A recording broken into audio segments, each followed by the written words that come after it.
In a minute, can you jump into the stream and make sure that everything is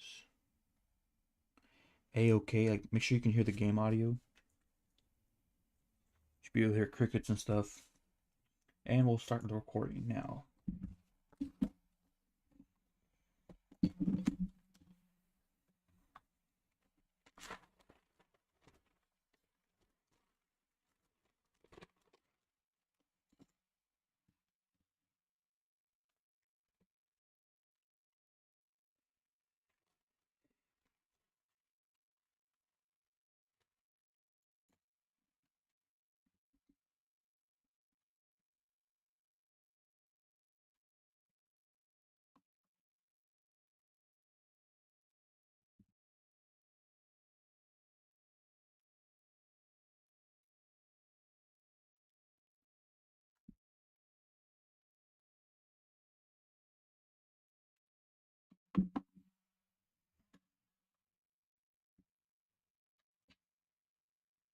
Is there supposed to be audio? Should be able to hear my voice, and you should be able to hear the game audio. Nope. Nope. No game audio. Can you hear the game audio now? Well, you have to Have to wait wait. for the latency, but the latency. I heard you. I heard you shuffling just a second ago.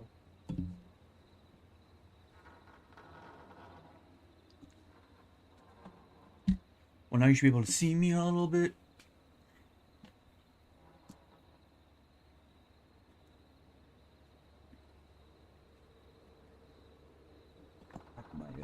I have my comp book ready. I have a few theories I want to announce before we begin Oh, I playing. can hear it now. You can hear the game audio now. How is the my voice level to the game audio? Huh? How's my voice level to the game audio? Well, all I hear is crickets. I don't really know. The game sounds very quiet. Oh my god. If it's just the crickets, I mean I can't really tell. How loud are the crickets? Blow out my eardrums. I just don't want to be too loud for my own self. You know what I mean? You're good. You're good. The game's really quiet. I just turn up the computer audio, so maybe that'll help it. Hmm. I just turned up the master this volume right here. Just turned it up. Oh, that worked. Now you can hear it louder. Yeah. Okay, so I guess now the stream has officially began. Hello, my name is Jesse. This is the Taro's Gate. I will one day explain on my channel why I named it that, but that will not be today. Today we're playing Killer Frequency. This is part 2. Yes, 2 days ago we did a stream and it was a complete disaster. It was super laggy and it kept pausing, and for about I think like 30 minutes it was just frozen, and I didn't know that.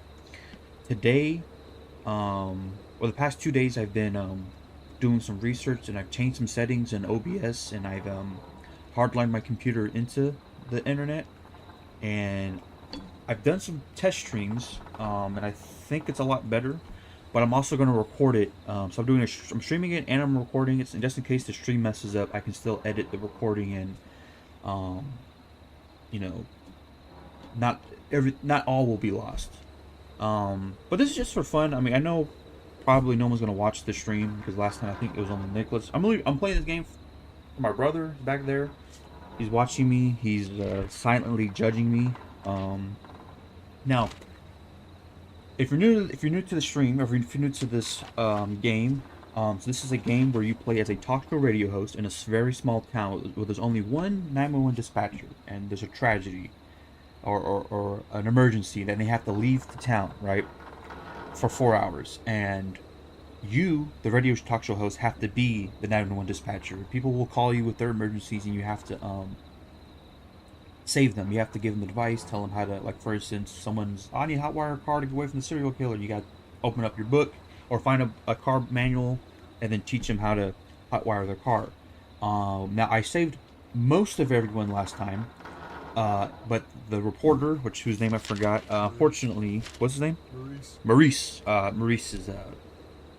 I failed to save Maurice. I made one mistake, or yeah, I got one mistake that got him killed right at the end. He was right there, and I just made the wrong decision, and he unfortunately. Unfortunately got murdered. Yeah, so there's a serial killer running around the town. I think Nicholas said that there's only 1,000 people in this town. That's what I asked you. You said it was 1,000 people. Well, it doesn't matter. It's a small town, very small. Oh, you asked me what they said, and you missed it. So I told you. Oh, what do they say? They said there was 1,000 people. In Oh yeah, yeah, they only have 35 listeners at best. yeah. That's right. 35 listeners. What's our name? Our name is Forrest. Yeah, we're Forrest. We used to be a big time radio show host in Chicago. Except we, for some reason, sucked at our job, and then we got fired, and now we're working in what he calls a backwater town. Now, before we begin, I want to give a quick theory as to who the killer is and the motivations. Now, we got a phone call from the serial killer, and kept talking, and it was a edit of other audios, kind of like jumbled together, kind of like a play on the. If you ever watch like crime shows or crime movies, there's like a cliche where a killer will send a letter to the cops written out of magazine cuttings. It was kind of the audio version of that. Um, Talking about how the town it's time for the town to pay. It really seems like revenge is the motive, right? Like the town has done something and now it's time to pay. And right at the end, they mentioned that there's this holiday called what is it called? What's it called? Whistling Night. And I know I wrote it down somewhere. My notes are very disorganized. I don't know if you can see that. All very messy. Whistling Night, which is where teenagers will pretend to be the killer from 30 years ago, right? And mess around and play pranks. And a little kid had died by accident. It wasn't intentional. I'm assuming it was an accident because the kids were messing around at night. We don't know how. They said it was a kid. I'm assuming. I mean, it could have been a teenager. I'm assuming it was a little kid. I'm assuming it's a little kid, but I guess it could have been a teenager because they just said kid.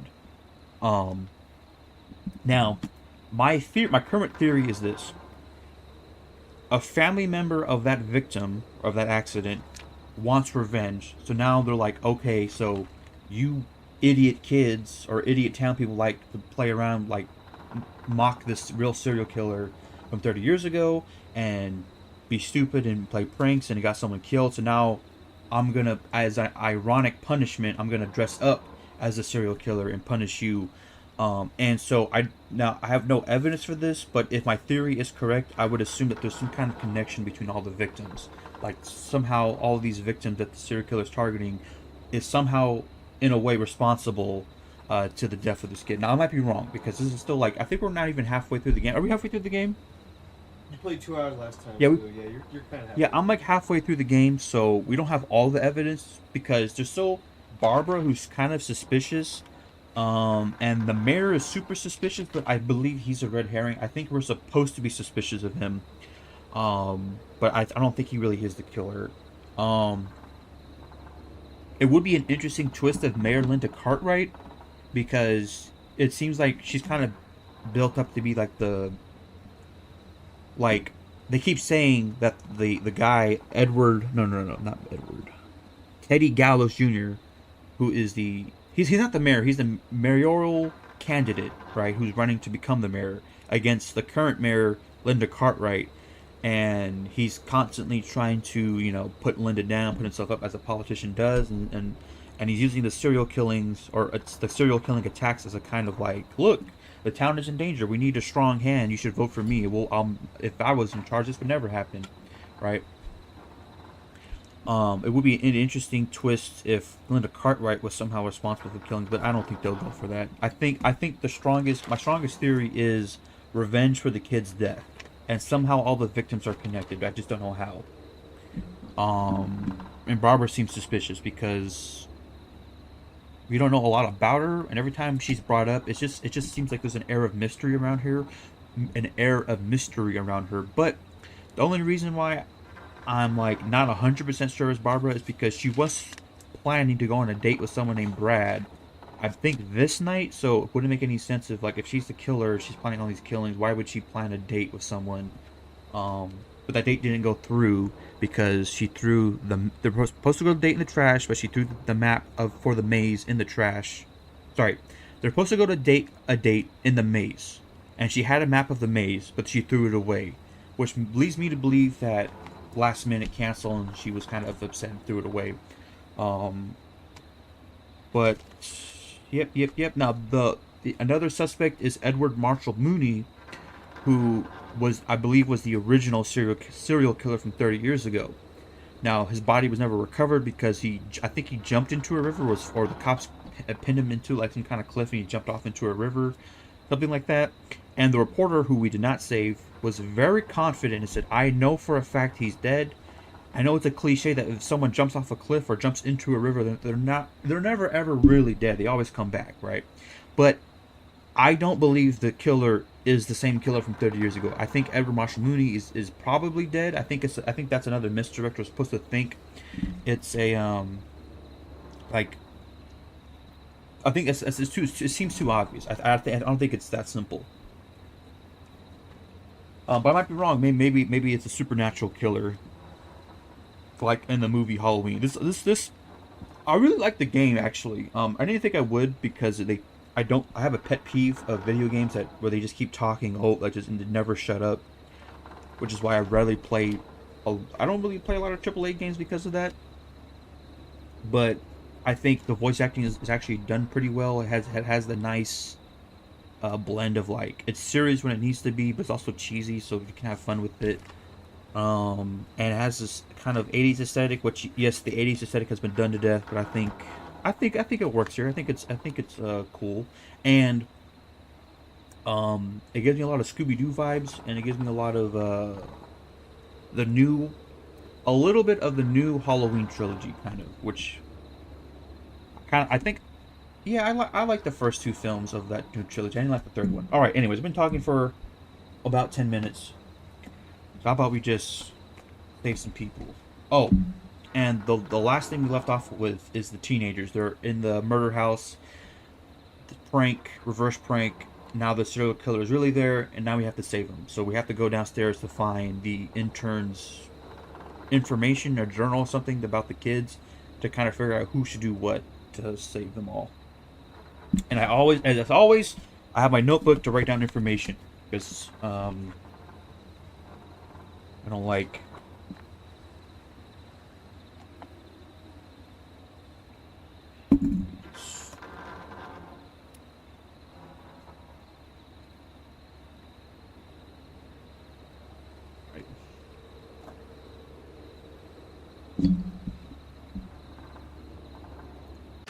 All right, let's go. Let's continue.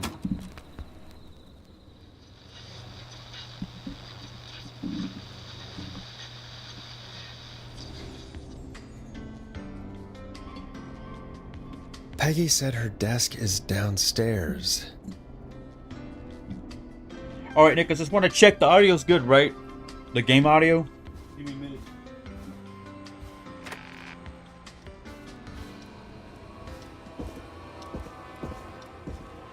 Okay, her desk is downstairs. Purdue.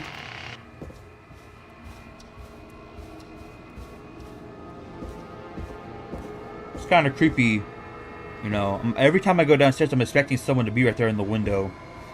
Now, I think. Jeez, they really tucked Jeannie away. The audio is good.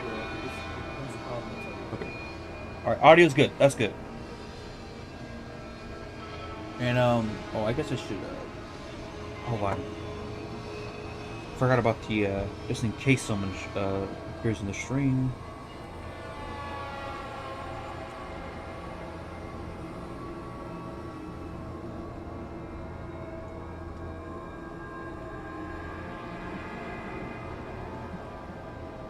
That will be my just see the chat. Okay, perfect.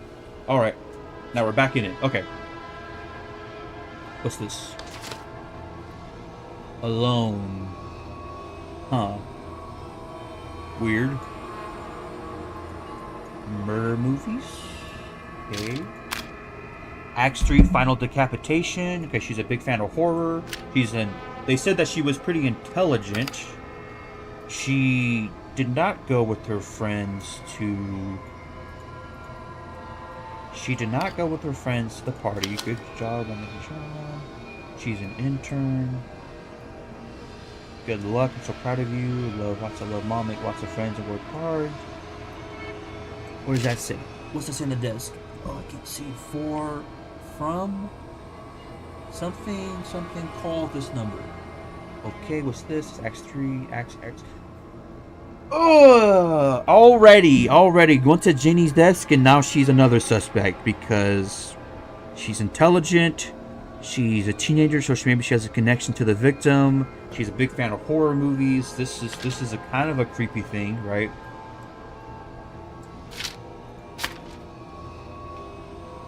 Jimmy plus Ginny.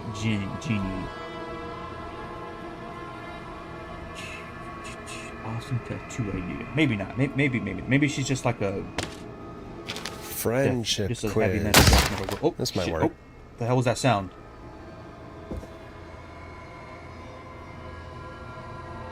What the hell was that sound? What the...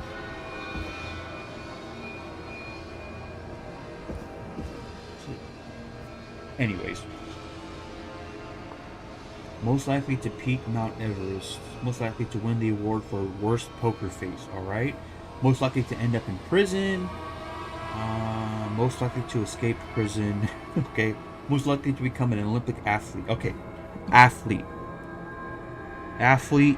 Hot David. Is that his name, Hot David? And also Heather. They're both equal. Heather... I don't know what PTO means. Heather PTO. So escape is Jennifer. Jennifer has 2 tallies for escape. End up in prison is Seth. Huh? You know you can take the thing with you. Yeah, I know. I'm just quickly writing this down. This is end up in prison, but I don't know what to do with that information. Most likely win the award, worst poker face. So Cynthia is not good in stressful situations. She can't keep her calm. Can't keep calm. What does that mean? Most likely to peak Mount Everest, like climb Mount Everest. Yeah. So Weather's a good climber.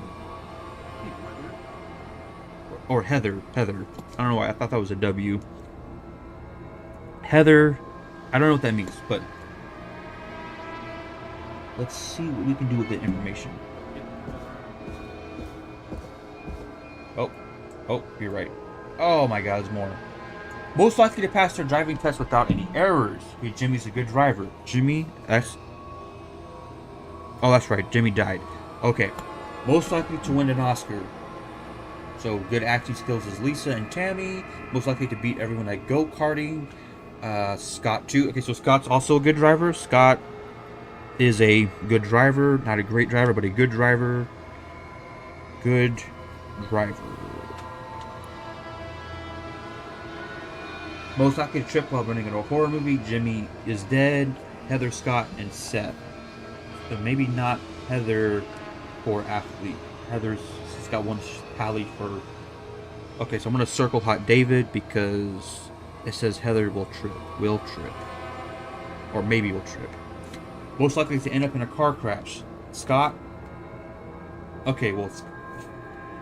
So Scott will crash the car, but he'll beat everyone at go-karting. So if we need to get in a getaway car, I don't know.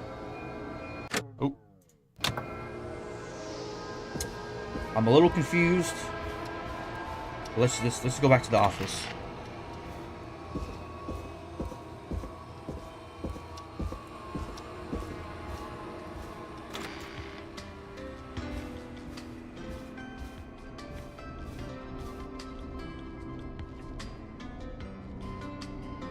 Okay.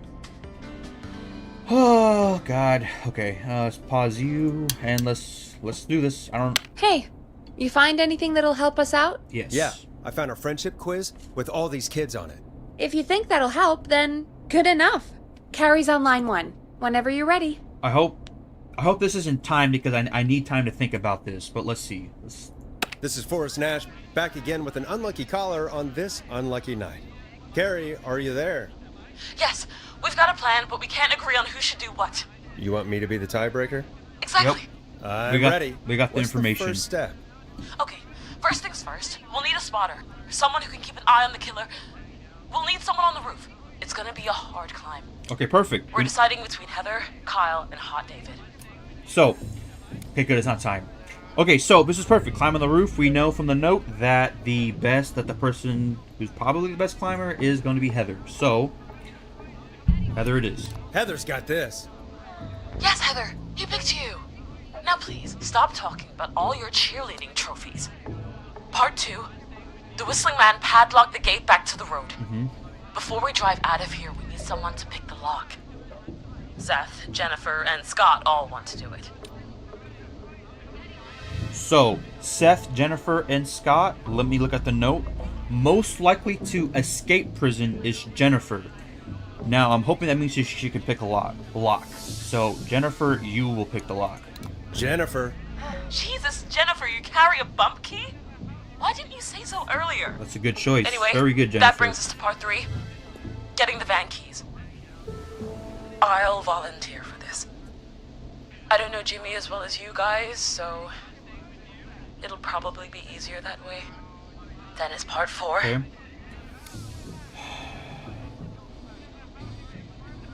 Plan is long. Is it a long plan? So we have a spotter. We have someone who's going to pick the lock.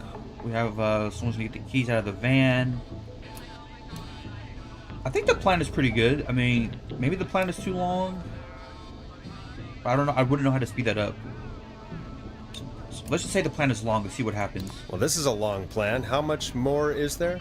Only a couple more points. You're doing great. What's the next part?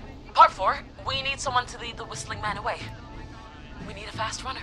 For this one, we're trying to decide between... Who was it again? Hot David, Cynthia, and Scott. Okay. Hot David, Cynthia, and Scott. Okay. Most likely to win the award. Blah, blah. In the prisons and safe in jails. Absolutely. We got 2 for Heather, 2 for Hot David, so it's obviously going to be Hot David. Come on now.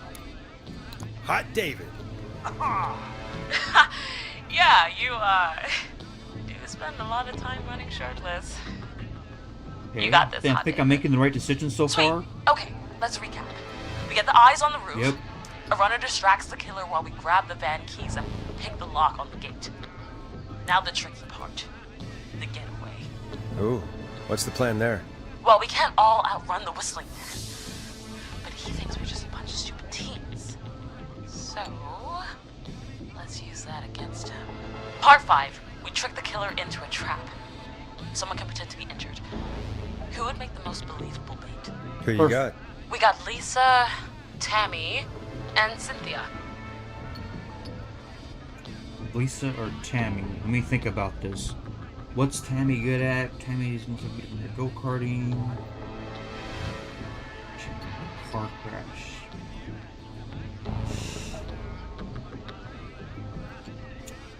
Lisa or Tammy? Lisa or Tammy?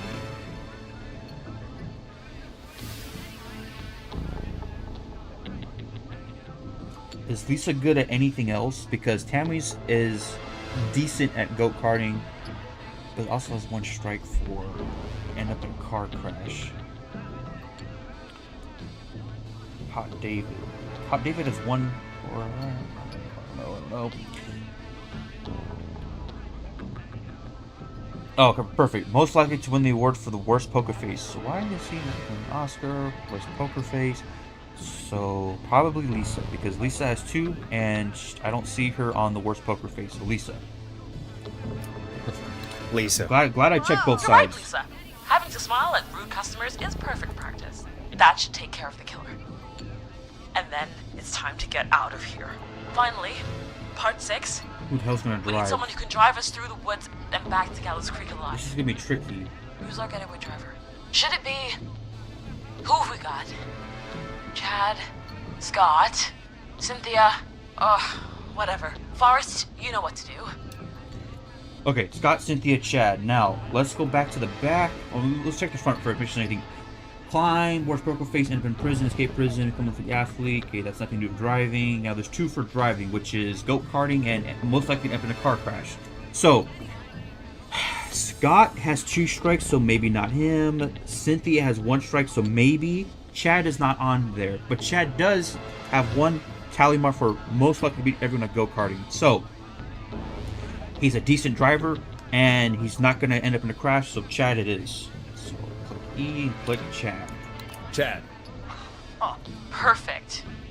Your go-karting experience will be great, Chad. I'm Thanks, very Forrest. confident about this plan. We'll just take a few seconds for ourselves, and then it's go time. Sounds good. Talk to you in a sec. Good luck, Carrie. That actually sounded like a pretty good plan.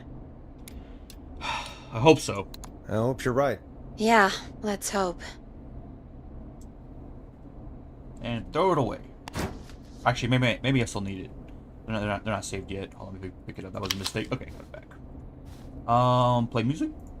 Oh, the kids are back already. Nope. Line 1 again. If you're just tuning in, we're coming to you live with a bunch of teens. Do we really about have to time flee for a these madman. introductions? Listener discretion is advised. Are you ready, Carrie? We're good to go, Forrest. Good luck. Alright, hit it.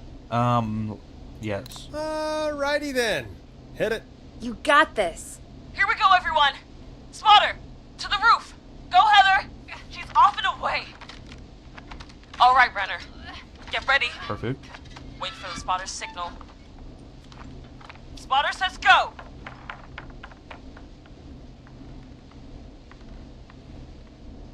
Okay. Oh, there's the whistle. Wait. Lockpicker, go. I'll get the keys off Jimmy.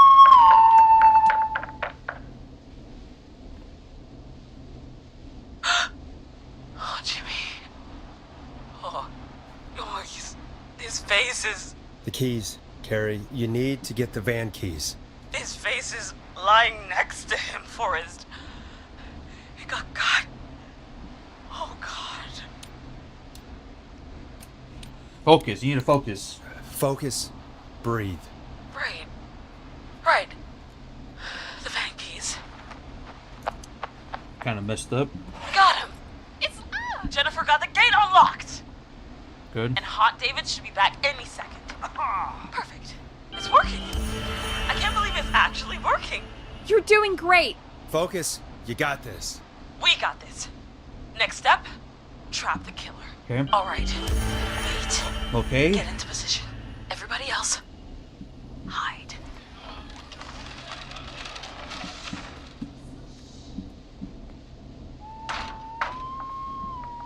Okay, performer.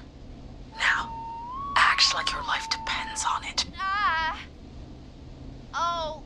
There he is. He's buying it.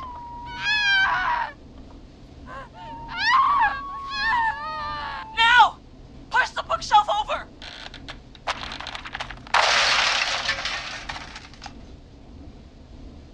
Oh my god! He went through the floor! Spotter! You need to climb down now! We gotta go! She's coming down. And yes! Heather! Quick, everyone to the van. Driver, take the keys.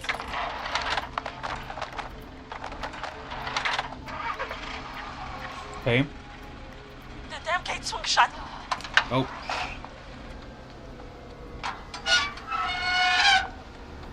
What's going on? I thought the plan was... What? Oh, shit. It won't stay open. I'll hold it. You drive through. Carrie! What was that? It's a whistling man. Drive! Now!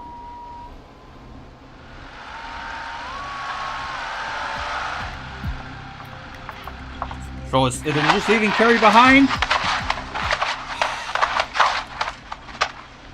Let me go! Just go! Just drive! Oh my god. Please, no! No!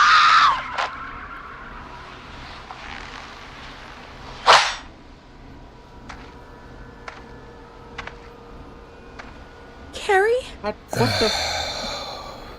Was there any way to save Carrie? He just Oh. stared at me. Oh! Carrie! Carrie? Just stared at me. Carrie's alive! Walked into the woods.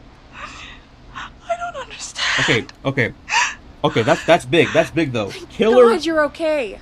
Can you get somewhere Killer did not kill. I can make it home.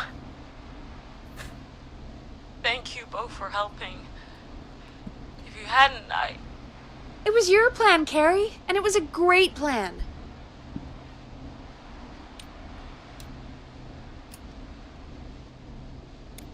Let's give her some confidence. It was all It you. was really all you, Carrie.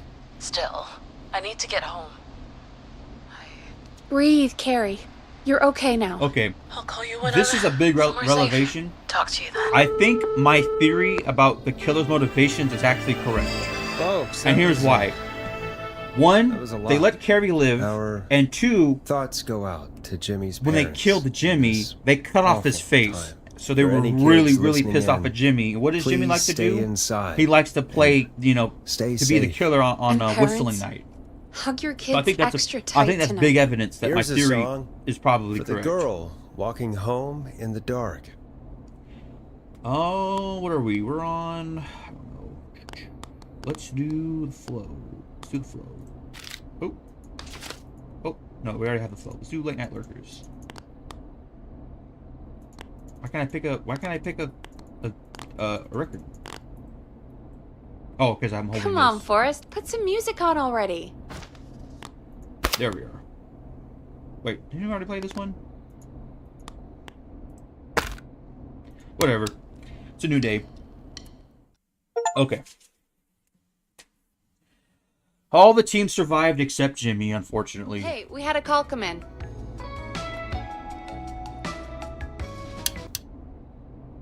Forrest Nash here. Listeners, we've got another caller live on 189.16, The Scream. What's on your mind, caller? Hey, Forrest. I just wanted to phone in and say that I think I speak for everyone when I say that you're providing a real service for Gallows Creek tonight. It's cool what Yep. you're doing, man. Well, I'm Yep. just doing my job, friend. Anyway, tell me about yourself. This better What's your not be name? Ponte's Are you Pizza again. keeping safe tonight? Yeah, man, I'm good, thanks. I'm at my roller rink, trying to get everything ready for the Harvest Festival tomorrow. I had a guy from Starling Security here earlier installing the Starling 4000 system, so I'm a little behind. 4,000 system. As for my name, my friends call me Roller Ricky, and I now consider you a friend, my man. Let's be polite. Let's be polite. We're friends now, huh? Well, that's kind of you to say. Thanks. Yeah, man. Sounds like roller skating is more than just a job to you. So is this vocational? I wasn't always Roller Ricky. Once upon a time, believe it or not, I used to go by just Ricky. Hmm. Yeah. Back then, What? things were pretty rough. I used to roll with a bad crowd. Oh. Not all bad, but there was one guy. Anyway, some bad stuff went down. I harbored a lot of guilt for a long time and turned to the bottle. I didn't really talk about it or even know how to talk. It's just how it was. That bottle took the best years of my life. Or so I thought. It's never too late, Roller Ricky. How did you turn things around? I joined a support group. I opened up about my problems, and sharing that burden just took so much weight off. It's a long story from there, but I found roller disco. I learned how to have fun again, cutting loose and making shapes. Now whenever I get down, I get down. I'm finally free from it all, man. It's important just to talk to somebody. That's the first step. Ain't that right, Max? Hmm. Aw, hello, Max. Oh, we've gone to. No. So, Yeah, welcome to the show, Max. Max is my emotional support dog. He's a rescue dog, but I always say he's the one that rescued me. He's the best dog a guy could ask for. Of course, the first thing I did was teach him how to skate. He's better than me now, a real pro. Max can skate. cool. Yeah, man! Where is all this leading First up they to? said I it feel couldn't like be done, and then they said it shouldn't be done. But Maxie loves the rink, man! Is that another train, Maxie? Maxie loves trains, man. He's even got that special how to greet them. let's let's say that. It sounds like you two make a great pair. Maxie appreciates all the positivity you're throwing out, my man. You know, I'm actually hosting free skating lessons tomorrow at the festival. I think it's a great opportunity to give back to the community. Man, all this talk of skating's got me itching for a boogie. Before I switch my radio off for the night, could I request a song, Forrest? Something I can groove to, you know, something funky. It'll be me and Maxie's final boogie breakdown tonight. Then I think we'll take it down a level. I can do that. Thanks again for calling. You and Max, be safe now, okay? Bye, Maxie. You got it, man. Peace. Well, folks, this next one goes out to Roller Ricky and Max. Enjoy. Something groovy. Okay. Late Night Lurker, Stab in the Twilight, The Word, Final Breath, Hang-Ups. The Hang-Ups? Oh, not you. Oh, no. Yeah, let's try this one. You're gonna love this next track. Okay, that's I not really needed that call, you know, after everything. Yeah, I get that. He talked a bit much for my taste, but it is inspiring to hear somebody come back from the brink like that. Yep. Yeah, that's what I meant. You were thinking about Max on skates, weren't you? Well, would you look at that? Another caller on the line. What are the odds? Better take it. Welcome back to 189.16, The Scream. This is Forrest Nash. How are you tonight, caller? I'm doing okay. Oh, I made it nice, home safe. nice. Carrie made it Carrie! home. Hey, I just wanted to thank you for doing what you could earlier. It's just what a hero does. You know, even though we lost Jimmy and No, I don't know. Jimmy's theft served a good Hey, purpose. It it's gave us some okay. evidence. You were to so who the brave killer's earlier. identity is. You're safe now. I wanted to ask you That's why his life is to you? Yeah. he didn't. Yes, evidence. Why am I? Why what, Carrie? Why did he spare me? After what he did, why let me go?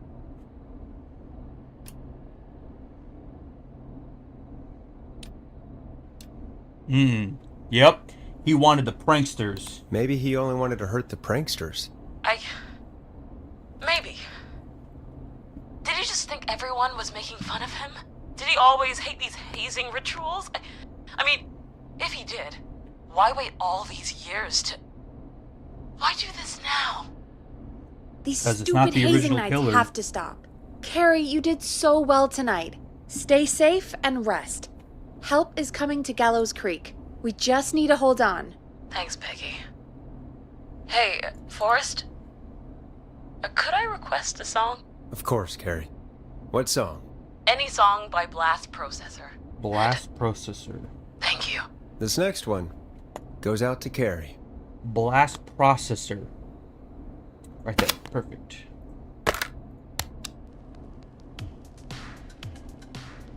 Okay. You know, what Carrie just said has really got me It's thinking. also got me thinking. About what? The whistling man left her alone. Why? There must be a reason. When it comes to masked whistling killers, I don't think a reason is a key part of their process. Well, it's something to consider. I need to take I a think break. there's a reason. If you want to stretch your legs, now's the time. Just hit the Peggy button when you want to get back on air. Okay, so... Now, I could go around and try to find the records, but I kind of just want to... Nicholas, do you know how many secret records there are around the game? There's a max of 13 records. So I have 1, 2, 3, 4, 5, 6, 7, 8, 9, 10. I have about 10. Do they spawn in at random times, or are they always available? They're available. Oh, whatever. I'll just take Peggy's call. Let's get going, Peggy. Alrighty, we could run another segment or... Oh, Scratch that, Forrest. We have a caller.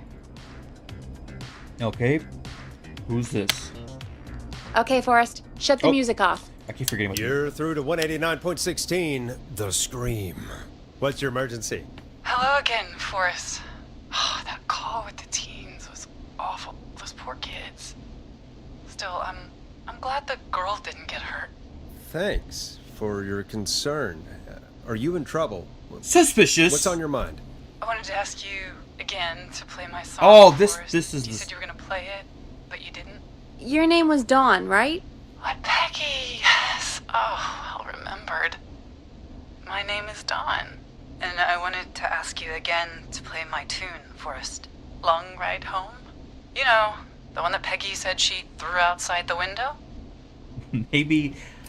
but we don't have it, though. We don't have the song. Maybe another song. Dawn, you I'll creepy play a lady. track for you, Don, but maybe pick another one. We don't exactly have that one in rotation right now. No, Forrest.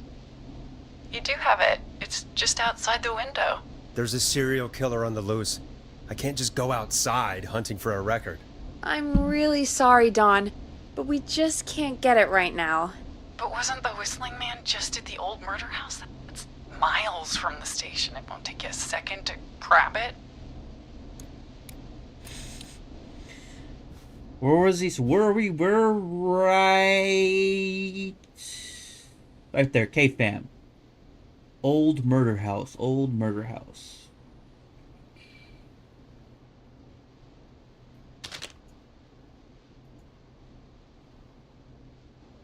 Where the hell is the old murder house? Is it behind these post-it notes right there?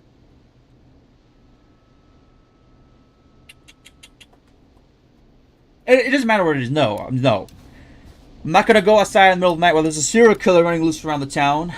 He's very fast. Don, I'm not sure if you've heard, but there's something unnatural about this freak. He's fast. I'm not risking it. Oh, but I think you will. Forrest?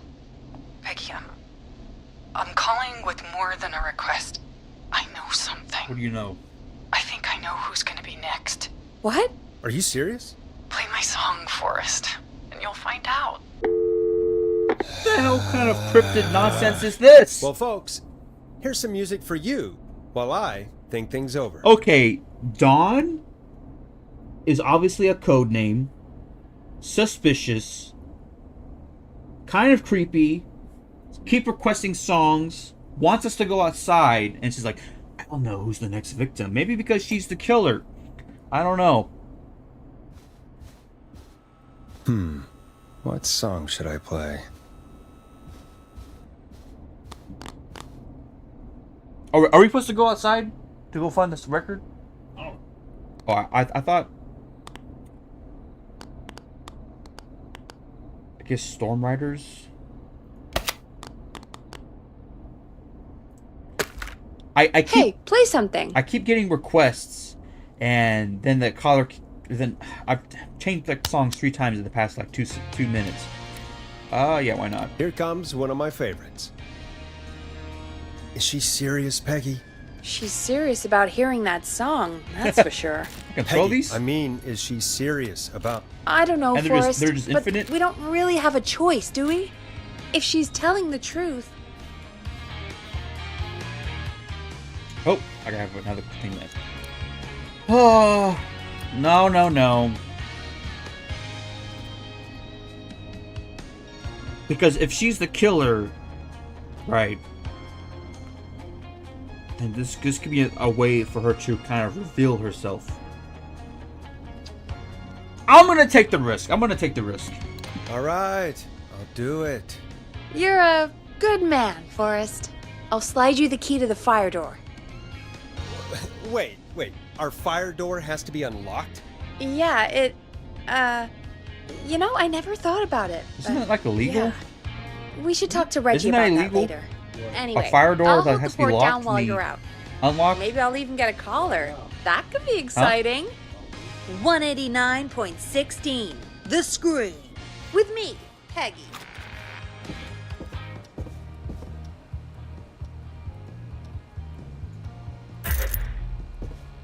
Is this it? No, it's downstairs. If she threw the record out the window, wouldn't it be broken?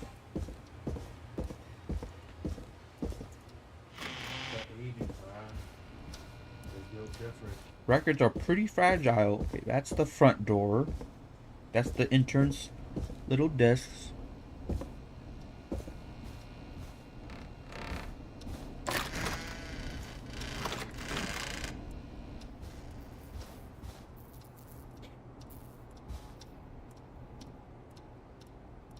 Where's the fire door? Fire door. Oh, right here. I think this is it. Yep. Hey, this is similar to the beginning of the game. You know, I hope she'll be happy when I'm brutally murdered by the Whistling Man. Out here, in the open, alone. Nah, we'll be fine. We're the main character. We can't die.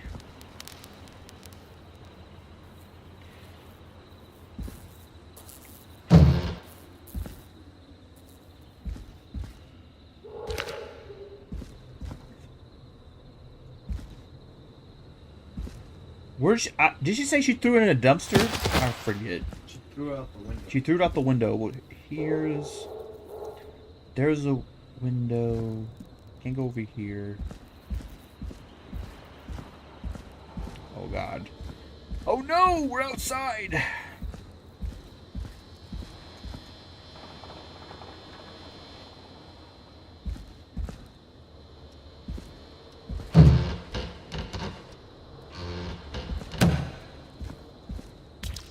Oh, well, who's that? Who are you? Who are you? Nope, nope, nope, nope, nope. Who are you? Alright, which window would she have thrown it out of?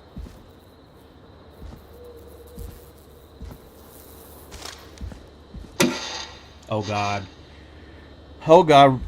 I already see what's gonna happen. The power's gonna turn off, and we're gonna have to run out to the alley and turn it back on while serial killer's on the loose. Oh, right here. Perfect. Long ride home. Here it is. Long ride home.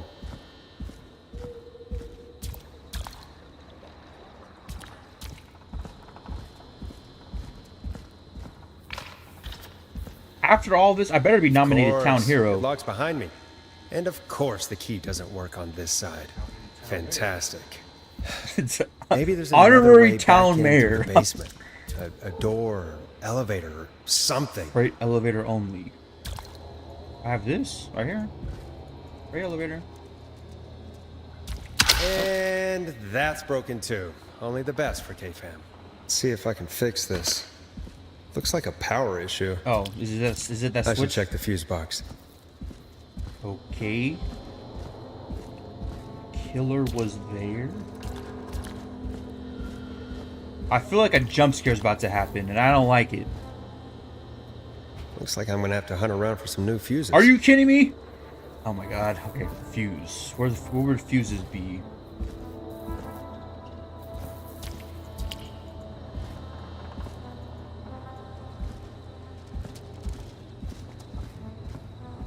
We haven't down. Oh, that's just the sound of the trash can. Okay. Nope, no fuses. No fuses, no killers. I see no killers. No one on the roof. Okay. Where would the fuses be? Do I have to find another fuse box to take it from? Okay, so there's that fuse box. Maybe there's another fuse box down here.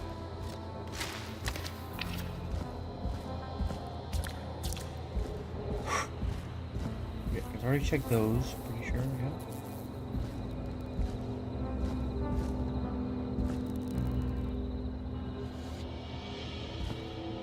Oh, we got one. Perfect. And there's one right there. Okay, so I found 2. And 3. And some mouse traps. What? I wonder what would happen if we press on the mouse trap. Would our finger get stuck? Anyways.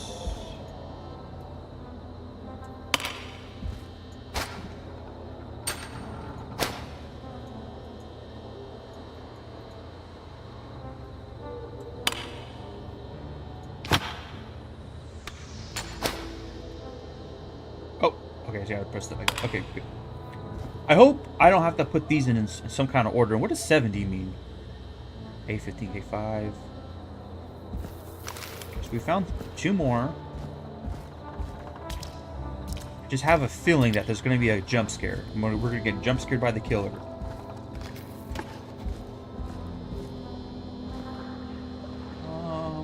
Crouch. Nope.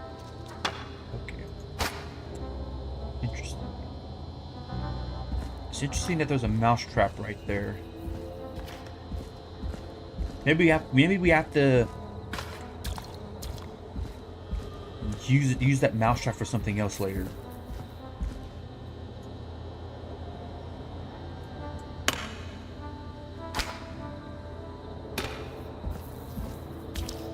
Okay, one more.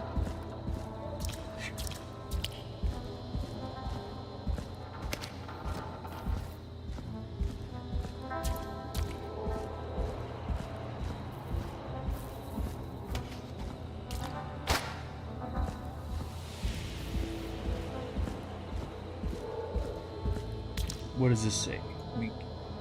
Probably gibberish.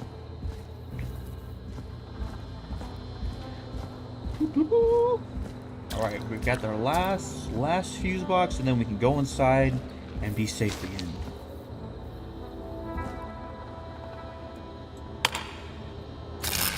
Nah, that's not right. Do the fuses add up properly? Do we need to... What do you mean add up properly? Do we need to add up to 70? A5, A5, A20, A15? Does it need to go from smallest to biggest? Hold on. Put this here.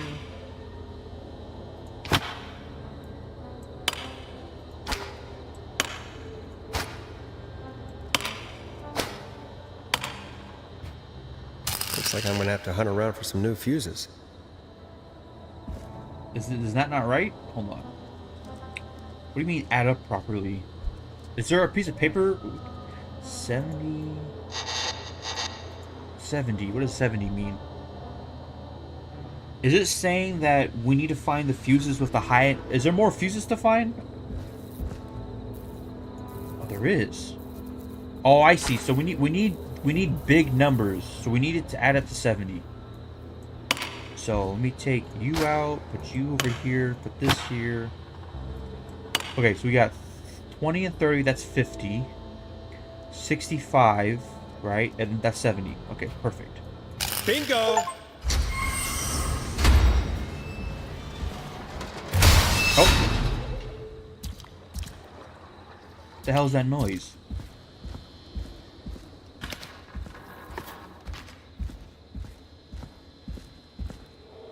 I could probably survive that fall.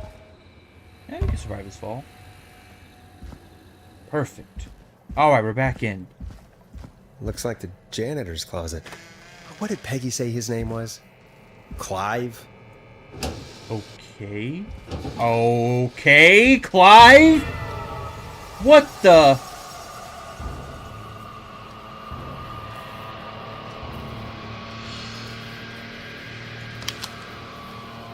Call for donations to What help the Chuck hell? Brody, former Gallows Creek. Peggy is not gonna believe this. Career-ending injury as a victim of the festival disaster late last year. Taken on the road, recovery, blah blah. Mannequin, red light, basement, janitor, numbers. Okay. All right, Clive. I'm not gonna lie. I never once suspected Clive. I don't even really remember them. Or I remember them mentioning it like in passing, but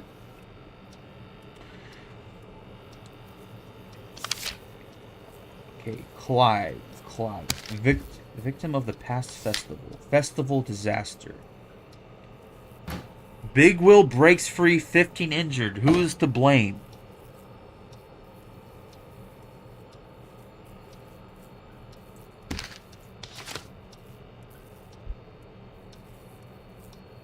We got some people circled, but I don't see a Jimmy. Power station, trailer park, gas station, hospital. Chuck Brody, Kim Walker, flew for thought, staff surge at power station. None of these locations were the murder locations, though. And I don't see Jimmy's name anywhere. Like, circled, like, as a victim. So maybe he's just crazy, but maybe he's not the killer.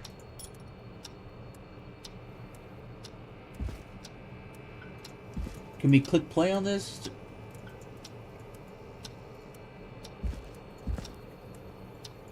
Oh, there's a key. I'll just take that. Might be important. These mannequins are really weird, though. I don't know why he has these mannequins like that.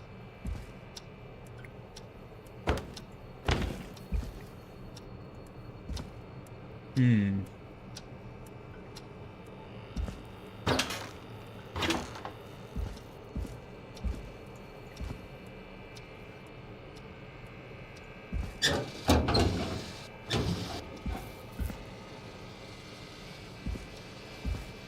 So close. Bim bam zap like Zorp. Zap the Zorp away. Okay. Is this everything? Have I found everything? I'm gonna say that I think this is another misdirect. Just because so far the serial killer has not gone to the hospital, gas station, power station, or the trailer park.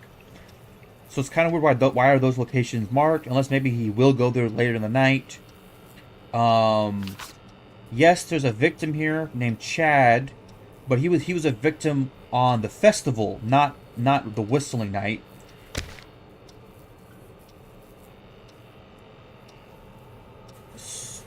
Unless there's some kind of connection between the pranksters and the Ferris wheel failing, but I don't see how that could be. But maybe the teenagers did something, and it somehow led to the wheel falling out and injuring 15 people.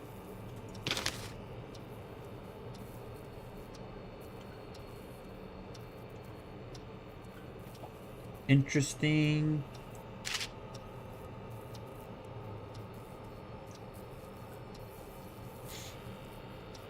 Is he trying to figure... Maybe he's playing detective. He says Chuck Brody, Festival Disaster, Tim Walker, Flew for Thought, Rebecca Allen, a staff surge, Aunt Williams. Weird. Maybe the rabbit hole is deeper than I thought. Maybe there's something more to it. Okay. No, obviously that looks pretty bad, right? You know, clearly he's suspicious or a suspect, but my gut feeling tells me that he's not the killer. Oh. I wonder how the show's going.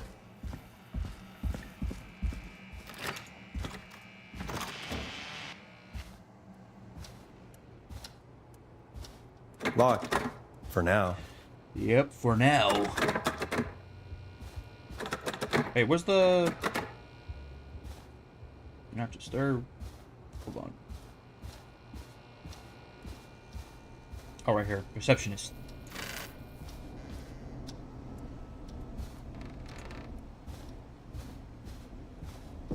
Now, let me just do the obligatory check outside the door window. Okay, no one there. But we did see someone walk away in the alley. So there is someone keeping an eye on us. Okay. Red light. Music still on. Okay. Isn't that such a good song, folks? And now for... Jesus, Forrest, you've been gone for ages. I thought something had happened. Something did happen. Clive, the janitor, might be Clive, the murderer. What? I'll start from the beginning. The fire door locked behind me. Okay. Okay.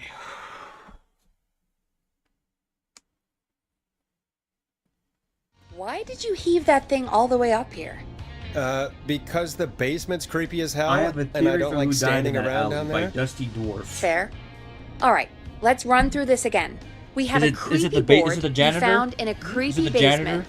made by our creepy janitor, who you think is I the think- creepy whistling man. I might be wrong. And on the creepy board are the names Chuck Brody, Kim Walker, Rebecca Allen, and Aunt Williams. Yeah, those 4 names. Correct. I probably should write those names And down. you think one of these people will be the whistling man's, Clive's, next target. That's right, and we've got to find him. You said there are 4 locations listed there too? The hospital, the power station, the gas station, and the trailer park. Clive must think the target is at one of those locations. Forrest, you're gonna have to figure out if any of the potential targets are at one of these locations tonight. Hit the button if you need any help. Okay, here's my new theory, because I don't believe Clive is the murderer. I think that maybe Clive was doing some underground detective work, and somehow he knew. So this is gonna be a jump in logic, right? I'm making some assumptions. I think he became suspicious on some tragedies, and he's like, why is this happening to these kids? And he's like trying to connect the dots, and he realizes that these kids are going to be targeted by the killer, the real killer, right? But the killer found out that he was getting hot on the trail, so he took him out right in the beginning. Check the wall. Check the wall. Okay, I probably should have wrote down the stuff. Oh, cool, it's right here. Cool. Okay, let me write this down. So we got Chuck Brody, who was injured, I believe was injured during the Ferris wheel. Kim Walker, flu for thought. Local doctor, Walker recommends that all locals get flu shot, ACP. Okay, we don't know where Rebecca Allen is, but Aunt Williams, staff surgeon, power surge. Interesting. Call for donations.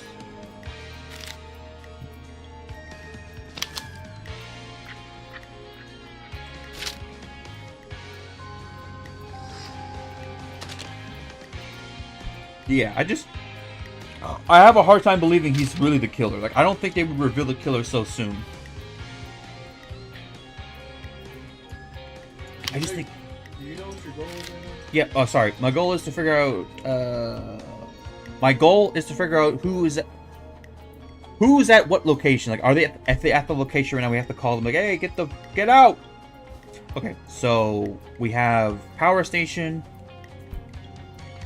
We're running out 4 locations. Power station, trailer park, gas station, gas, trailer, hospital, and power. We have to figure out who's where. So Chuck Brody is, I think, still injured. He may be at the hospital. So Chuck, I'm going to put Chuck question mark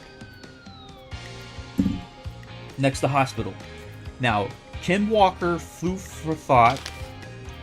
Local doctor K. Walker recommends all locals get their flu shot ASAP. Flu season is upon us. 84 is no different to any other year. Make sure you are protected. K. Walker, Kim Walker. So Kim Walker is a doctor. Kim Walker may also be at the hospital. Kim Walker. Aunt Williams is next to staff surge at power station. So this kid was named Aunt Williams, may be at the power station because he may be tired. 12 of which were students at Gallows Creek. So 12 high schoolers or high school graduates are at power station, blah blah. So Aunt Williams at power station question mark. Now Rebecca Allen.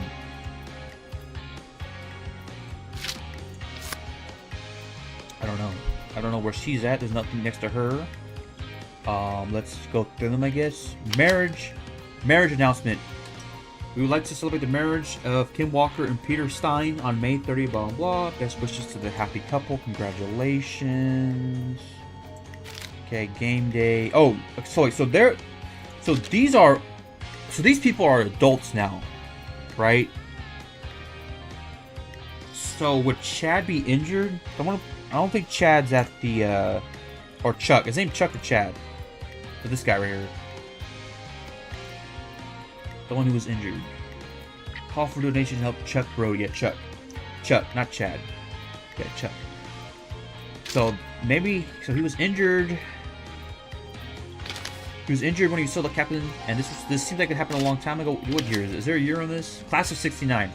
Okay, that was probably important to read. Okay, so these people are adults, so Chuck is not at the hospital because he would not be. I don't think he would still be injured.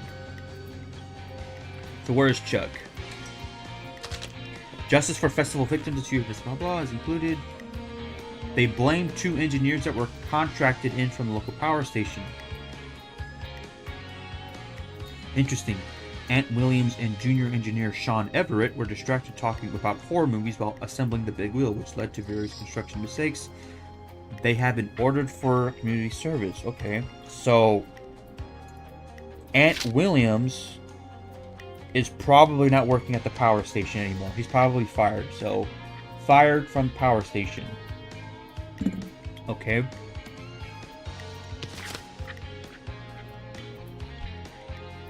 Trailer for sale, cheap, shell price 10,000, blah blah. I'm sick of being a local celebrity. People social media. I only stole a few cars. Who cares? Buy a new one.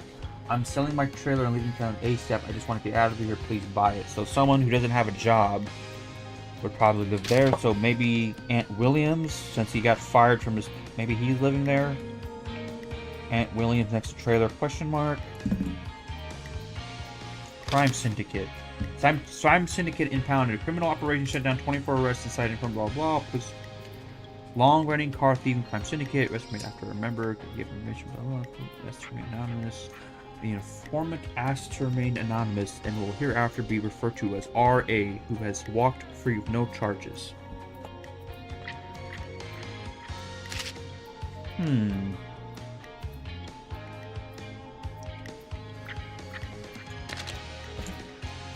Tragedy struck at Gallows Creek yesterday afternoon after a bus failed to stop and crashed into a fuel tanker. The deceased have been identified as Gallows Creek locals Mr. D. Rudd, Mr. M. Houghton, Mr. P. Stein, Mrs. K. Stein, and Mrs. J. Mildred.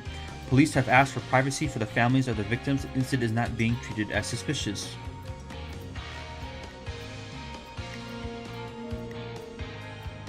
Okay.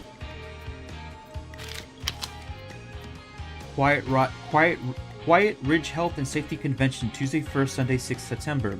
Do you care about your health and safety? Good. Then come on down to the yearly convention. Get started in a career in health and safety advising.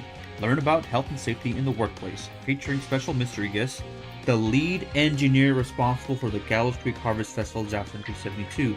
They say you learn from your mistakes. Well, I turned mine into a concert. That seems kind of tasteless, but so this is Ant Williams. Ant Williams is running a concert? Oh, career. Into a career. So okay, so he's not poor. So let me cross his name out next to trailer. So he caused an accident and now he's an OSHA employee.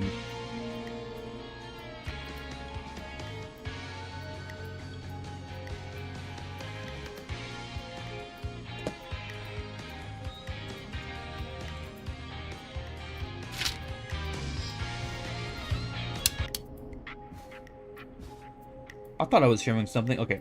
Is your car safe? Sheriff Matthew. Okay, so there was a crime wave. 24 hours gas station bought by local X lottery winner. It's local X. So Christine Gas and Repair has been sold to a man who won the lottery 14 years ago. The new owner claims it will keep me busy on an evening. He has asked to remain anonymous. Okay, so there was a crime ring of people stealing cars. One person tattletaled, right, and got to walk away free. But somehow that information got leaked, and people were like, hey, you stole cars. And so he had to sell his trailer to leave town. But so now he's a local X. And a local X bought the lottery ticket and wants to remain anonymous. So the guy who stole cars, ratted on the crime syndicate, got to walk away free, sold his trailer, and now owns a gas station. Car thief owns gas station. Question mark.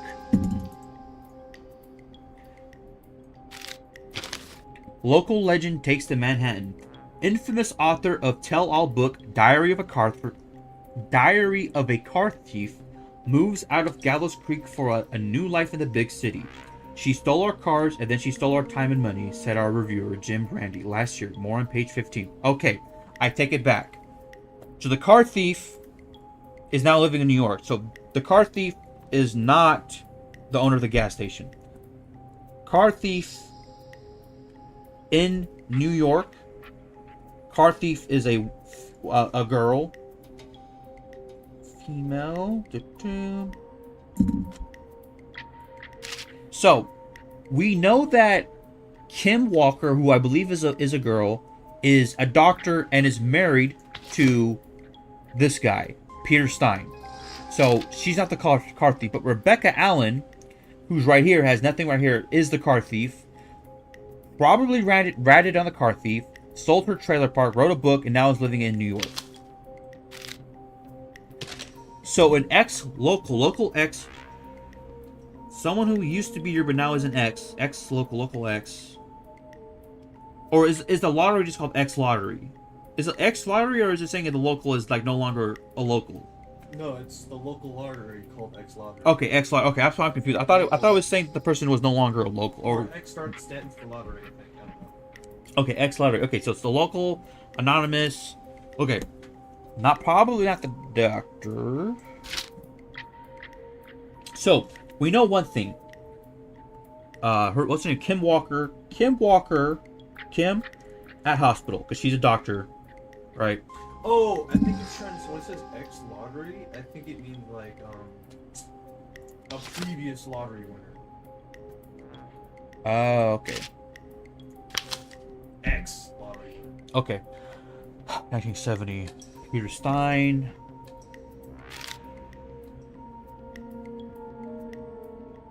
Okay. Kim is at the hospital. Aunt Williams, who caused the disaster, who was responsible for the accident at the Ferris wheel, still has a career going around giving safety lessons. So, let's type in OSHA. Now, what are the 4 locations? Gas station, power station, trailer park, hospital. Okay. Now, who bought the trailer park? Did I look at this yet?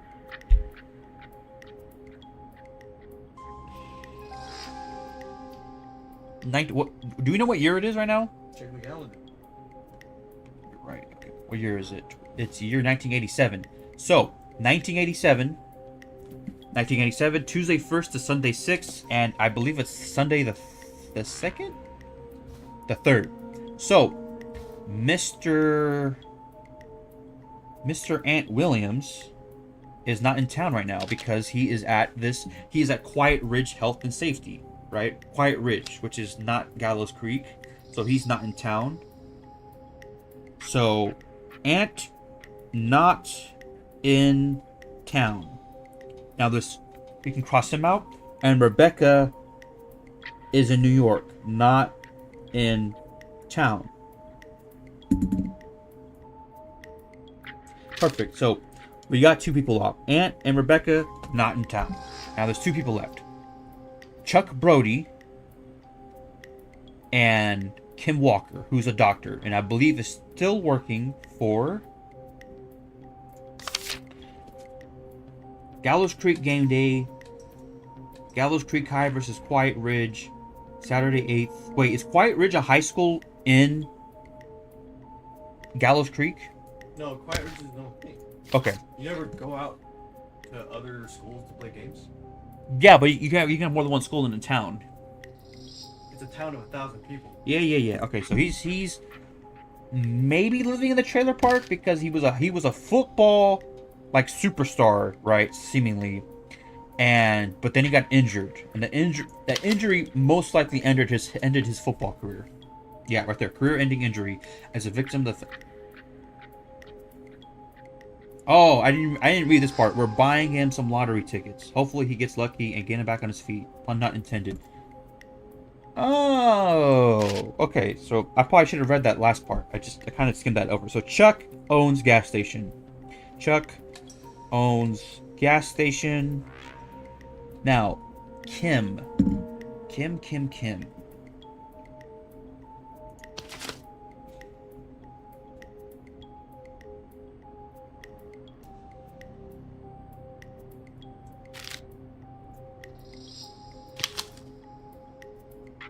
So, 2 people are probably still in the town, right? Because one's at the hospital because he's a doctor, and one's at the gas station because he owns the gas station because he was the lottery winner.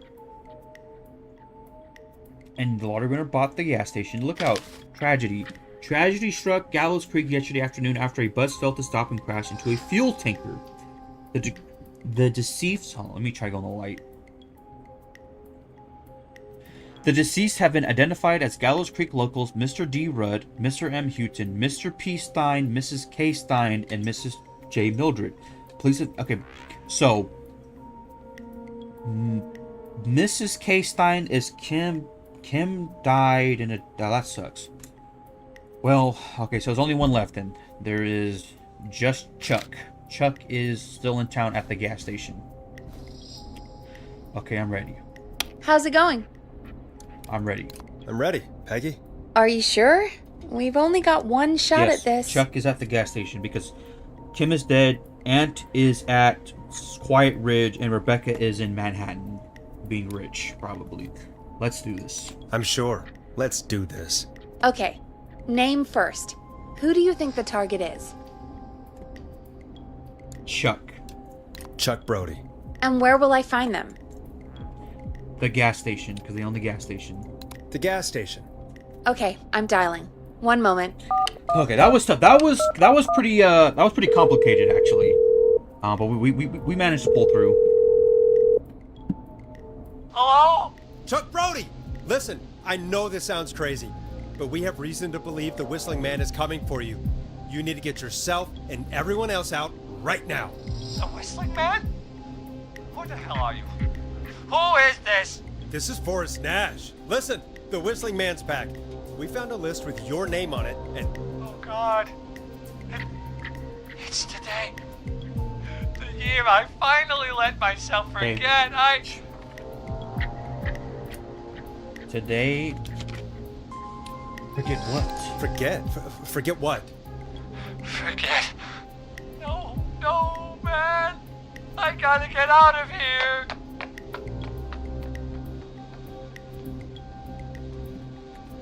Okay. I think he ran off. Well, fingers crossed that Chuck Jesus! It sounds like something blew up. Something blew up. is using bombs now. Is Chuck? I don't know. Hang on, we're getting a call. Hello? Chuck? Chuck! Forrest. The whole goddamn gas station's gone up. Oh my God. Is anyone hurt? I don't think so. I got everyone to follow me out. The town's only ambulance was blown to hell, though. Yeah. Damn it, that fireball threw me. I've got to get to the hospital. I'm not feeling great. Forrest, man, I can't thank you enough, but... Damn. I gotta go. Wait, damn it. We lost him. What was that about today? Today's whistling Oh, night. Forrest, the call board is lighting up. Get us into some music while I deal Okay. with this. Okay. No, let's not say. Let's. Okay, why not? Careful with this next track, listeners. It's dynamite. Let's be a little. Forrest! Let's be a little cheeky. I'm being a little cheeky. Being a little. Hey, long ride home. Blah blah blah. Did we ever play that song? I just realizing we went through all that work to get the song. We haven't played it yet. Okay, can't play it. Okay. Yes. A classic back by popular, Popular demand. This is Long Ride Home. Okay. By the Barn Finds. I'm 90% sure I'm correct about my theory that the victims, because Chuck is like, oh no, I want to forget about the night. And tonight is, what's tonight? Whistling night. It's the anniversary, and the kid died, and he's like, I want to forget about something, so he feels guilty There's about gotta something. be more in the basement to show us who Clive is targeting. And if that's the I don't believe case, it's we can Clive. I get think ahead Clive of is him. dead, unfortunately. because Stop he was... the killings before they can happen. Forrest, we need to go back down. By we, you mean me, right? Yep. Like I said, I need to handle all these calls. Maybe start with that creepy mannequin room you mentioned before. I still have a lot of questions why are about there those, by the way. Me too. Okay, but as I was saying, Chuck is guilty about something. It's something that happened on Whistling Night. We know a kid died on Whistling Night, and we know that the killer's motivation is revenge on the town. Chuck was just targeted by the killers. You know, his gas station blew up, so I'm pretty confident that I'm on the killer's trail. All right. I just don't know who it is. It might be Clive, but I still believe he's a misdirect.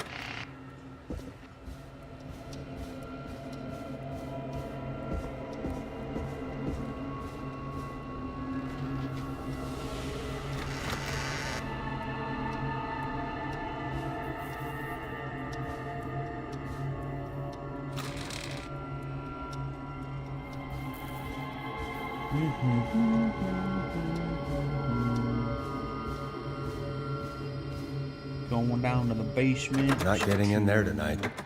Where the stairs at? So many locked doors, so few keys. Oh, right there. Perfect.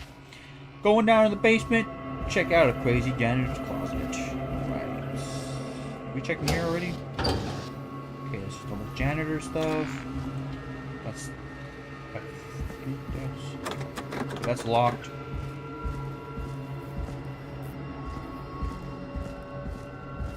Let me check these trash cans, or trash bags. Okay, I don't see anything.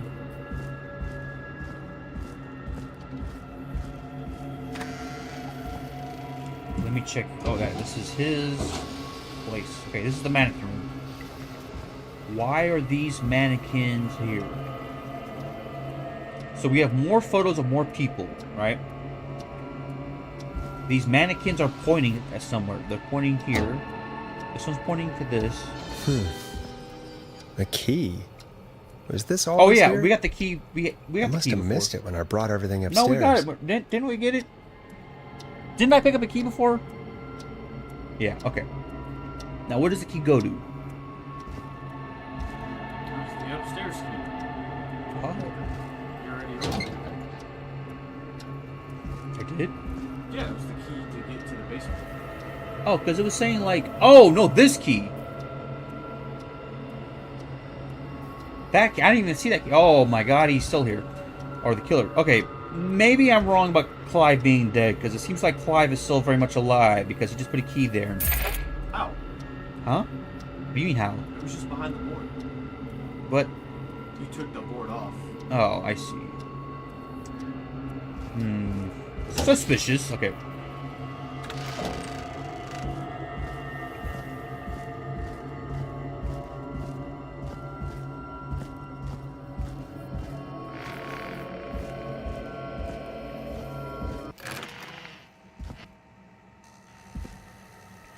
Okay, we're... Hey, Forrest! Oh, Peggy, give me some warning before yelling down the intercom. Sorry. Buzz the intercom when you find something and want to discuss it. okay, we got another map. What's it say? What's it say? Gallows Creek. Gallows Creek. Same as the other map. Okay, the map. Okay. What have you found, Forrest? I think I need to keep looking. All right, then. Buzz the Storm intercom when you Riders find Live. something and want to Get discuss ready, it. November 16th. Interesting. On tour, music, 1980X. Okay, a lot of music posters, radio. Okay. Da da da.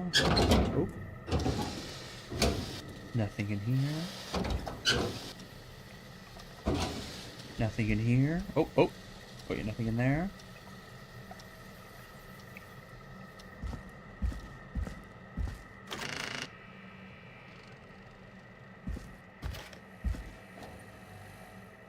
What am I missing? What am I missing?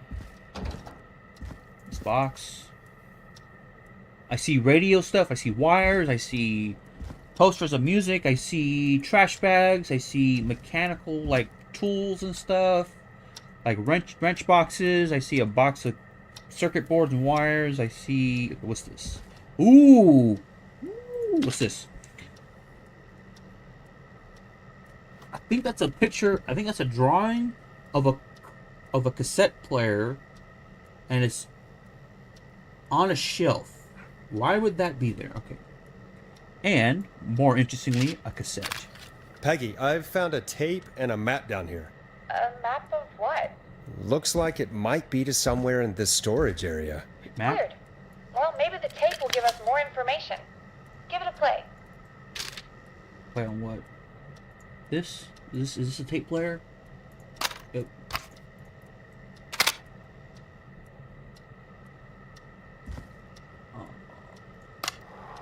George Barrow, 1968.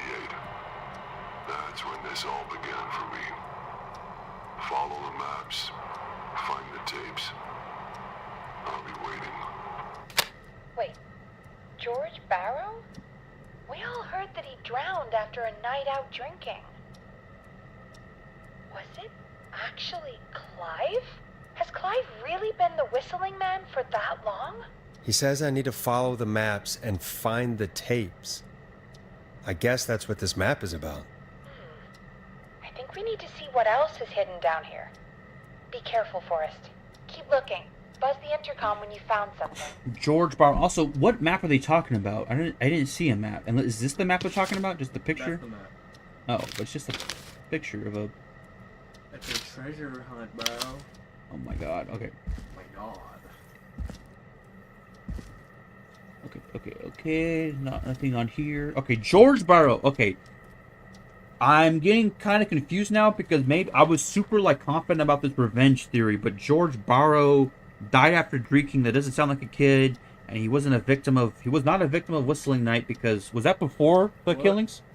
Do we know what year the killings took place? The Whistling Man killings, the original killings? Oh, in the 50s.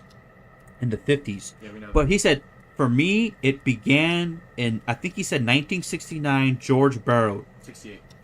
1968, it began with me, 1968, George Barrow, who was believed to have been drowned after drinking. Who is George Barrow? Maybe I'm right. I keep saying that, maybe I'm right. But maybe I'm right, and George Barrow is... I don't know. She's just another ploy, alright? I don't know. I'm confused. I'm like... Follow the map. Is Clive the murderer? I don't think Clive is the murderer.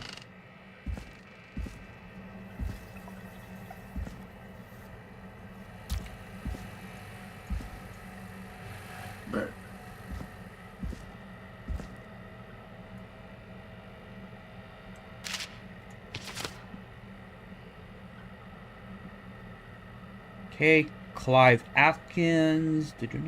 What's it? Does it say what it is? Starling Security. Okay.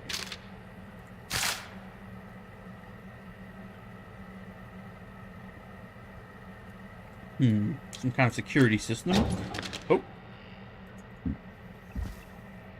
I don't like these random noises that keep...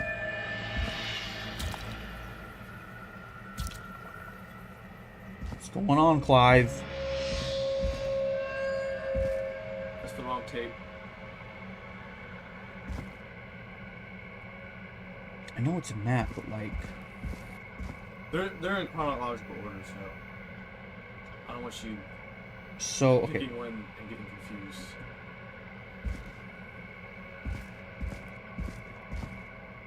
Is it this one here? Nope.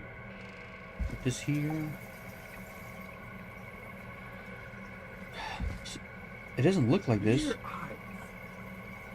I can barely see anything, Nicholas.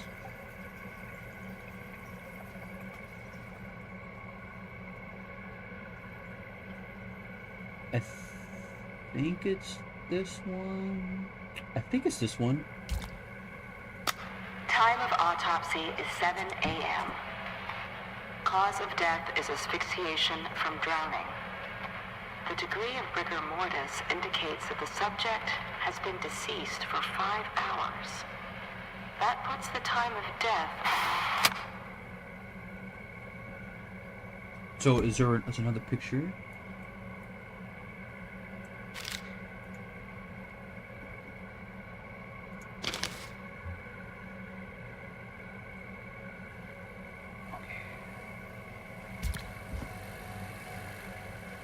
Oh, no, I'm not gonna do that.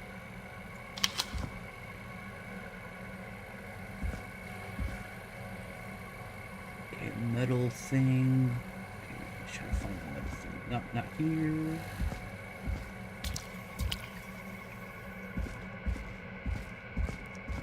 Okay. Small lacerations to arms, legs, and face, typically obtained by running through foliage. Okay, he was running through foliage. Severe blistering to the feet, as though the deceased had been running without stopping.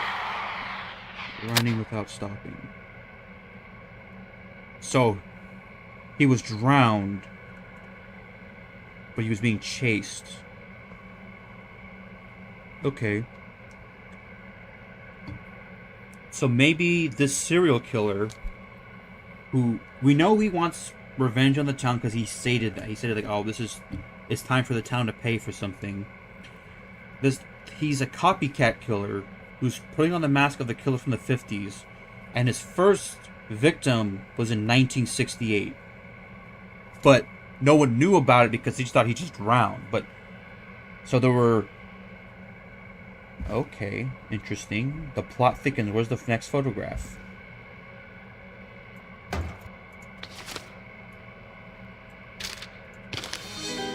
Police department. This looks useful.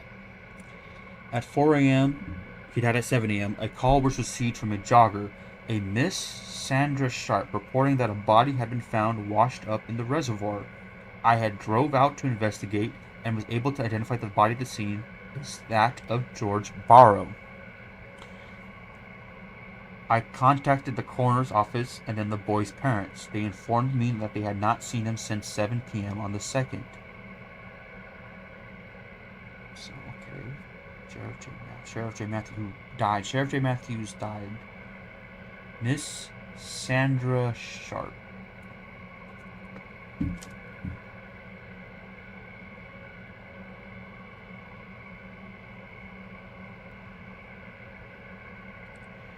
Miss Sandra Sharp may be another suspect, but if her name pops up again, then that'll be suspicious to me. But right now, she's not suspicious. I have a whole book. Might as well check it. What book? Nope.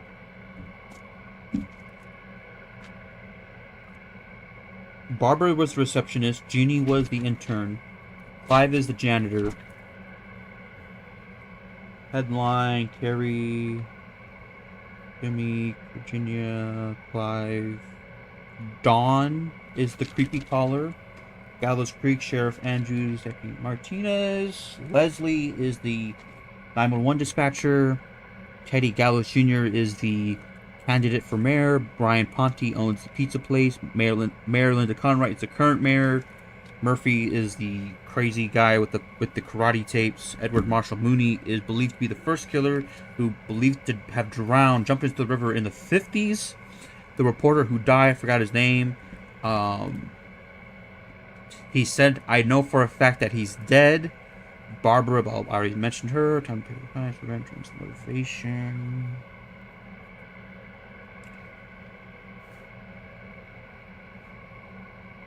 What was the name that we said was suspicious? For which one? You said so many. No. In the game, they said if a person named blah blah blah, if you know a person named blah, call it in because Clive. Okay. I forgot. You did write down some people, but that's alright. I won't fault you. The first person you saved after the cop was Sandra Sharp, the jazz runner in the car. Right, Sandra Sharp. Wait, we saved her. Hold on, that's jazz runner. So, okay, so there is a connection. The victims do have a kind of connection because Sheriff J. Matthews, Sandra Sharp, this guy drowned. They're all connected somehow. And when the killer called, his message was, "Time to pay the price, lies." Something about lies. Something about a cover-up. Time to pay for lies. Time to pay the price. Time to pay for the lies. Time to pay the price. Lies about what? Lies about what are they trying to cover up? Is there something? Is there? Maybe I think I'm missing a big part of the puzzle. I don't think it's as simple as I think it is. Why was George Barrow drowned? And who was the kid that died during whistling night? And why was what was Chuck feeling guilty about?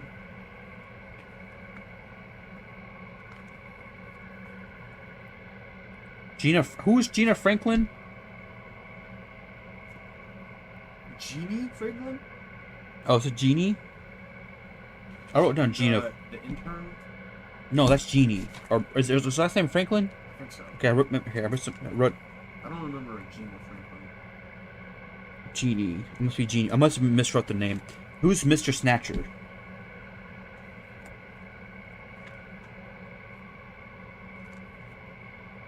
Mr. Snatcher? Mm-hmm. I don't think I know. I wrote it down. I don't know why. You must have heard it. I just wrote it down. Hmm.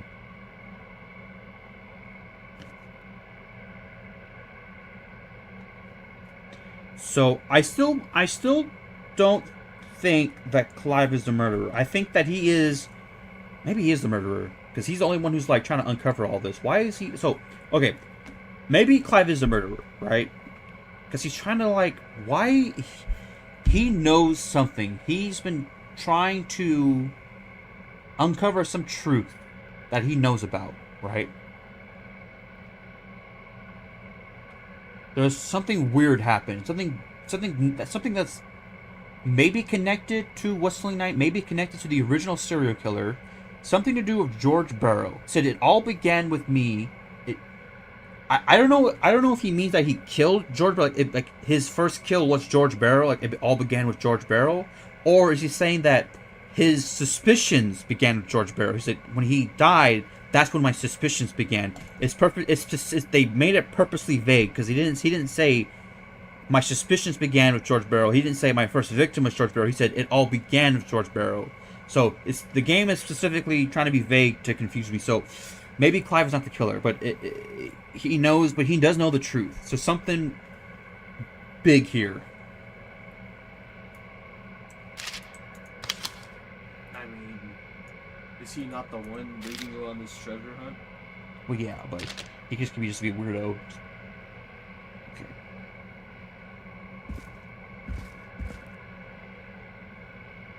I still think the killer's motivation is connected to Whistling Night because he did kill Jimmy and he cut off his face, which to me signals like there's some real hatred there. It's not a simple just killing. It's like I'm gonna cut your face off as well. There's some kind of like real hatred. So I do think the killer, whoever the killer is, whether it's Clive or someone else, does have a real hatred for Whistling Night. And the kid who died during Whistling Night, we do not know when they died. I don't remember them saying if it was recent or not. They just said like, oh, that kid who died on Whistling Night. Okay, what am I looking for?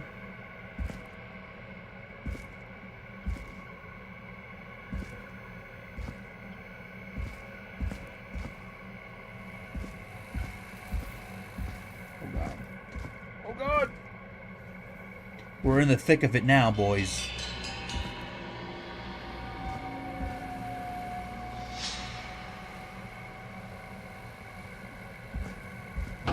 Oh, what's that noise? What's this? Is this that thing he bought, that security measure? Bro, that's one big security measure. I think I skipped something.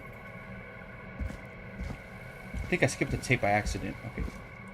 Put the paper again. It's next to cardboard boxes. It's by itself. It's in the corner. And there's a tape. So let me check this corner. Let me check this corner. Nope. There's a shelf. It's by itself in a corner. That's not the corner. Okay, let me go back.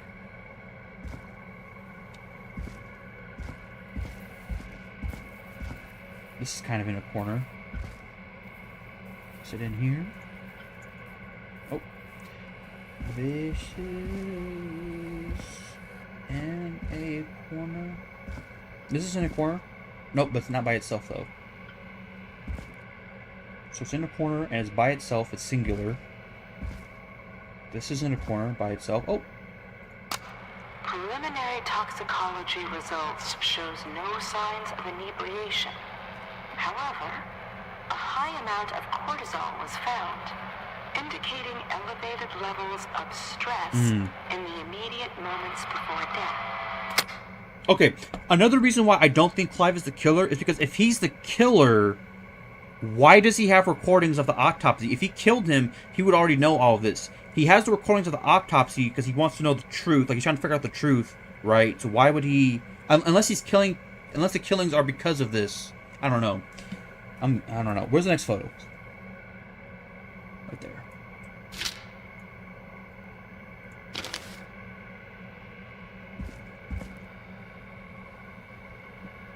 Behind the fan. We need to find a fan.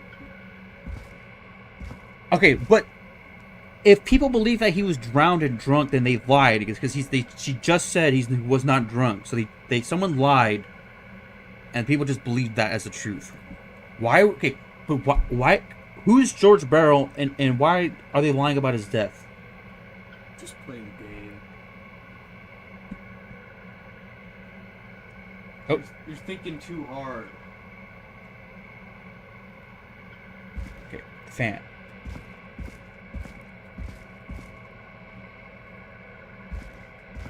Getting kind of lost now.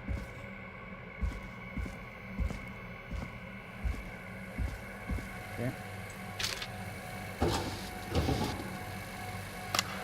Additionally, there appears to be a post-mortem injury to the arm.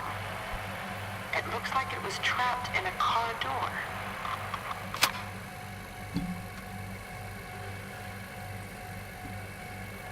This is huge. Post-mortem injury. Looks like it was trapped in a car door. He drowned, but he did not drown in the river. He drowned somewhere else. The killer put his body in the car, drove it to the river, but as he was taking it out, his arm got caught in the door, threw him in the river. Sandra Sharp called in the body. Where's the next photo? Is there no photos? Oh, right there. Perfect. Okay, metal box. Oh crap! Was there a picture of a? Was there a picture of newspapers on any of them? I should go back. It's a newspaper. Because no, look. On this photo, it says newspaper and recording. Or notes. Not newspaper, like notes. I think it means like there's a picture there. Oh. Oh no, you're right. Did you know how you got the paper for Sandra Sharp calling in the body? It could be one of those papers somewhere.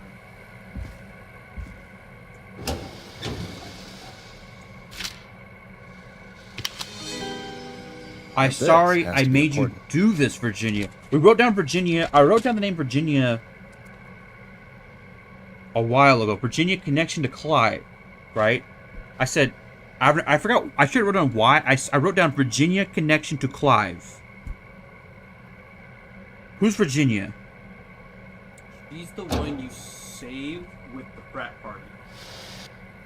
She was a doctor, right? I believe she was a doctor, but she has a connection because she said, Clive, I didn't tell anyone. That's right. I remember. She said, Clive, I didn't tell anyone. Okay. The deceased is male, age 18. The cause of death is established to be drowning, as shown by the signs of asphyxiation. It says by the signs of asphyxiation. So maybe he wasn't drowned. He could have been strangled, thrown in the river, and like, oh well, he died by asphyxiation, and he's next to the river. Did they find water in his lungs? Abrasions were found on the knuckles, likely from getting into fist fights in the past. Matches with known history of deceased being aggressive. No other injuries were observed, and from the coroner's opinion, there is no evidence of foul play. That's a lie. Additionally, the preliminary toxicology report indicates the deceased had a high level of alcohol in their blood. That's a lie. And it is in the coroner's opinion that the deceased went swimming. Nope, that's a lie. Big lie. Someone forced Virginia. Virginia was the coroner, right? And forced Virginia for some reason. Maybe I think it was Clive. So Clive is the murderer. Clive is the murderer. But why? It is the coroner's opinion that the subject likely feared for his life and was chased, resulting in a fall from a height into a body of water, where he hit his head, was knocked out, and drowned. Following that, he was moved Dr. Sullivan, we need to have a talk.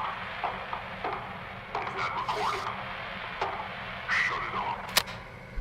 But then again, why would, if Clive is the killer and he forced Virginia to, like, hey, turn that off, like, if that's Clive right there saying, hey, turn that off, why would Clive then, like, 20 years later, 30 years later, tell us about this? Why is he telling us about this?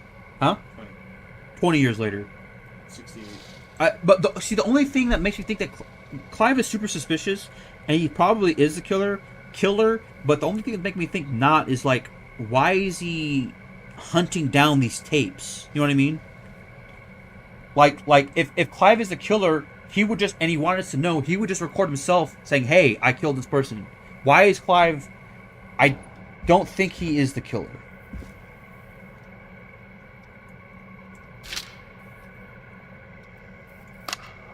If you're listening to this, then Probably I'm probably dead. What the? I'm a man who likes to stay informed. Mm-hmm.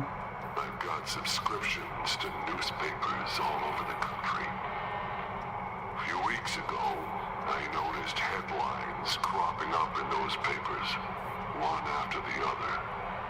Each headline about a murder.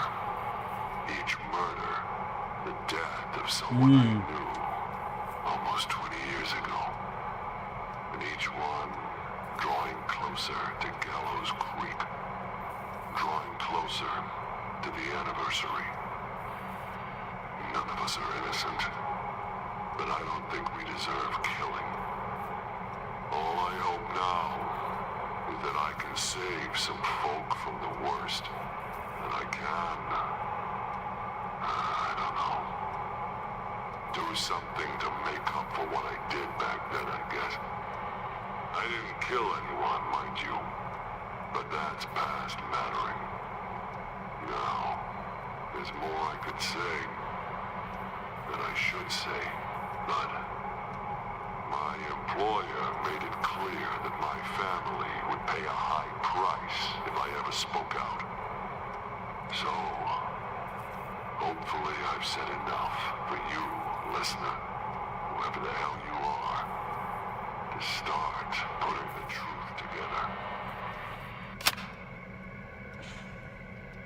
And What Floyer. the hell? Peggy is not gonna believe this. What the hell's going on? So that was his voice earlier. Clive. Okay.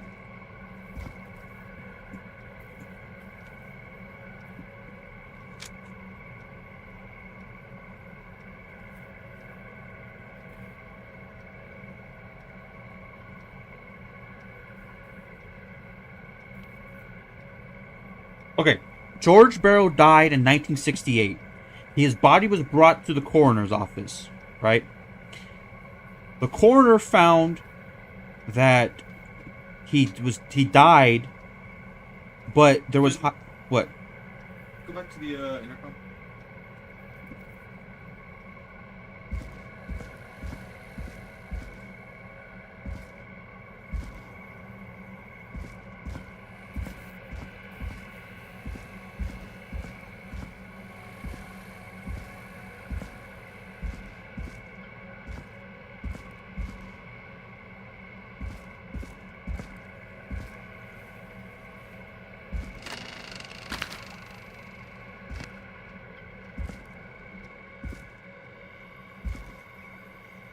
What have you found, Forrest? It's an autopsy tape. Doesn't say for who, but I think it must be for George. Poor George. He was so young. Something's bugging me, Peggy. What do you mean? I swear I recognize the voice of the woman talking Virginia. on the tape. I just can't place it. Seriously? Do you think you've met her before? I don't know. I mean, I just got here recently. I don't know.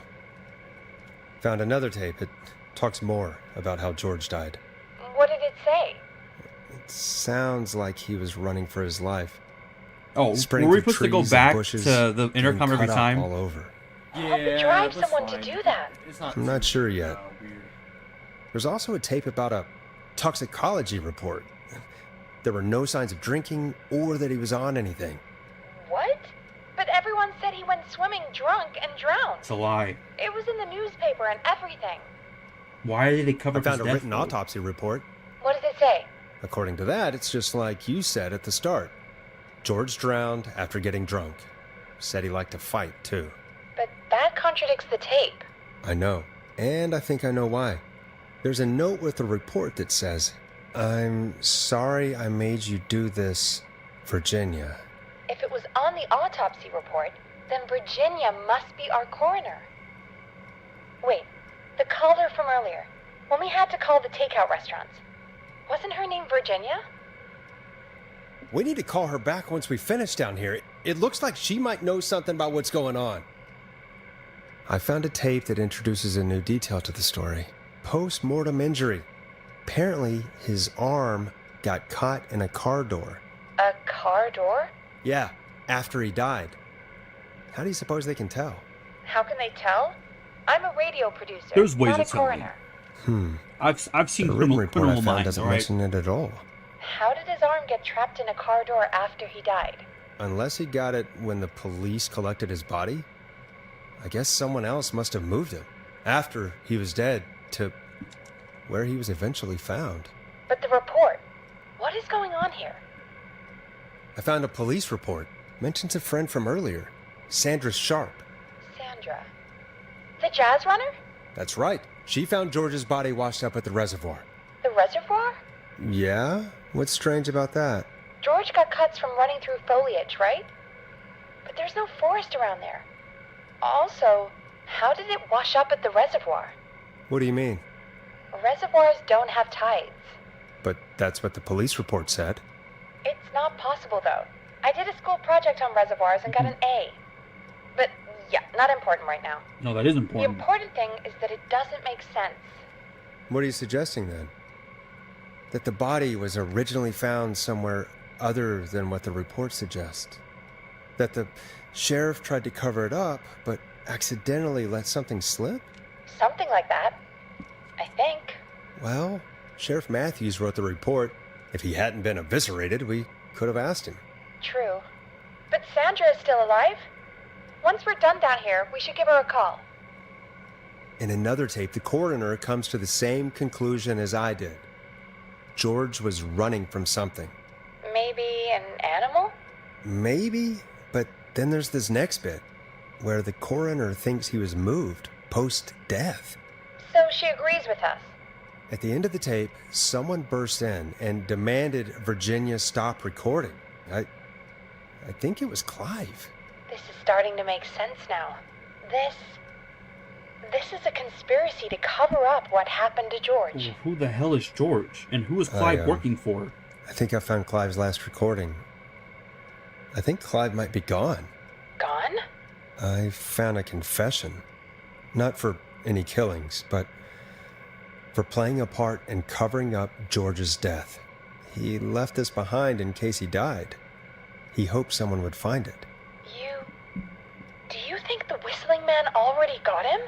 Possibly. We've had a lot of callers tonight, but maybe not every victim made it to the phone, you know? We don't know how many there really are. Christ, Forrest, that's dark. I know, but Clive said he had read about other murders in other towns, and that the murders were all folks who knew about the incident. And the killings were getting closer to Gallows Creek. He said he wanted to do something good for once. The board in his office. He wasn't tracking people down to kill them. Yep. He was tracking them down to That's save what I was thinking. them. Ugh, why didn't he just come out with all of this? He said his employer threatened his family if he spoke out about any of it. His employer? The one who orchestrated the cover-up? Oh, Clive. I'm sorry for thinking you'd killed all those people. Do you think you found everything? I think so. Forrest, what's going on here? Someone wanted that boy's death to seem Why, like an though? accident. And they hired Clive to make it look that way. Come back upstairs when you're ready. We need to figure out our next step.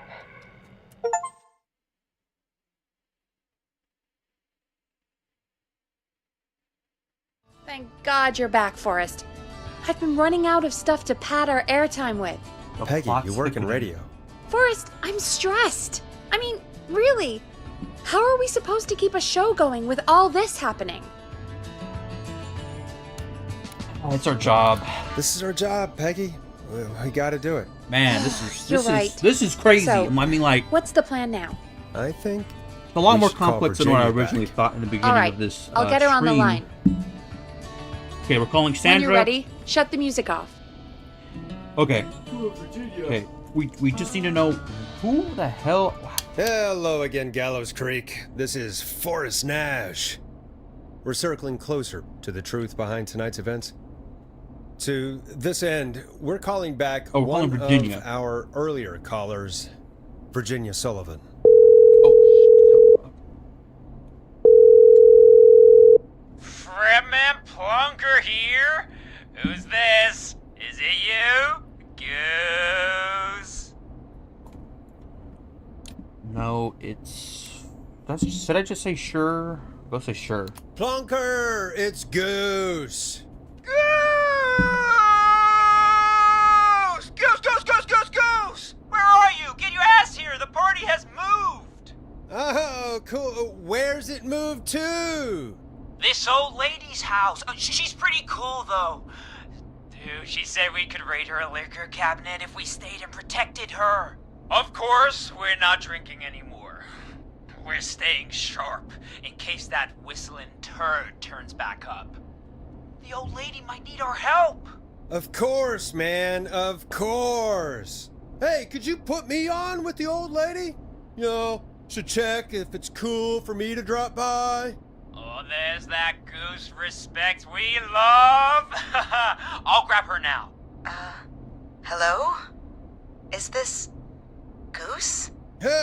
Hey, Dr. Sullivan.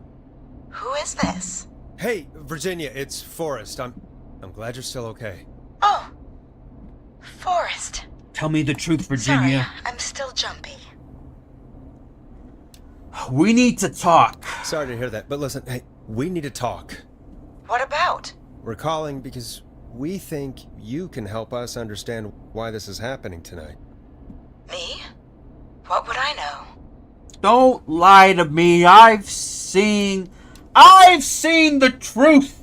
Does the name Clive mean anything to you? Clive? No. I don't know that name. What are you asking about this for? You mentioned that Virginia, name you're a earlier bad liar and a when you worse called us foreigner. the first time. I don't know what I said then. I was petrified, Forrest. Clive's the janitor at our station, and we know you spoke to him in the past. Forrest, please. You don't know what you're doing. He'll come for me. Virginia, it's okay. Clive won't be coming after you. We think Clive's dead. Dead? But isn't he? He's the whistling man, Forrest. Yeah, we thought so too. We thought so too, but You don't understand. All those years ago, he... It's okay, Virginia. He's gone. We found evidence to suggest well... And we found your autopsy reports for George Barrow. How? I saw him destroy them. Well, he didn't. I don't know if he kept them or made copies or what, but we found them, and we know it's related to what's happening tonight, which is why we called you. Why did you write a false report? All right. One day, I came into work to find a boy on my slab. And as I finished the autopsy, this man, Clive, he just burst in. And he started making demands to give over the reports, to falsify what I found. Of course I said no, but, well, when someone wants to make you do something, they can use the carrot or the stick. For me, he used both. You see, my sister is sick. She has a chronic condition that's never going away. It's expensive to treat, and it was getting to where I couldn't afford it. And Clive promised me that his employer would pay for my sister's treatment. if I did what he said, and that if I ever spoke about this, he'd beat me to within an inch of my life. I don't know why he had me do it, but my sister needed me. You have to understand, she needed me. We understand.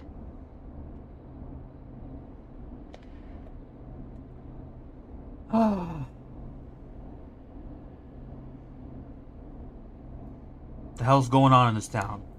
Thank you, Virginia. That was brave. God, I just want this nightmare to end. This will help end it, Virginia. Thank you. Stay safe, Virginia.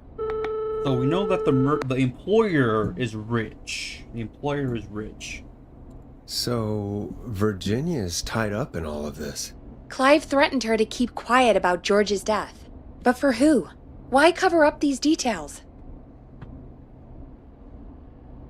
Well, we know Sandra was involved in George's death. Do you want to call her? I do. Alright, but before we go asking questions, I think we should know what we want to ask. Is that fair? Yeah, we need to ask her about finding the body. She was the one who discovered it, but something just doesn't add up. 100%. She knows more than she's saying. I wonder what she's hiding. We'll hopefully find out soon. Anyway, just be careful when you're talking to her. Don't push too hard.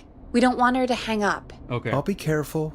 Alright, calling her now. We don't want her to hang up. Hopefully she's at her My jazz brain studio. is like running like at 1,000 miles per hour. I'm just trying to figure out like what is the Aha! who's the Forrest, killer, you're who's through. the employer. Hello, this is Sandra at Jazz Pizzazz Jazz Studio. Who is this? Hello again, Sandra! It's Forrest Nash of 189.16, The Scream. And you're live on air. Oh, I always thought folks called into a radio show, not the other way around. Yeah, well tonight's a How's special Jazzy? night. What can I do for you? Well, we're trying to understand what's behind the attacks tonight. We had a few questions. Why, Forrest, of course. Heck, after the way you saved my life, I'd say yes to just about anything you asked. What the heck? I didn't get there yet. Why were you targeted? Be serious. That sounds nice. They said to be nice. That sounds nice. Nice. Really? Well, that sounds We're using nice. the gentle approach. I might just call you back tomorrow then, too. You got my number. But what about tonight? Is there anything you want to talk about right That's now? what you meant. Remember why we called, Forrest. Of course. Do you know why the Whistling Man might have targeted you? Ha! As far as I could tell, he was just a knife-wielding psycho with superhuman cardio. He'd have chased after anybody. Right. Well, we think he might be chasing specific people. People who know about the death of a boy named George. Oh, I don't know anything about that. Sorry. Yeah, you found the body. Sandra, we know you found George's body. We have the police report. I don't know what you mean. Be gentle. Be gentle. It's okay, Sandra. We know. You do? You know about? Yes. Of course. This studio is my life. After I found the body in the river, I couldn't lose my studio. Do you understand? Sure. Sure. I understand. When the rent just kept going up, he said he'd stop if I just needed to keep quiet. And everything would be okay. Of course. Of course. We understand. I mean, it's not like I killed him. What was the harm in saying I found him in the reservoir instead of the river? Right? Right? I'm sorry. I can't do this. No! What? We were gentle. We were. And she's gone. I don't think that could have gone any better. You truly did great, Forrest. Okay, well, I guess Well, she just would have folks, hung up if at any anyone point. out there has any thoughts on what's going on You tonight, know, what the hell is going on in this please town? call in. That's good timing. We've got a call waiting just this second.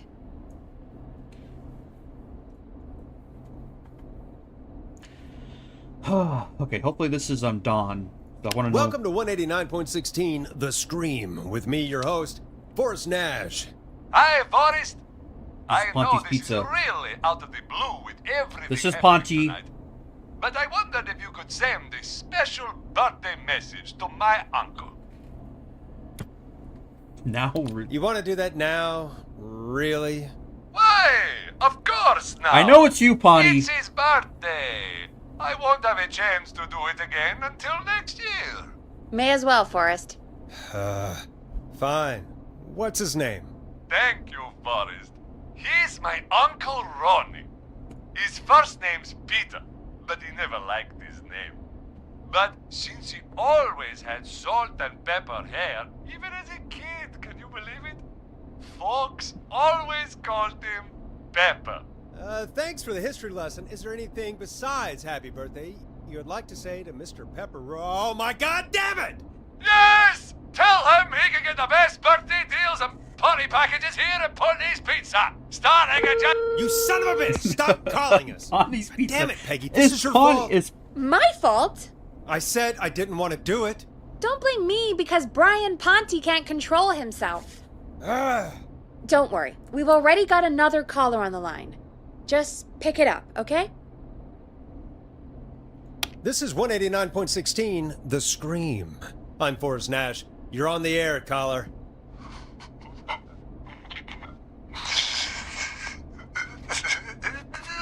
Caller. what's going on here? Well, it sounds like he's laughing.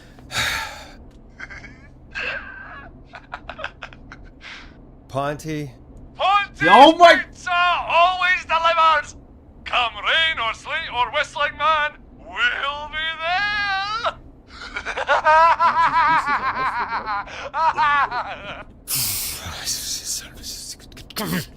Forrest? Forrest?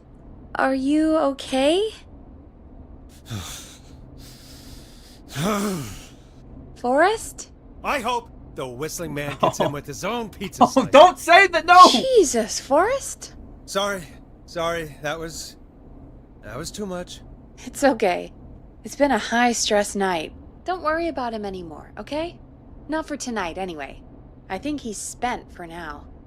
We've got another call, whenever you're ready. This better not be Ponte. This better not be Pawnee. Alright, if this...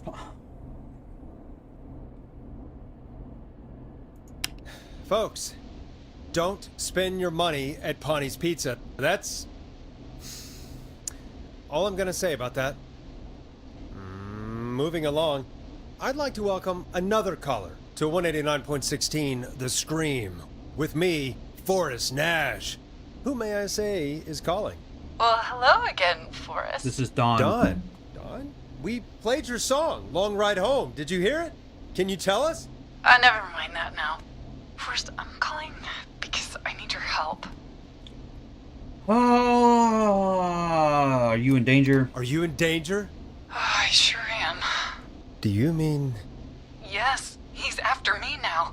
you? I think so. He must have heard me on the radio helping you.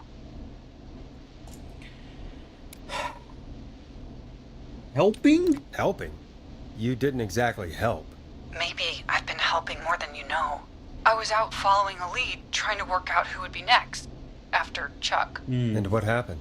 And I started to feel like I was being followed. I came back to my apartment building, but this newfangled security system has me locked out. I need you to help me get inside.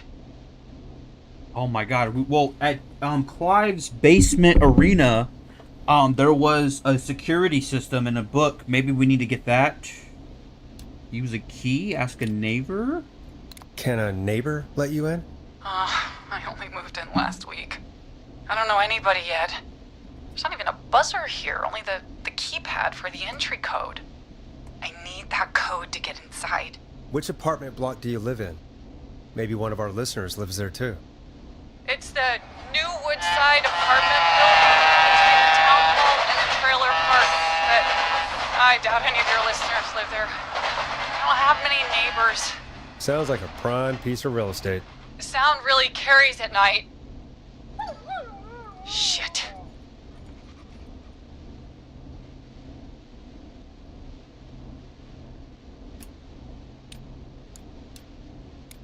I'm guessing you're not a dog person.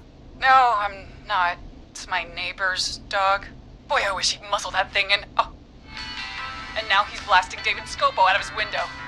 Listen, I can't get any... street. I don't think he's seen me yet. Forrest, please. I need your help. We have to save Dawn so I want to get that information. Or I'm gonna die. Give me neighbor's name, neighbor's security system's name. The window's open. Music blasting. Get neighbor's attention. Probably can't hear it. What's the security system's name? We do have a notebook downstairs. Neighbor's name. She lives between the town hall and the trailer park.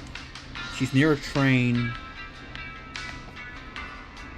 I forgot what the first part was, what she said in the beginning about where she lived, but hopefully it'll remind us.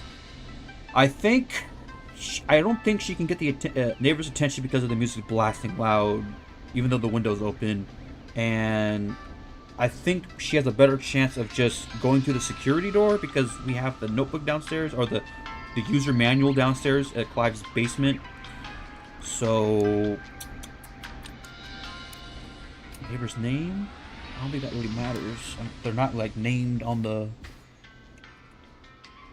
houses. Let's ask for his name. What's your neighbor's name? What's your neighbor's name?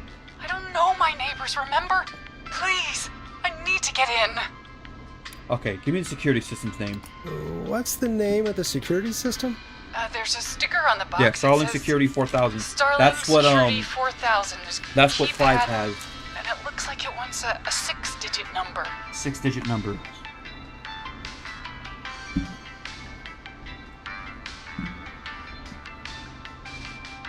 Six digits.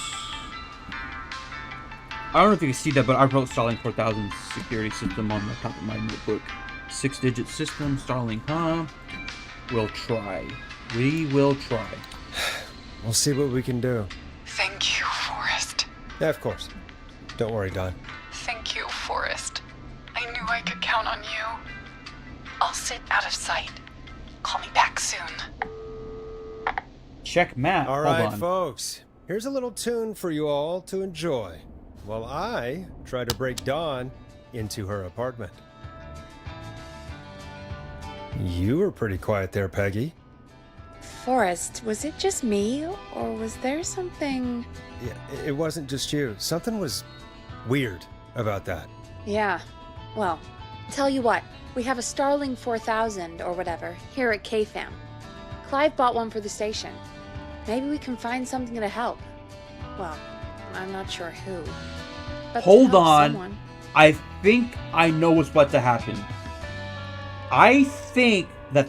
Okay, so she's locked out of the Woodside Apartments. Woodside Apartments. And somewhere, Clive probably has the papers for the Starling 4000.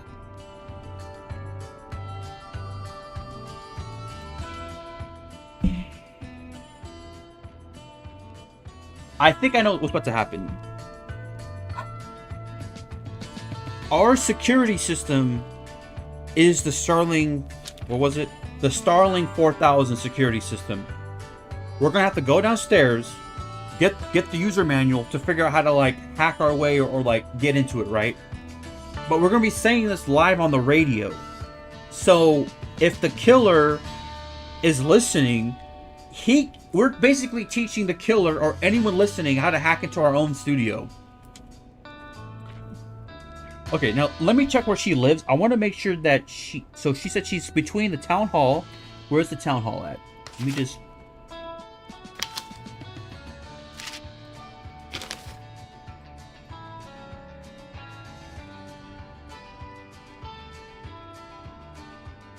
Okay. She said she lives at the... Didn't I write it down? Something about the Woodside Apartments. And we heard a train. So let me make sure that she's not lying to us. Where are the Woodside Apartments? West Gallows Cemetery, Estates, Drive-In Theater, Pharmacy, Trailer Park, Woodside Apartments. Okay. She said she was between the trailer parks and the town hall. Or Greek, yeah, Gallows. Okay. Now, is there a train near Woodside Apartments? We heard a train. We heard a trailer park. Gabrielle's sheriff's office. Where's the train at?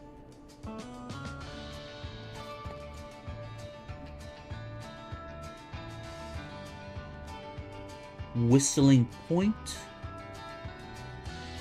Gallows Creek, Just the Jazz Studio.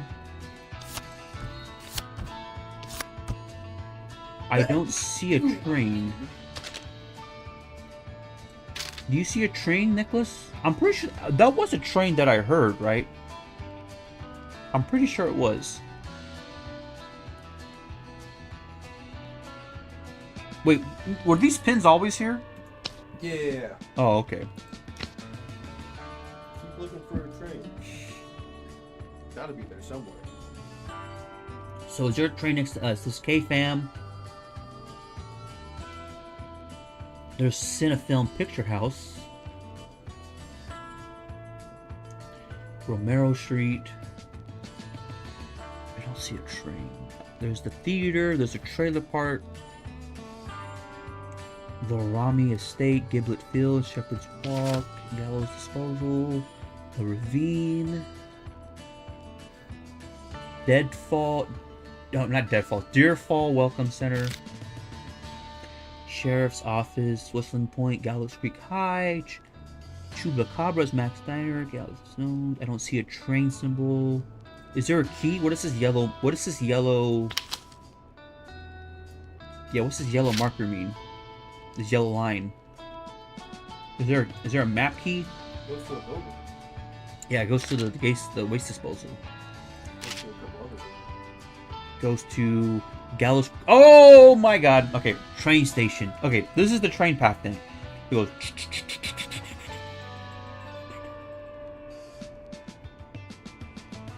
I don't know. Woodside Apartments is kind of. I mean, I guess you could hear the train from there. I guess, but if maybe she's. Okay, well, if she's at K-Fam, I don't think she could hear the train, but maybe she could hear the train from the Woodside Apartments. Maybe she is not lying. Maybe she is at Woodside Apartments, like she says. Between Gallows Creek Town Hall, Trailer Park.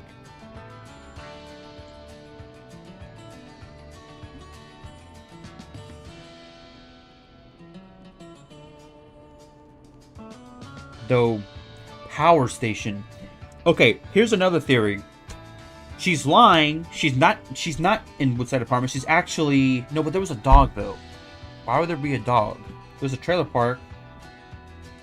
Is there a place near the train station where there would be a dog? I don't know. Okay, I'm overthinking it. Let's just see what happens because I don't think we have control over what happens.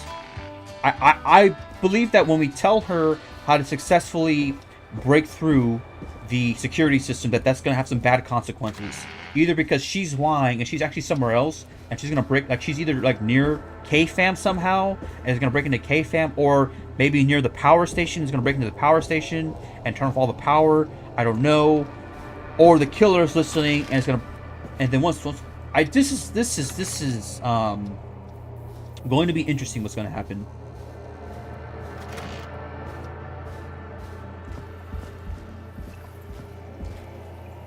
Wait, who has a dog? Wait a minute. Wait a minute. We know who has a dog. The power team. We know that Roller Ricky has a dog, and he skates. Hold on. He's working at the skating station. Hold on. Let's go back up to this map.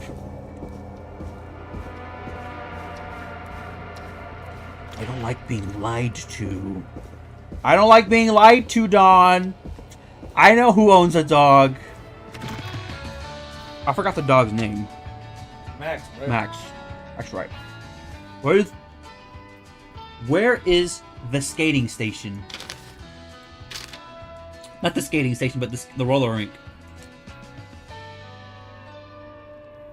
Jazz Studio. Roller Ricky's is right next. Oh, look at that. Roller Ricky's is right next to...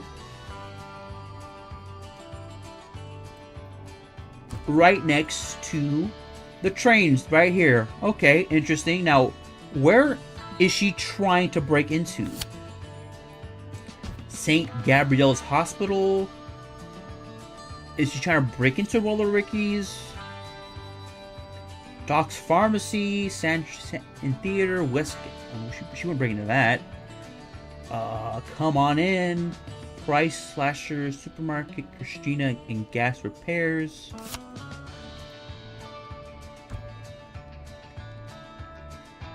She's a lie. She's lying. She's lying. Can I tell her that she's lying, or are we scripted into sabotaging ourselves? Is this a scripted moment, or do I have free will? Because Dawn, you're lying. I don't know where you're breaking into, either Gabriel's hospital, but why would why would you break into a hospital? I mean, I'm pretty sure you can just walk in at any time of the night. I don't think they're... Dog wouldn't be there. Maybe the drive-in theater, but what is that? What advantage does that give you? Who's the next victim? The next victim is Jazz Studio, right? Oh, what's her name? Oh, he just talked her on the phone.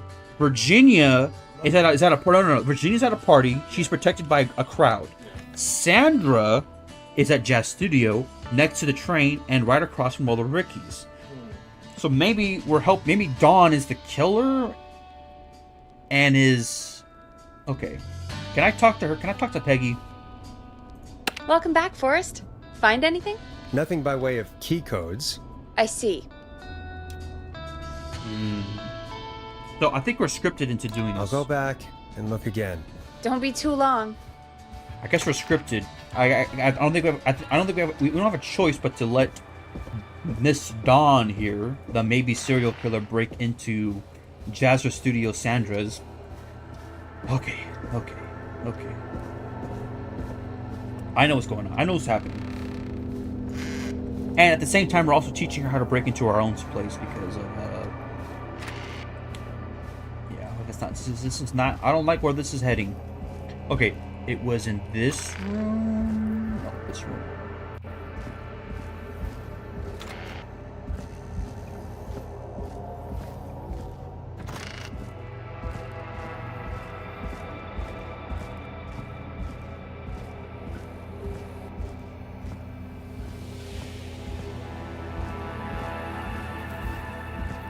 I think it was in here, right?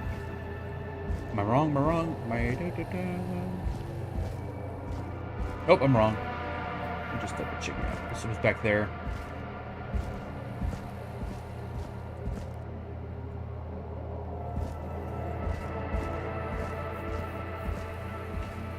My brain!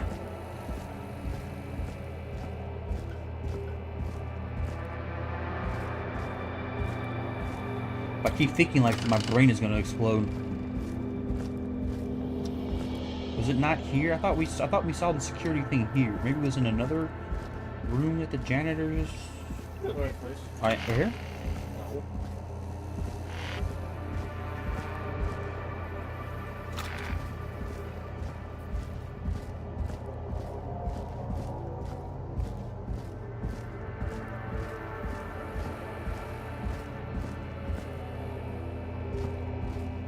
I know it was down here, but where down here? Why are the mannequins pointy? Okay, but we still don't know why he has mannequins. It's still kind of weird. Are these mannequins like clues?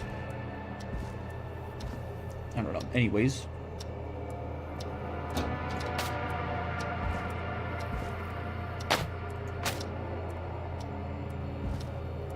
Wait.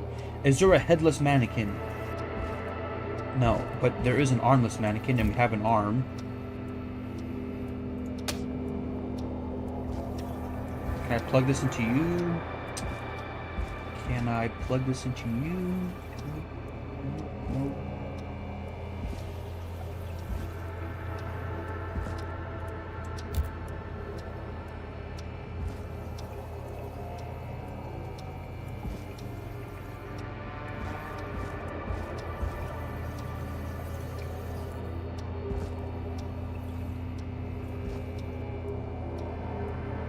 This is a clue, but I don't know what it means. Okay, anyways, let's continue. I know I saw the security system near the janitor's place. Where did I miss it? This is the dummy. This is the dummy right here, right? Well, they don't need to break in. They could just go in through right here.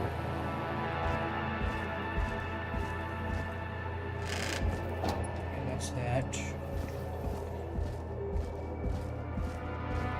I swore I saw the security system somewhere.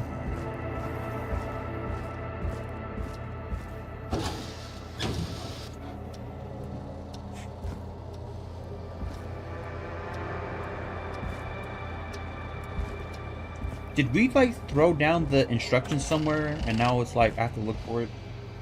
I don't remember. I thought we just placed it back down to the... Oh, right here, right here. Okay.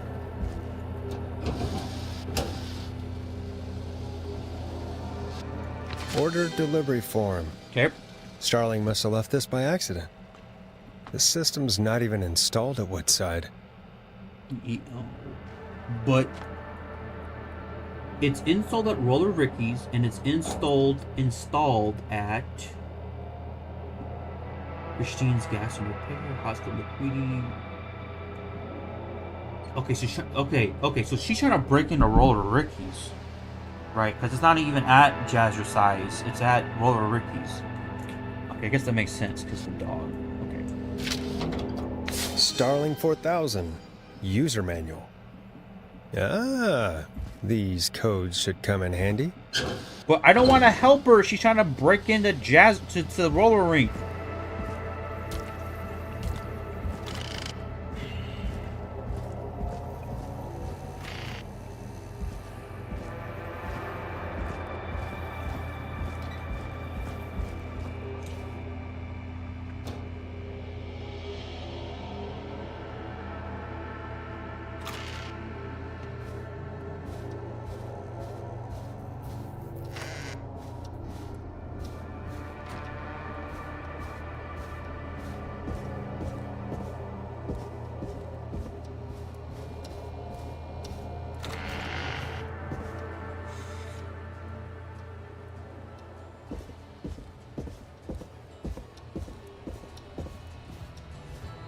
I'm gonna turn that song off. You don't deserve to listen to this, Dawn. Welcome back, Forrest. Find anything? I found the Starling truth. 4000 security manual. It's got a bunch of codes. Good. And did you find anything else? I saw a list of everyone else who bought the Starling 4000. Know who was on there? Oh my god. Roller Ricky! Do you think we should give him a call? Is that crazy? I don't know what you'd say, but... Yeah. That might be a good idea. Okay, one moment. I got the number here. Patching you through.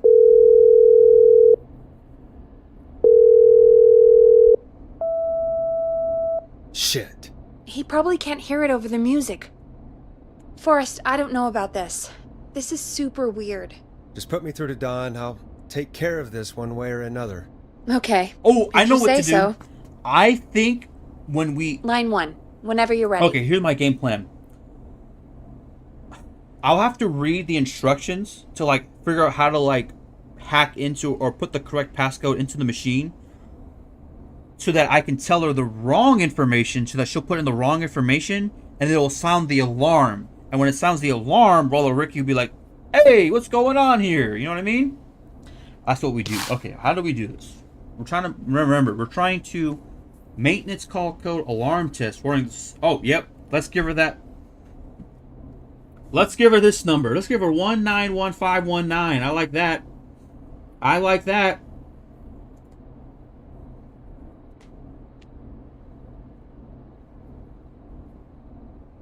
Yep, I like that. 191519. Let's give her that number. Don, are you there? This is Forrest Nash from 189.16, The Scream. Oh, thank God you're back. I've been so afraid. What's the code to the gate? Oh. Yeah, okay. You have maintenance code, give alarm deactivation code, give alarm. Yep, let's activate those alarms, Don. I know you're a liar. The code is 191519. Thank you, Forrest. See, I'm smart, all right?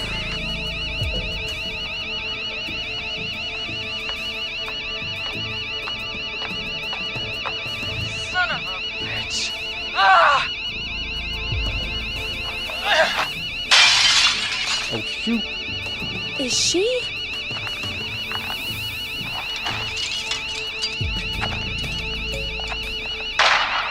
Oh, Yeah, stay out! Nobody disrespects the sanctity of the ring! we saved Roller Ricky. Don't ever come back here again! I'm calling the cops! Thank God. Hello? Is someone there?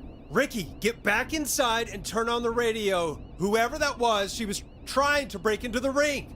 She? Forrest, man, you got no idea. That was him! That was the whistling man! The alarm gave me just enough time to get my rifle. I don't like hurting folk, but I can't let anything happen to Maxie. Yeah, you gotta- He's my best friend, you know? Listen, man, I'm heading back inside. Gonna barricade that window. My man, thank you. You and Peggy can skate for free whenever you yeah. want, forever. That's a done deal. Thanks, Ricky. Can't wait. You got it. Talk to you soon. Okay, Gallows Creek, here's some music while we process what just happened. Okay, you know what? No. Take that. Never play that song again. We're playing the hang up. Wait. You said David Scopo, bro. David Scopo? Play. Oh, that's my friend's song? This one? David Scopo. Oh, okay. Time for some music. So, the whistling man is a woman? Failed. They both would have died. What do you mean both would have died? The dog will do it. Oh my, no, not the dog! Bro, that's the worst death in the game. Well, I saved them though, because I'm suspicious of you. What did she ask me? Oh, how'd you know it was her? I had my suspicions. I mean, she just was weird. I had my suspicions. Yeah, sure, Forrest. You just never mentioned it. I mentioned it. She called up. You spoke to her multiple times. I just thought she was just a regular Gallows Creek Strange. I knew she wasn't right. I was just hoping that she was like weird, but like still on her side. You know what I mean? Like, oh, I'm weird, but like I know the truth. But she just seemed weird. Also, why does she want this song played so badly? What's the name of the song? The Long Ride Home. The Long Ride Home. Interesting.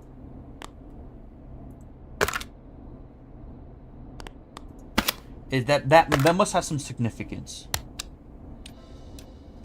Yeah, she seemed pretty normal. I knew she wasn't right. I thought she was just a regular Gallows Creek Strange. No, I knew she wasn't right. I knew she wasn't right. Is that right, Shirley? Yes! Why do you think she requested that song? Get me outside? Ooh, get me outside. She knew Barbara. Barbara works at Fam Radio, whatever this place is called. K-Fam. So she knows that record is outside. So maybe she did, and when I went outside to the alley, there was a person waiting for me behind the fence. I think it's Barbara. Maybe. I don't know. I still don't know what her deal is.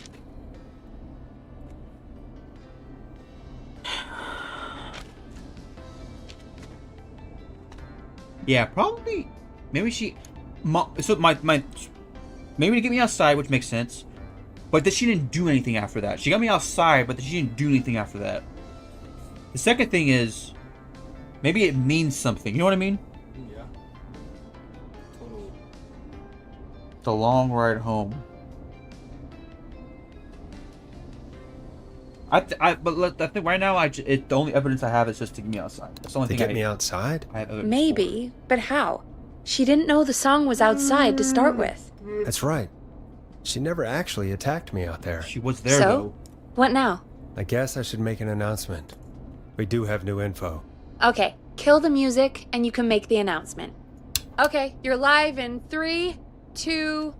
Hey folks, this is Forrest Nash here. I hope you're all safely locked inside.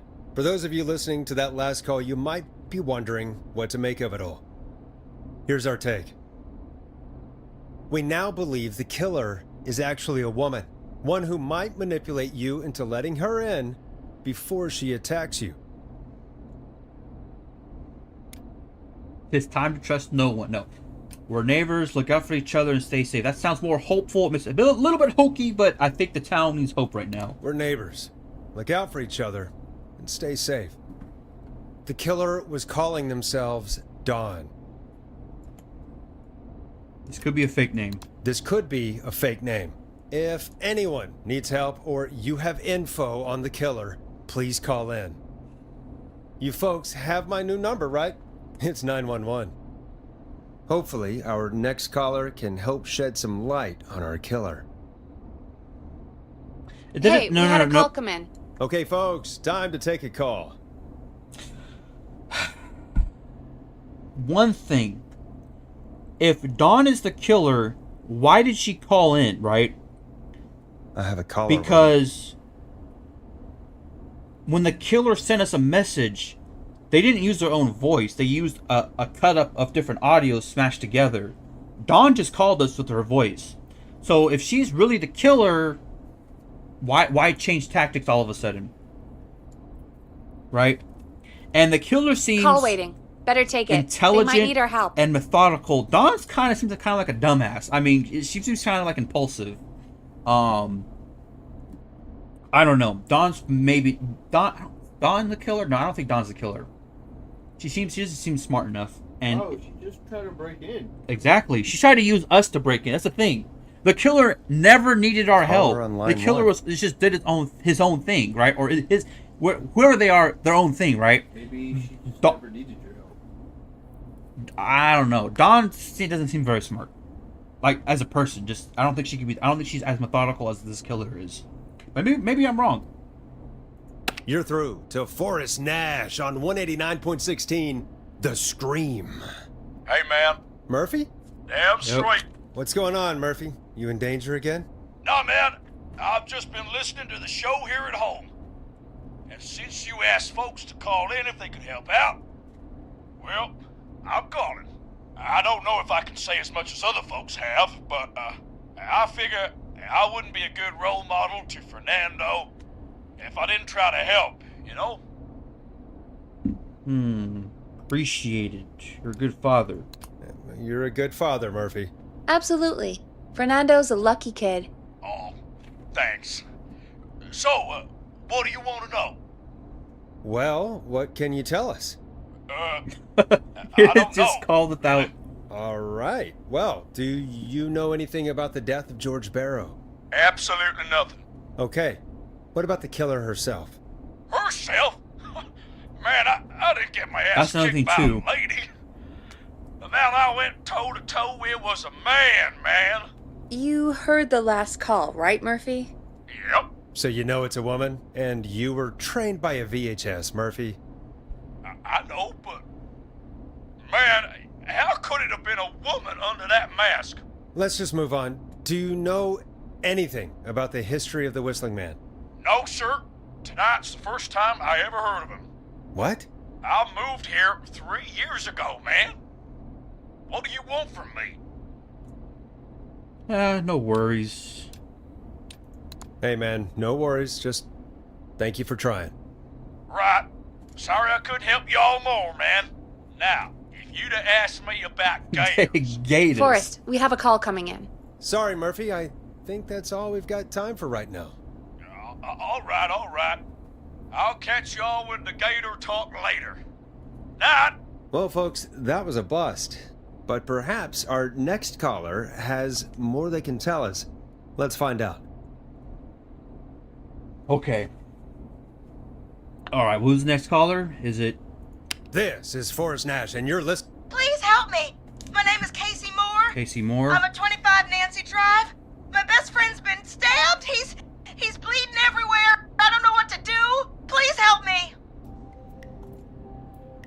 He's still breathing. Is he still breathing? Yeah, but he's bleeding out fast. I really need help, please. Take a breath. We'd been out at the reservoir. We were heading back to his place when we heard this whistling all of a sudden. He just started freaking out. He screamed at me, told me to hide. I'd never seen him like that, and I just panicked and ran and hid in a bush. Oh no. Forrest. Then what happened? He went up the road and talked to someone. I couldn't really hear or see anything. It sounded like he might have known the person, and they just stabbed him. Was it a woman? Was it the whistling man? Casey, was he talking to a woman? I don't know. They had a mask and wore all black. That's all I know. But he Please, we knew? need help here. I'll get you help, but I need to know. Where did the masked person go? They left. They left him to bleed out. I waited until they were gone, then dragged him into the garage and called 911. Wait, why didn't she make sure he was dead? I don't know. I think I heard them say something like, "It's not so funny now, is it?" Before they left, but please, he needs to get to the hospital.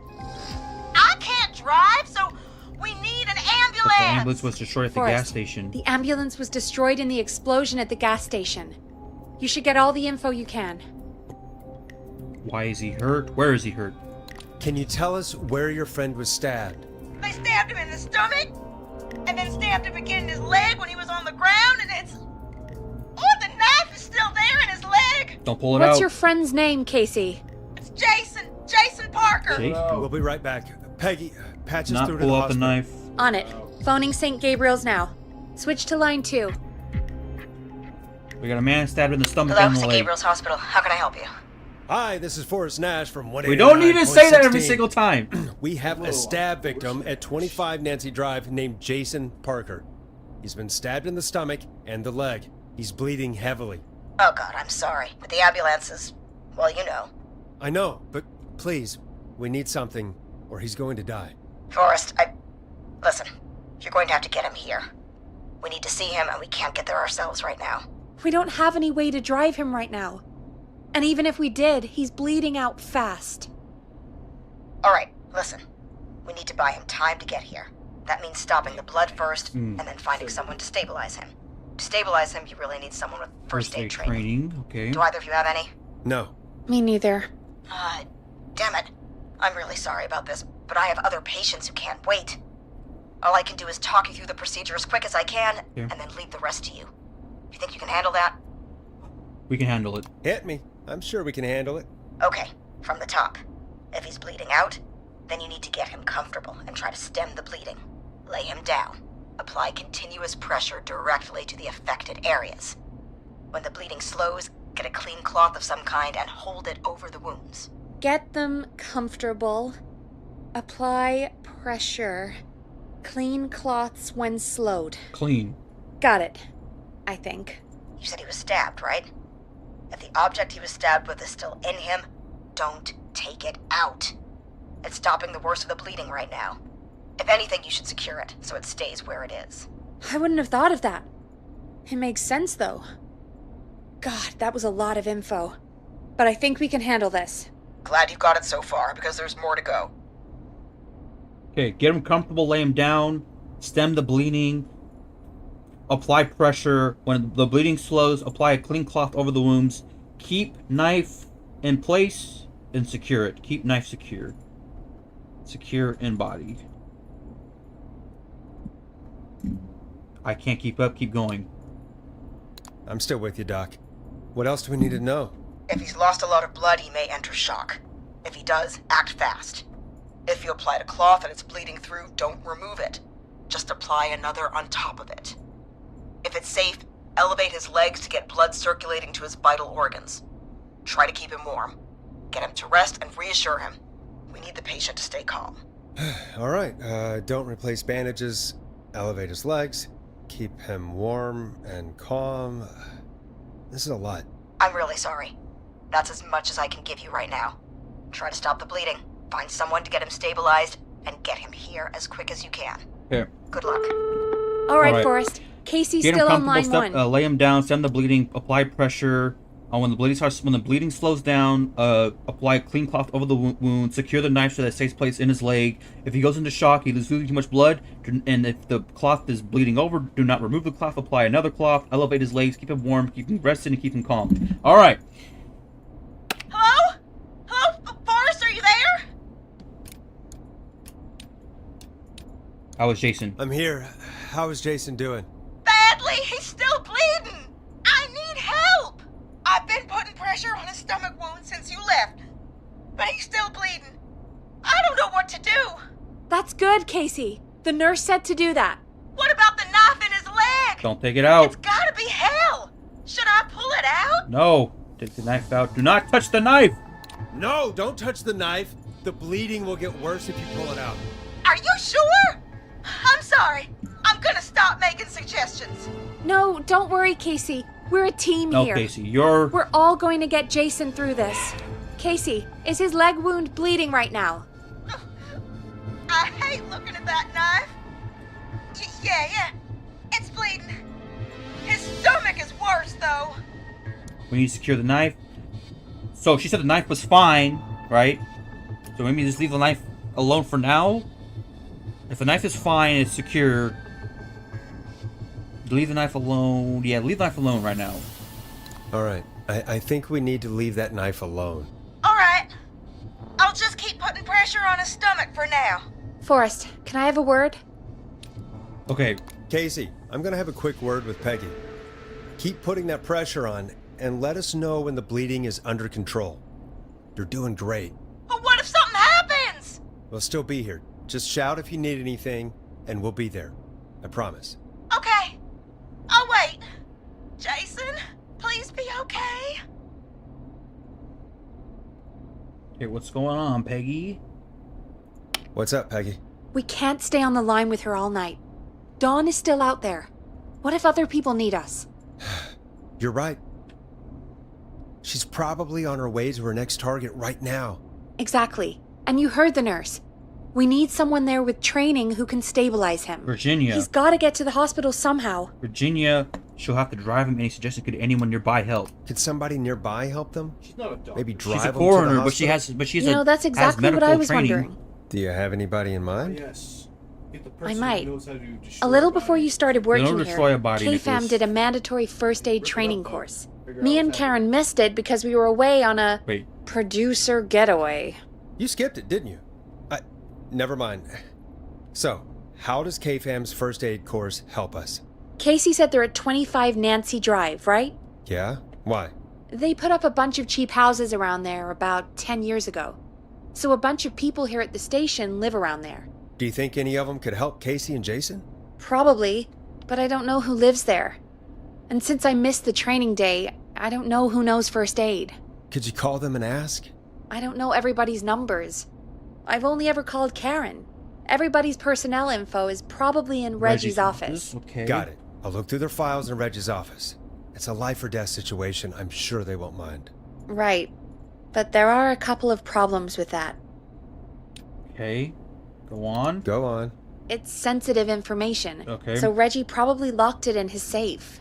Great. Great. Do you have any idea what the combo for the safe could be? Not a clue. Reggie's a serial note taker, though. Maybe something in his office will give it away. Right. There is something else. Oh my God! I'm What not is? gonna like this, am I? Have you ever heard the future is floppy? What the heck is going Peggy, on? what the hell are you talking about? I'm talking about floppy disks. Floppy disks are like these futuristic things that have information on Yes, them. I'm rich. I was from Chicago, you put them right? in a computer I know about and floppy they do disks. something. Peggy, I know what a floppy disk is. Anyway, Reggie decided that the future is floppy and started phasing out our physical records and replacing them with these floppy disks.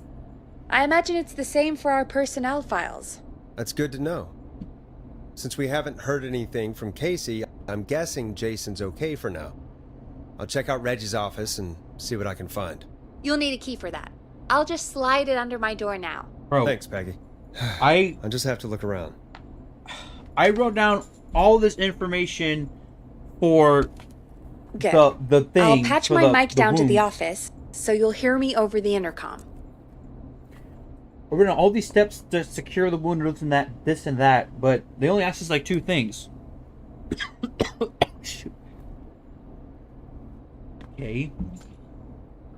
It's good to have. Notes. Okay. Alright. Okay. We're going on to Reggie's office. Floppy disks. We need to look at his notes for the passcode. Was it downstairs? That's not opening.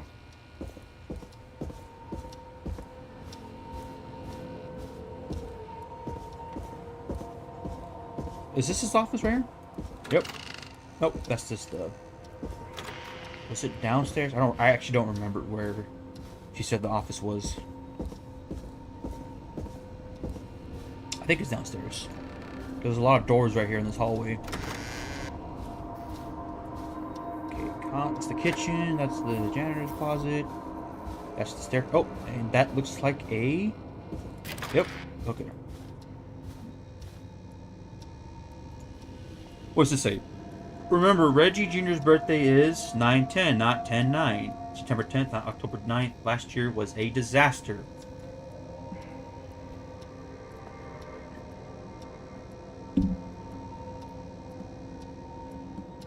Looks like I need a 4-digit code. Very important date. Nope, that's not working. Must be something else. It was a 4. He said 4-digit code, and it says very important date. Well, important date's right there.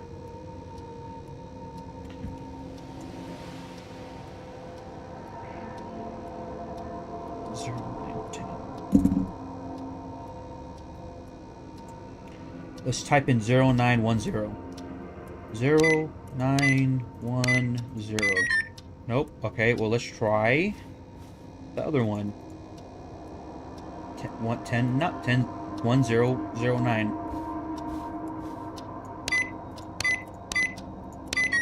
Okay, not the birthday.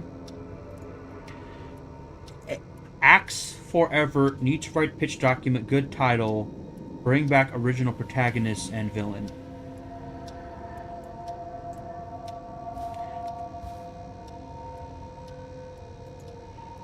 Clive, if you're reading this, stop stealing post-it notes. That's kind of a funny, Okay, floppy disk. Put that back for now. Can I get the other doors? Nothing there. Anything in here? Nothing there. What about over here? Oh, nothing over there. Okay, let me make sure there's no post-it notes. Okay, there's Peggy's intercom. From below it came. Scorpion. Laser Racer. Okay, more information. First aid to the injured. Issued. This certificate is to certify that Reginald Scott, that's the boss, right? Yeah, that's the boss, has successfully completed the standard issue course to first aid to the injured. Okay, Reginald Scott has first aid knowledge. And nothing else can we interact with. I don't know where he lives. The victim is at 25 Nancy Lane, which is... We can worry about that later. Let's first just figure out how to unlock this code. We probably need to do the... Hey, did I read this? Ask Jeannie where those tapes are. It's been weeks now, overdue. Oh, because Jeannie's been watching the horror films on her desk.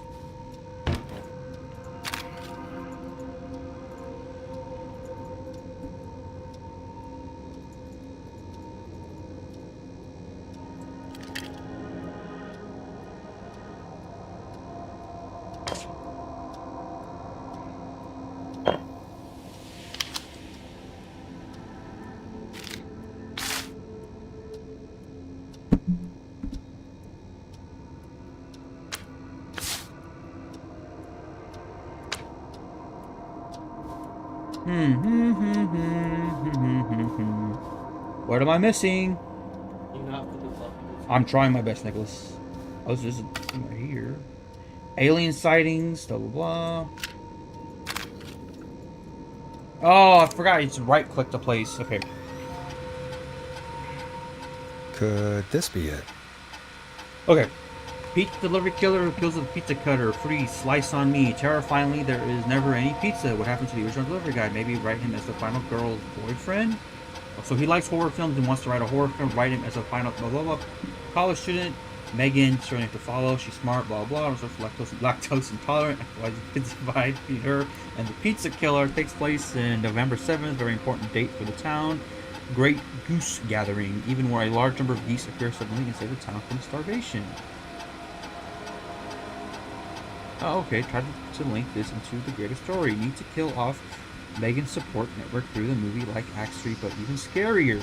Maybe partner with Tony's Pizza for launch 1 to order just pizza. Maybe partner with Ponte's Pizza for the launch. Yeah, I think Ponte's Pizza would go for it. I think he needs any advertising that he needs. Or that he wants.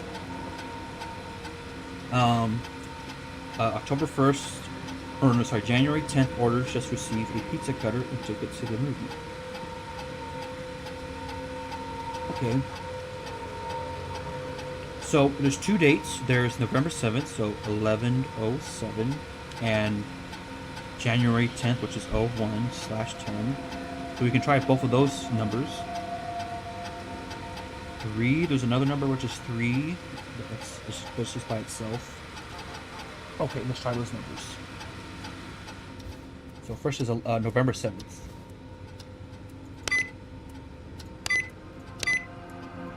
Nice. Oh, yep. Oh my god. Okay, what's this? Personal file. Carter Bradley. Weaver Peggy. We know that she doesn't have any information. Nash Force, that's me. So we can ignore those. John Hedges. Little Karen Lawson. Barbara. Barbara. Suspicious. Let's look at hers. Suspicious, Barbara.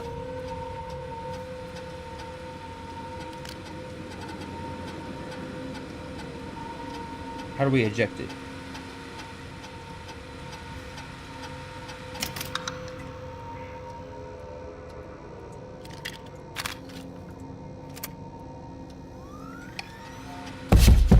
Oh, what the hell was that noise? I keep hearing noises and like... I want to believe. He believes in aliens. Okay. Receptionist. Date of birth, 1957. 14, she lives on 14th, so... Barbara lives on 14 Craven Street. Notes. Barbara is really getting on well with all the staff here. Everybody gave her great feedback at our last review. I got the feeling there's something going on with her and Brad. I call it a hunch. Okay, we know that. Barbara got another cat recently. She must have at least 5 now. Daisy, Murphy, Penelope, Freddie, and Lord Winston. I'll need to monitor productivity going forward. The cat photos are a big distraction for the rest of the team. Barbara laughed when I told her about the concept for my new horror script. I don't care what she thinks. A story about an alien A at the center of the earth set to hatch on February 30th is a great idea. Why else would we avoid having a okay. But I read it. Why else would we avoid having a February 30th? And I can't, our last review, it doesn't say anything about medical treatment, but she was there at the last review. Is that in reference to, was there at last review? And I think it's Katie. Katie also was there because her and Peggy went somewhere else, right? So we can skip Peggy, or Katie, I mean. That's Karen, or was it Karen? I know it started with a K. I think it's John Hedges. Nash Force, skip that. Peggy, we can skip her. Bradley Carter.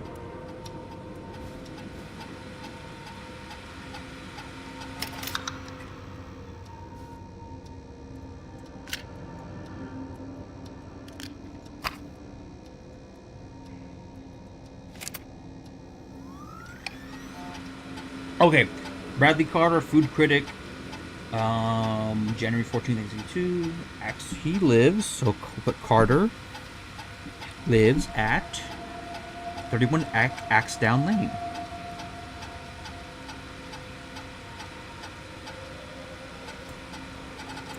When I hired Brad as our station's food critic, people said I was crazy. We only have 3 takeout places and a diner. What's the point? To them, I say, you can't be afraid to explore the darkest reaches of the unknown, or Henderson.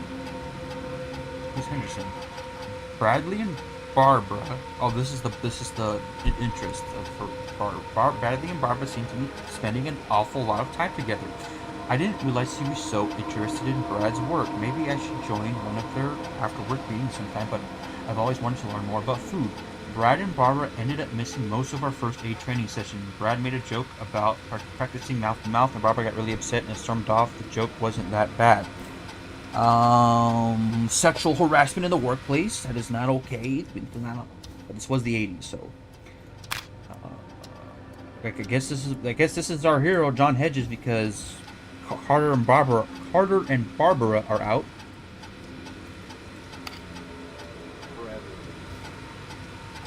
Bradley Carter.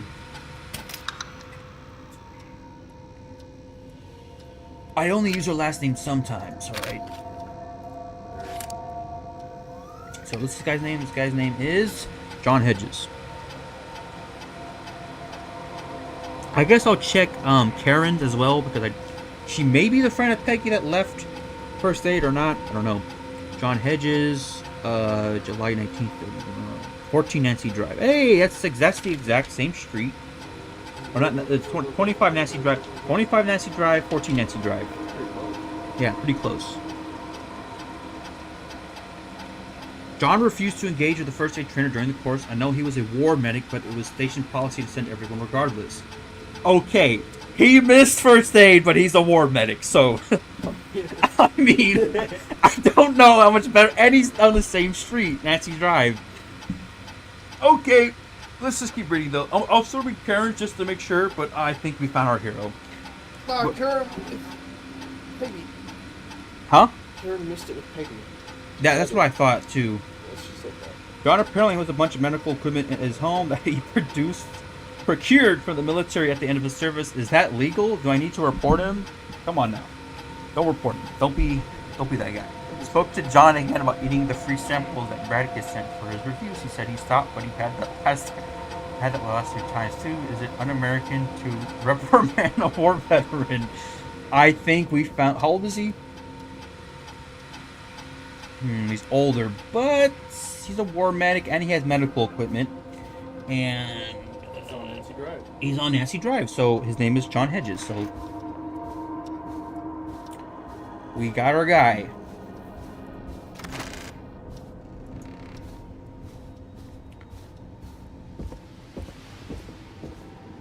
Who's walking? Is that me walking? Oh, it's me walking on the carpet. Hey, that's the same pattern. That's not the same pattern, but it's a very similar pattern to the rug, the carpet in The Shining. The girl's name is Carrie. Yep, it's a reference to Stephen King. Oh my god. Yep.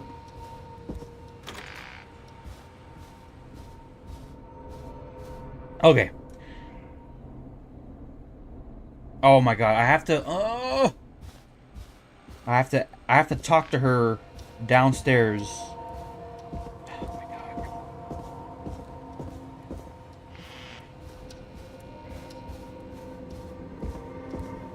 KFAM 189.16.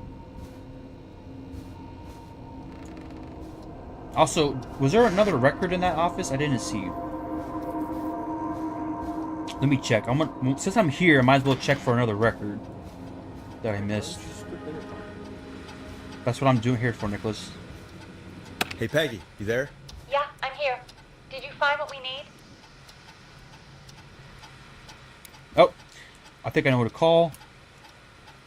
I think I know who our best bet is to help Casey and Jason. All right, good work. Who should I... Hello? Nope. Is anybody there? Please pick up. Casey, I'm here. What's wrong? Jason started going pale. Please. I tried to get him to rest, but he just threw Okay, he's going into shock. You think he's going to shock? What's happening? What do I do? He's going into shock. God, it sounds like he's going into shock. Casey, just stay calm. It's going to be okay. But the bleeding seemed to slow down. Did I mess up? Wait, Jason, what? I'm sorry. Casey, calm down. You've done everything right. I need you to listen to me, okay? For Jason. What did the nurse say to do about shock? Elevate Jason's legs. Shock, do not remove cloth. Elevate legs. Elevate Jason's, elevate Jason's legs. Casey, I need you to elevate Jason's Okay, legs. it's a good thing I wrote this down. We need to get the blood flowing to his vital organs. Got it. Jason, Huh? Let's elevate Jason. stay with me. The stomach. I'm gonna move you. This might hurt. Okay. I propped his legs up on some boxes. Okay. I'm looking at my notes. We need to get Jason as warm and comfortable as possible. Do you have anything you could use nearby, Casey? Yeah. I still have some laundry next to me. I'll wrap him in some blankets. Good. Just give me a second. Oh shit, we didn't secure the knife. Sorry. Don't knock out the knife. Sorry. I'm done. You're gonna be okay, Jason. Just relax now, okay? Oh, I'm scared. He's not doing well. Is he gonna? Jason's gonna be fine. Be strong for Jason. Be strong for Jason. Casey, I need you to be strong for Jason. Sit with him and reassure him that everything's going to be okay. Okay? Okay. Please. I can't give him what he needs. Please, help. I can't lose him. All right, Forrest. We need to hurry. Jason doesn't sound like he's doing too well. You said you knew who to call earlier? Who was it?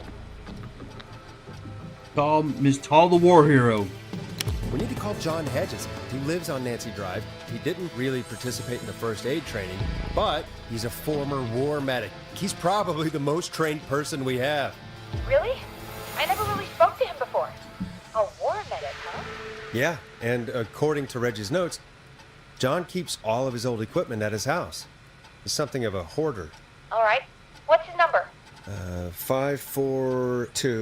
5420735. I'm Calling glad now. you said the Let's number hope because he I did not write down any of the Who numbers. the hell is this calling me at? What time is it? John, it's Forrest Nash here at KFAM. We have an emergency and we need your help. Forrest, if this is a work emergency, then it can wait until the goddamn morning. Just leave me a note like everybody else. This is a medical emergency. John, no, this is a medical emergency. A man has been stabbed by the Whistling Man, or never mind. He's badly hurt and he's going to die unless we get someone to him now. The Whistling Man? What kind of joke is this?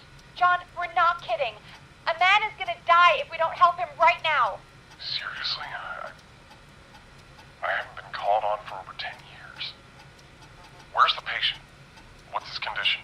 He's at 25 Nancy Drive. I think we got his friend to stem the bleeding, but he's gone into shock. He's passed out right now. You say he was stabbed? Do you know the extent of his injuries? From what we were told, he has 2 major stab wounds. One to the stomach and one to the leg. The knife is still in his leg, and the stomach wound is open. Understood. Let me grab a few supplies and I'll head right over. Damned if he dies on my watch. Thank you, John. We'll let him know you're on your way. Good luck. Hello, Casey. Are you there? How are we doing? Bad. Jason seemed Oh really my weak God. and then just started thrashing. How is he now? What about now? Is he still thrashing?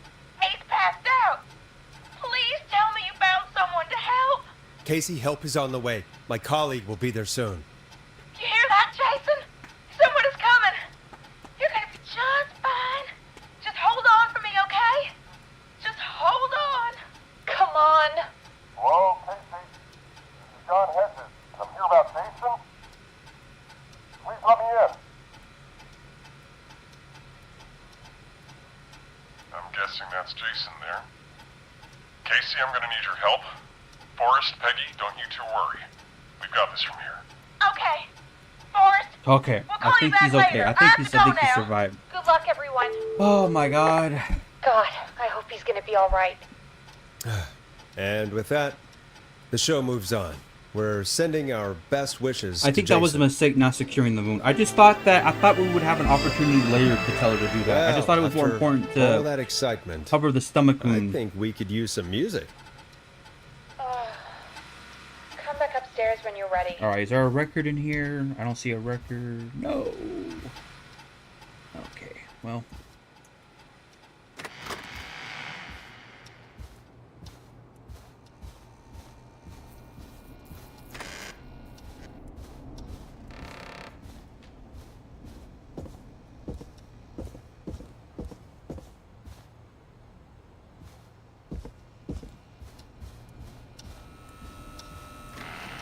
Oh, that was stressful.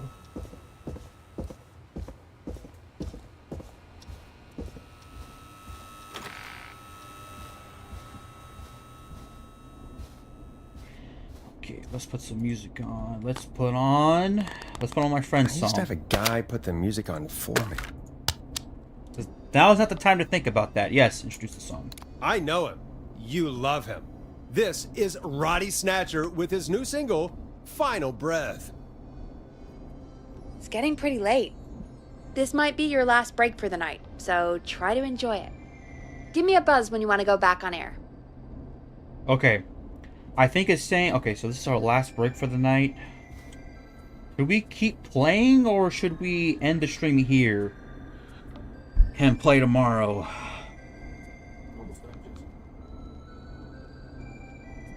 It's almost done? Okay, 6 o'clock. We still got enough time. How long have you been streaming?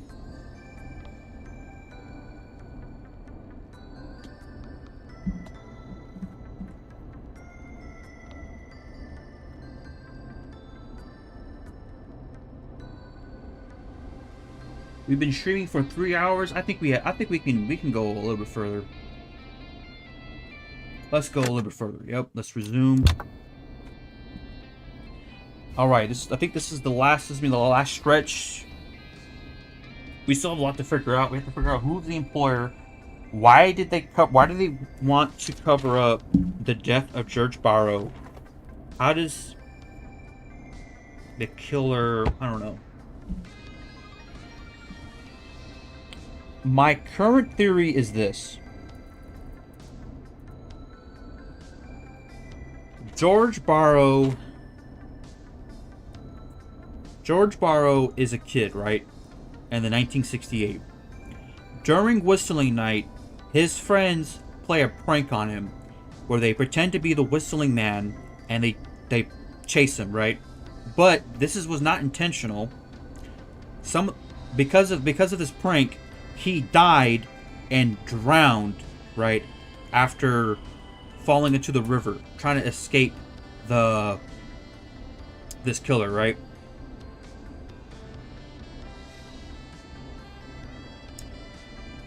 One of these kids' parents is rich somehow. They're rich. And wants to protect their kid, right? Because, like, manslaughter. And covers the whole thing up and says, no, the kid was just drunk and just drowned in the reservoir, right? Which is a lie. And everyone who knew, like the sheriff, the mortician, the jazzercise lady who called it in, they were all threatened and paid off to keep it hush. So, and Clive. So Clive is probably like a hitman. You know what I mean? So this town has this. So a lot of people are somehow connected to this, right? Chuck is somehow connected to this. He says he feels guilty about something. Now, who's rich? Who has enough money and power in the town to, well, cover it up and pay people off and threaten people, right? The name of the town is Gallows Creek. And we know about Teddy Gallows Jr. Right? So the Gallows family is old. They've been living a long time. Probably got money, connections, power.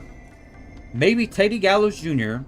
and his friends play a prank on George Barrow, which causes a chain of events. His family covers it up, pays off everyone, threatens everyone. Now, 30 years later, right, 'cause now it's like 1987, 30 years later, a family member or a friend of George Barrow who knew about all of this, who knew about the cover-up, who knew about the killings, or sorry, not the killing, but knew about the you get what I'm saying, right? Wants to take revenge on the town, right? On everyone who they feel is responsible. So Virginia the mortician, Clive the janitor, or the hitman that covered it up, on Sandra, the jazzercise lady who lied, on the cop who helped covered it up, on the kids who keep playing or keep doing this stupid night called Whistling Night, right? Targeting those kids, targeting Chuck because he knows something, he feels guilty about something. So everyone who's being targeted has a connection to this, right?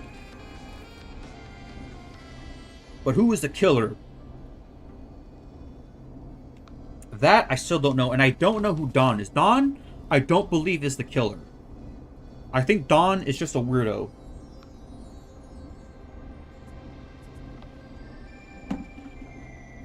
Okay, that's where I'm at right now. Okay, now let's close out the night. Let's play the rest.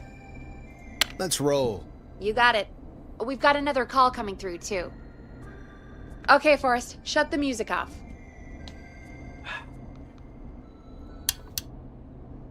Welcome back to 189.16, The Scream.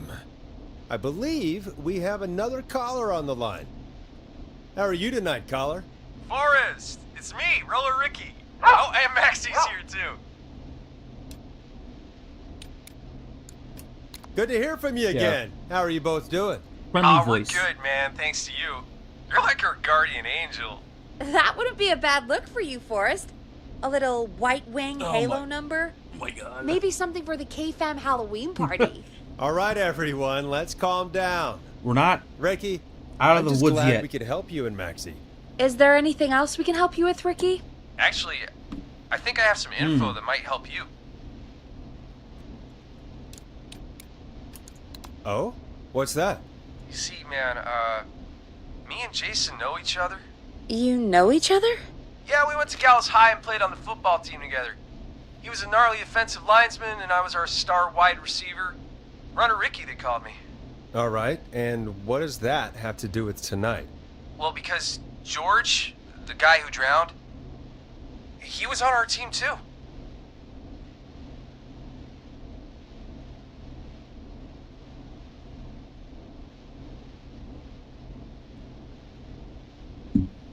Who's Jason? Oh god, did I write his name down?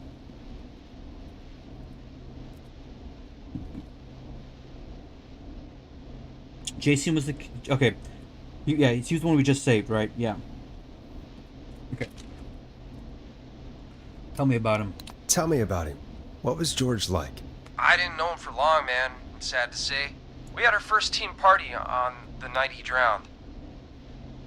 He seemed like such a good dude. Ricky, were you there when George drowned?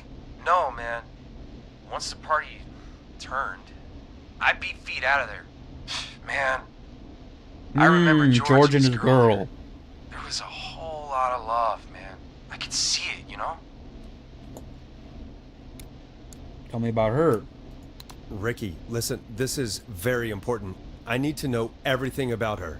I didn't really know her before, or see her after that. I never even got her name, man. I just remember he called her Bean. Bean? Then what did she look like? Please, tell us anything you remember.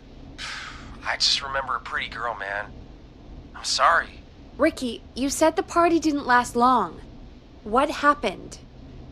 We were just having a good time, and then the next thing I knew, everyone was running for their life. I looked up and saw a goddamn whistling man in the trees.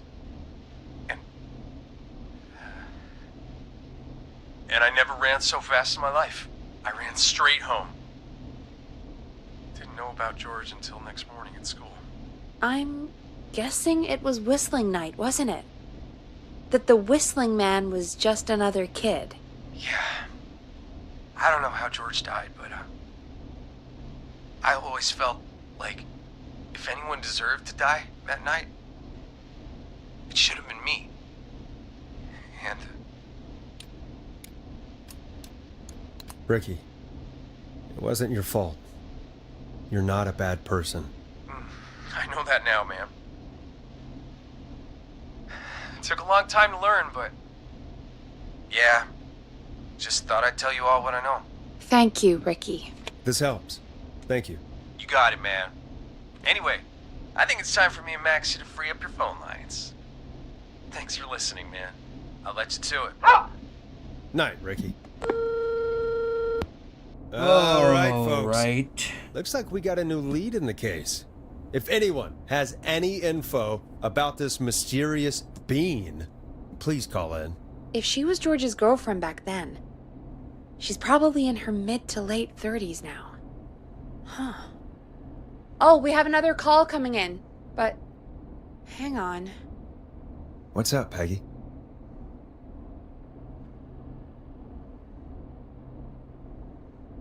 Peggy? You're gonna want to take this call off the air. Who is it? Just do it. All right, folks, it's time for another track. Here's one to help you sit back and relax. We'll be right back after this. Let's do the word.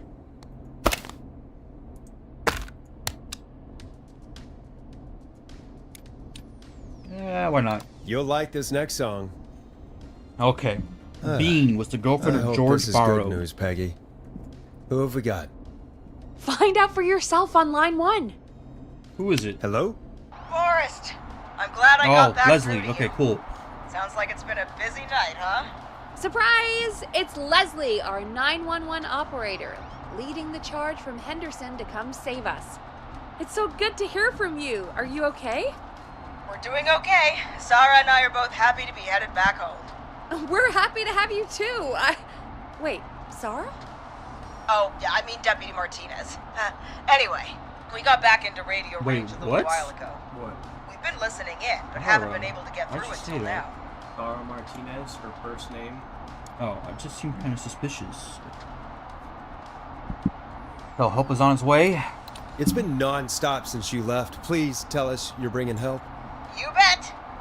I'm leading a whole goddamn squad towards Gallows Creek as we speak. Turns out somebody had cut the phone lines. They had no idea what was happening. That's great news. That's crazy about the phone lines, though. Do you think the Whistling Man cut them? I'm guessing so. I don't know how the Whistling Man did it. But that doesn't matter right now. Listen, we're coming in hot, but we need your help. I know Gallows Creek isn't a big town, but if we don't know where the Whistling Man is, we can't get him. Her. That's where you come in.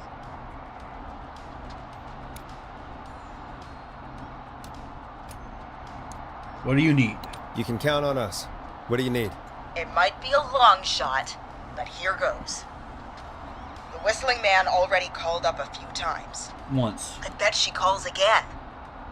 We're still a little ways out of town, so if she calls, stall her. Buy as much time as you can for us to get in. And while you're talking to her, try to figure out where she is. We'll be listening in, so once her location is known, we'll head straight there and end this nightmare. I'll do my best. I know you will. Heck, I can see the headlines now. Forrest Nash's interview of a lifetime. Anyway, I'll radio the other cars and tell them the plan is a go. Hopefully the next time I see you, it'll be with our killer behind bars. Take care now. We'll see you soon, Leslie. Oh, thank God. It sounds like this is almost over. We're nearly through this.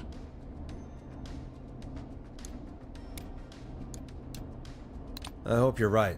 The sooner this is over, the better. I am right. Trust me. Anyway, we should get you back on air. Oh.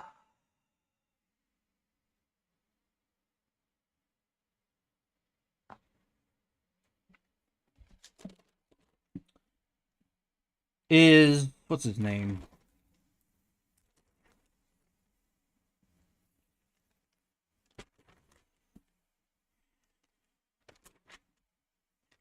Did I write it down?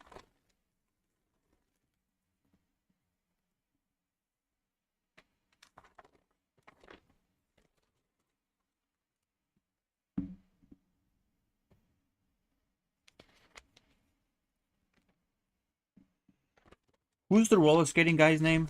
Roller Ricky, dude.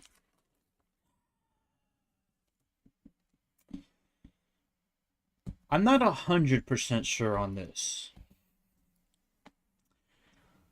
Is Roller Ricky the killer? What? Why would he be the killer?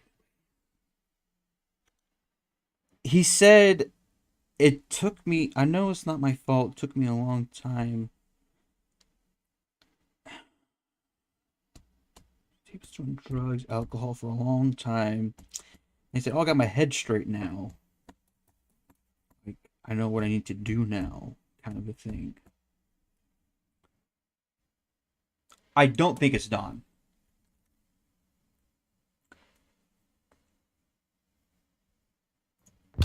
Taking callers is the only way to see this through. Time to turn the music off. Nope. Bringing you back live now. Welcome back to The Scream with me, Forrest Nash.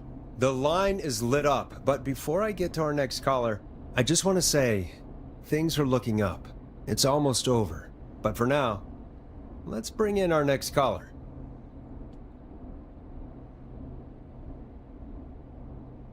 Evening, caller. This is Forrest Nash. Hello, Forrest. This is John Hedges. I'm here with Casey. I wanted to give you an update on Jason. John! Is he gonna be okay? He's a fighter. He'll be Good, fine. good. We've got him stabilized and resting in a bed. We're preparing to move him to the hospital. Thank you so much. If you hadn't been there, then... God, I don't even want to think about what would have happened.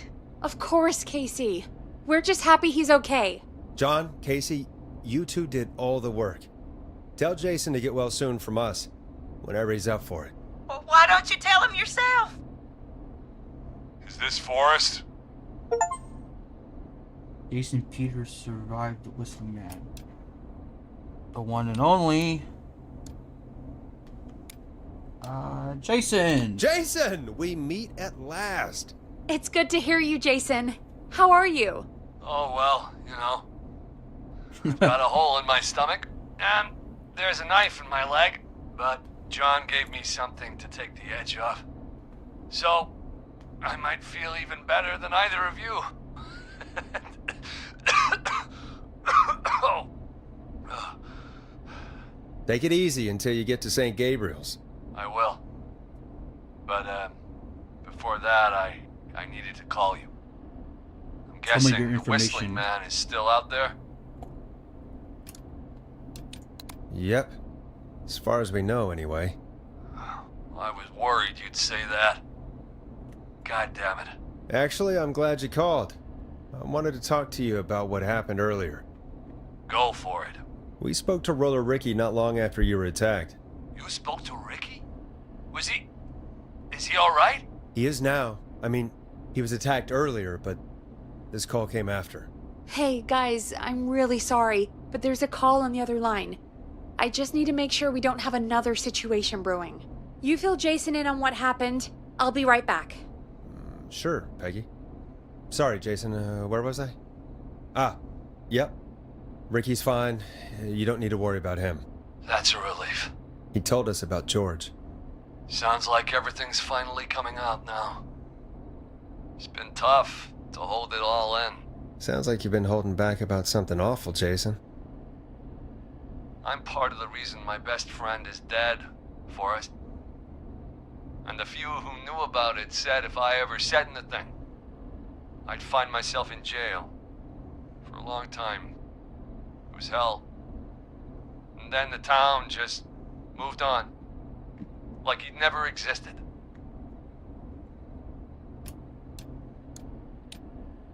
What happened that night? I went along with the stupid prank, that's what.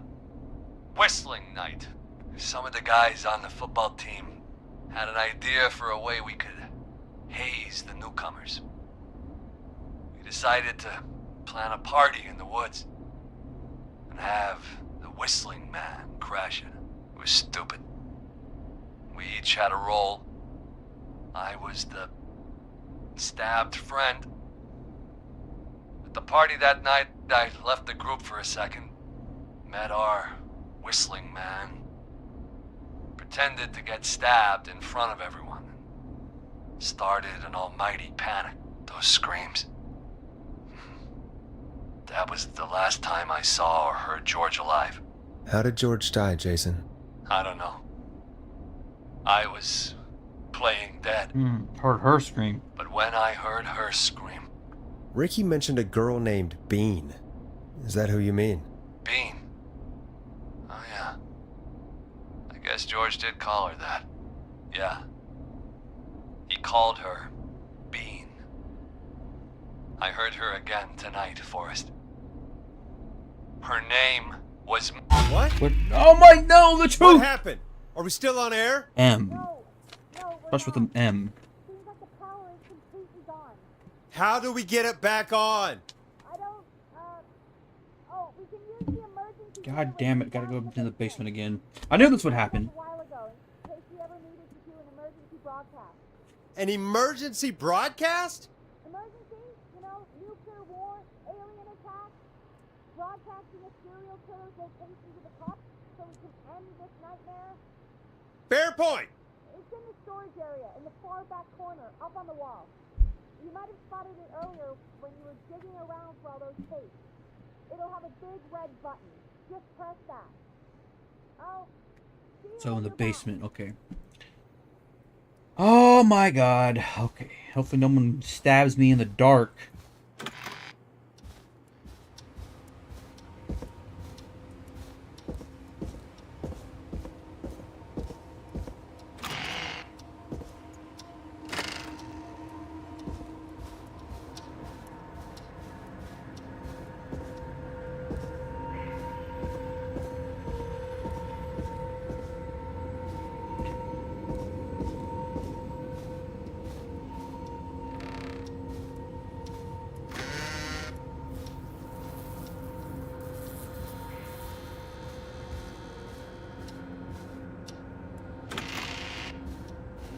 In the back at the corner, big red button. This is... maybe here? Oh god, oh god!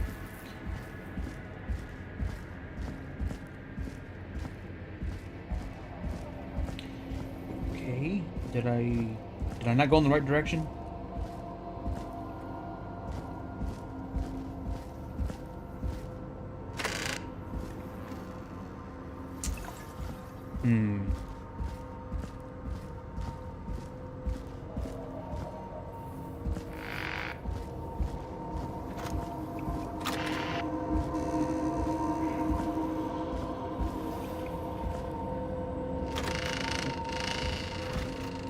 This in the corner? Storage area. Oh my god. Far back corner. Why is this station so big? Is that a clue?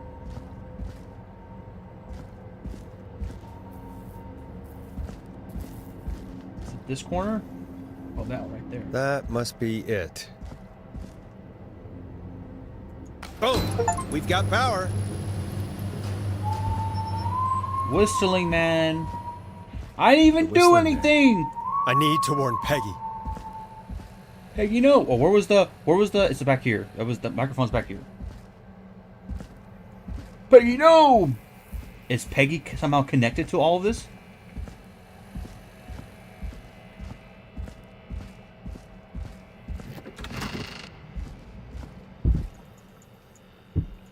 Peggy, are you there? Are you... Peggy! I need to get back upstairs. No! Oh my god!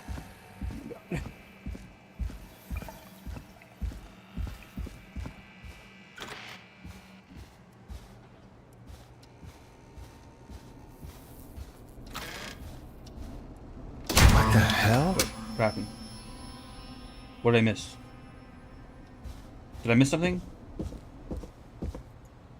What did I miss? I heard like a sting, like a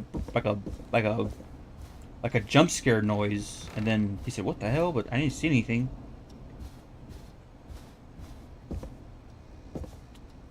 I don't know. Was this always here?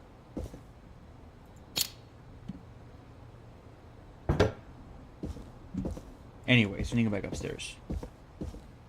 What the hell was what? Is it this? No. What changed? I'm confused.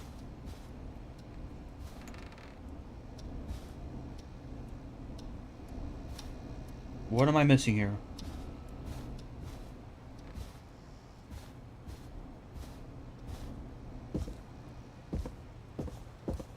Whatever, I'm just going upstairs.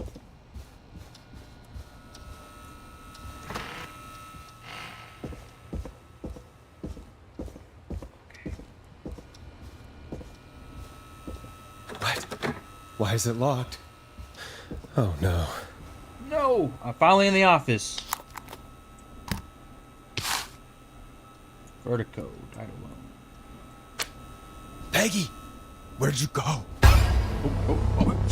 Oh my god!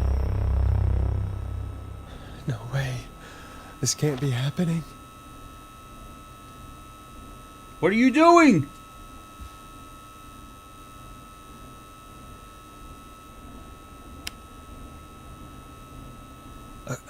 A call.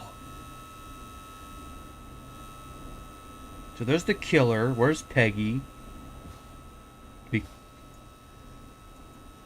How do we... Did Dawn press the Peggy button? Did she want me to hit it on my end? The big, yellow, and obvious button. Oh. Thank you. Where's Peggy? Where's Peggy, Dawn?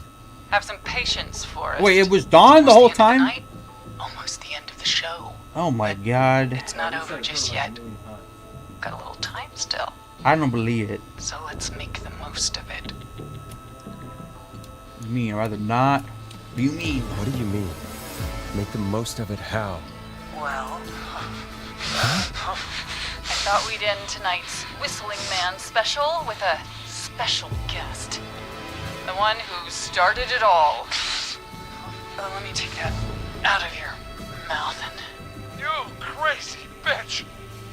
Let me go! Welcome to the air, Mr. Teddy Gallows Jr. Wait. Of course. It's all news behind it. Tonight, Teddy. Your daddy and his money saved you 20 years ago. But even if he crawled out of his coffin with all the money in the world... Wait, where the hell is Teddy? How are you talking to him if you're here with me? Because I'm not there with you, Forrest. I'm here with Teddy. And if he says where that is, well, he knows he'll get it. And who's here? Wait, then... Who am I looking at? Forrest Nash, let me introduce you and all of Gallows Creek to my boy, Henry Barrow. Henry... What?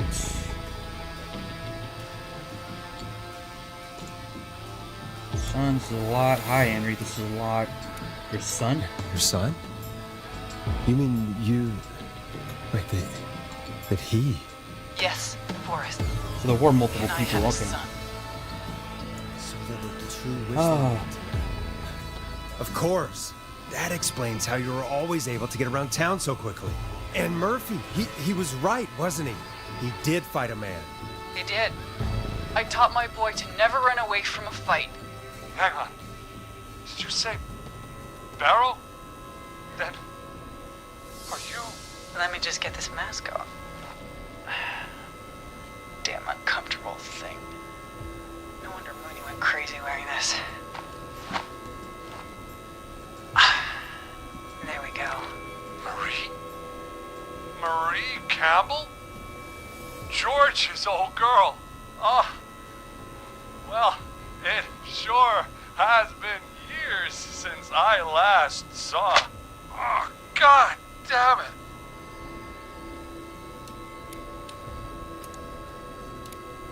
Where are you going with all of this? Everyone's gonna know now what Teddy did. He killed George that night. This night. 20 years ago. Listen to me. You... You're gonna talk when I talk to you, and not a moment before. Meanwhile, Forrest, I'm gonna give you the chance to talk. You're gonna help me reveal what really happened to George all those years ago. Why should I? Why should I help you? Why should I play any part in this? Because I think you believe in justice. You think this is justice? You have no goddamn idea, Forrest. These people you've been trying to save, they were all in on it. They all knew George was murdered, but... Murdered? Listen,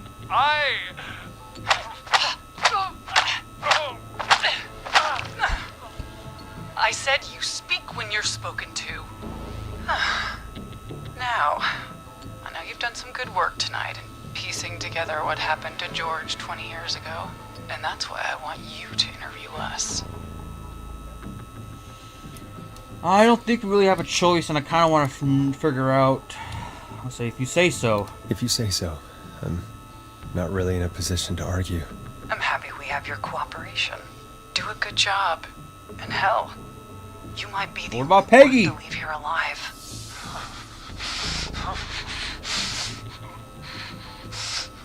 I need to drag this out. If I can buy Leslie time to get back to Gallows Creek, and if I can find out where Marie is, then this can end. Teddy, we'll start with you. Just, talk me through what happened that night. How did it start? how would I know? It was 20 years ago. Just be honest, Teddy. Teddy, be honest with me or we're both going to die. Honest? Forrest, I'm trapped here with a psycho. What the hell? God damn it. Okay. Our first team party was coming up. And when I saw the date it was scheduled for, I had an idea for a way we could prank the new guys. I understand that kids in Gallows Creek know tonight as Whistling Night. I'm guessing that's what you mean? Well, we didn't have a name for it then. It was just the night that Mooney went missing. But Whistling Night is what they'd call it later. Wait. You mean this was the first Whistling Night? Keep talking, Teddy. We went up near Whistling Point. God, who was there? Me, Jason, and George, of course. But George didn't come alone. Mm-hmm. He brought Marie. And Roller Ricky, he was there too, wasn't he? Yes, Ricky was there too. Runner Ricky, our wide receiver. I helped him off the bottle, you know. Because I'm a decent man. Is that so? Yes, it is. He came apart one day. Some people do. He had some issues. Wasn't stable. I didn't want him to hurt his chances in life. So, I helped him keep himself together. You were afraid he would talk about that night, weren't you? Keep talking. About midway through the night, we put the prank into action. Looked up at the trees and saw Jason there. Bloody, like he'd just been stabbed. And the Whistling Man, screaming. George and I and Ricky, we got left behind. But Ricky was in on it too. I know he was. He and Teddy were as close as anybody. Teddy must have told him the plan. No, Marie, you're wrong. Ricky didn't know. He didn't know anything. What? Did you miss that part of the broadcast? I spoke to him earlier. He had no idea what was happening. He said he was as terrified as anybody. Isn't that right, Teddy? You didn't tell him, did you? Ricky never could keep his mouth shut. If we told him, he would have given everything away. But well, it doesn't matter. He didn't run his mouth enough to tell anybody about it afterwards. He's still guilty. It was just a stupid prank. It's just a prank. How can you still say it was just a prank? Oh, come on! Oh, God! Damn it! You made George think Jason had been murdered. He thought his best friend was dead. And so tonight you stabbed him for real? It's the role he wanted to play. Jason's still alive, Marie. He was with a friend. We talked her through how to stop the bleeding and got him professional help just in time. Oh. Well, shame he didn't have the good sense to die earlier. He's gonna regret that. Oh, I'm supposed to be Enough, figuring out where they okay. are, right? I almost forgot about that. George took off running, but somehow we got separated in the woods. I ended up near the bottom of Whistling Point, and when I noticed George wasn't with me, I panicked. And then, I don't know how he snuck up on me, but the Whistling Man grabs me. I scream, and he starts laughing, telling me it's just a joke. I could stall for time here. Who was it? What happened next? How did you feel? How did you feel in that moment? I felt like nothing was real. I felt small and confused. And Who was under the mask? What happened next? Who was under the mask, Marie? Who was the Whistling Man? it was Chuck. Chuck Brody. Laughing away. But then he stops. And he's looking up. At the top of Whistling Point. What was he looking at? What was at the top of... Teddy. What happened next? Nothing. I mean, it was just... Teddy? George fell off Whistling Point.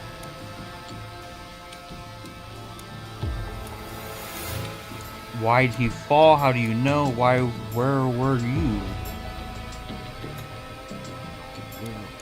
Where were you when it happened?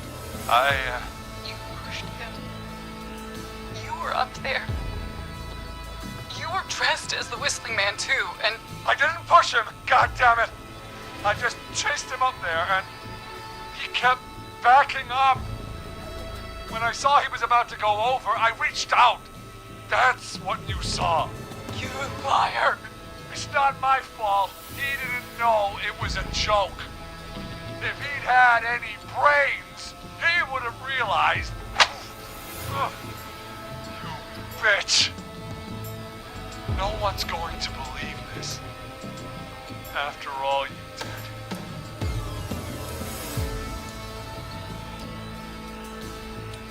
Yeah, then why cover it up? If she's lying, why the cover-up?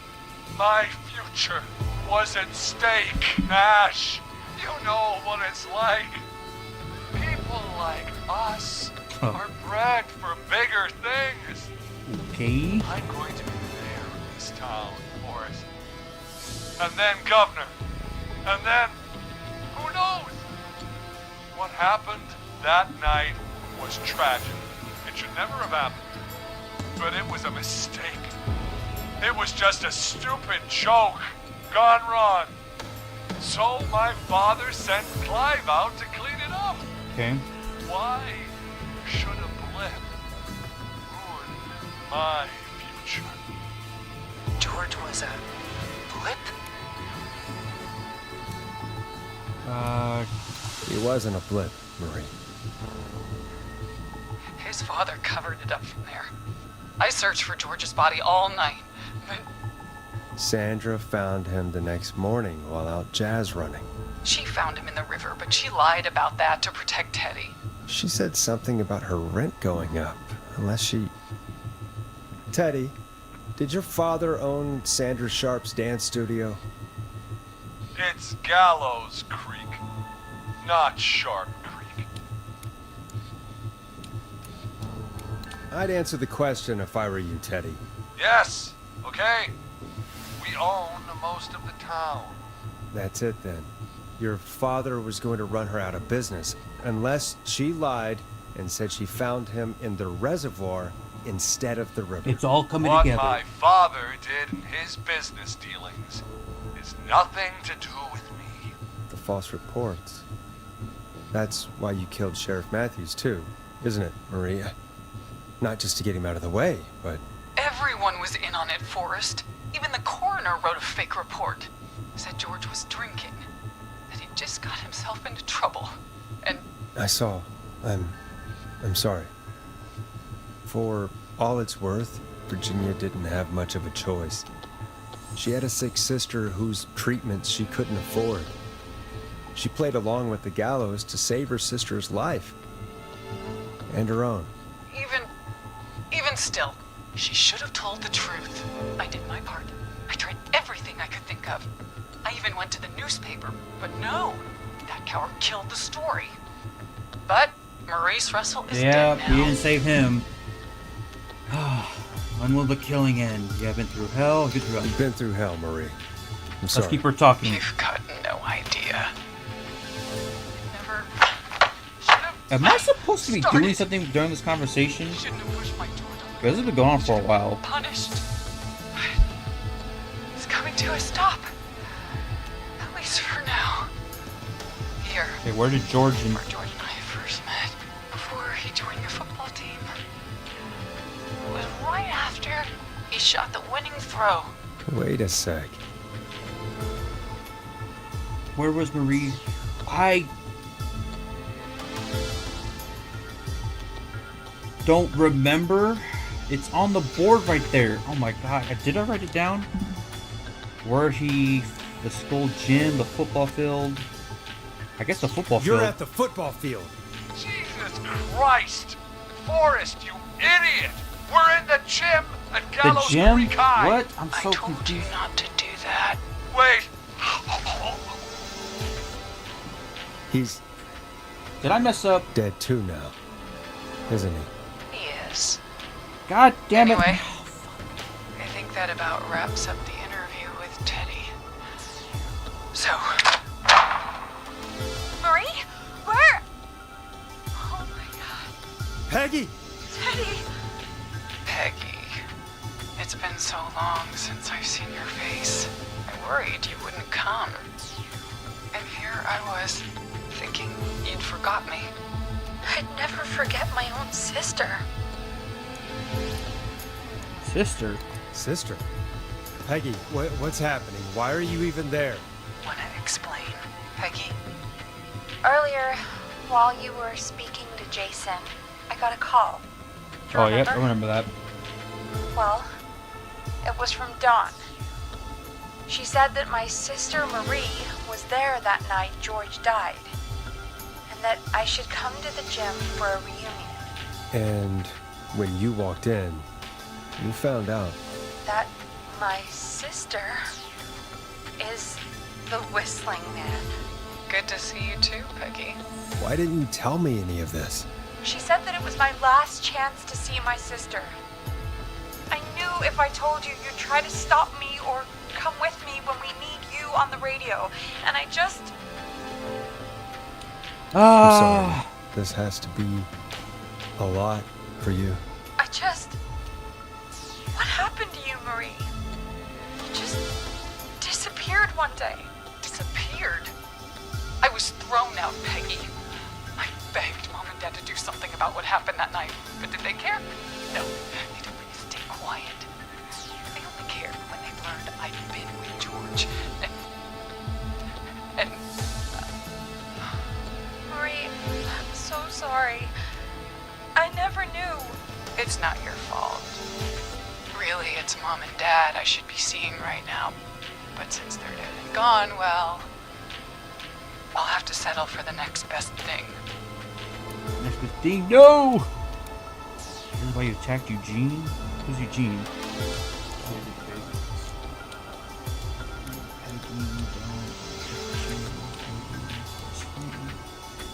Don't. Marie, listen to me. You don't have to do this.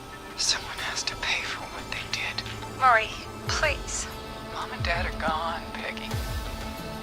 Besides, you forgot me. Just like the rest. You forgot. Is there any way I can prove Peggy didn't forget Marie? I don't know. So this it? Marie, Peggy never forgot about you. Keep your mouth shut. She kept a card from you. She kept it here on her desk. What card? The card you made me for my 8th birthday. What does it say then? Happy birthday, Peg. Now you're great and 8. Love, M.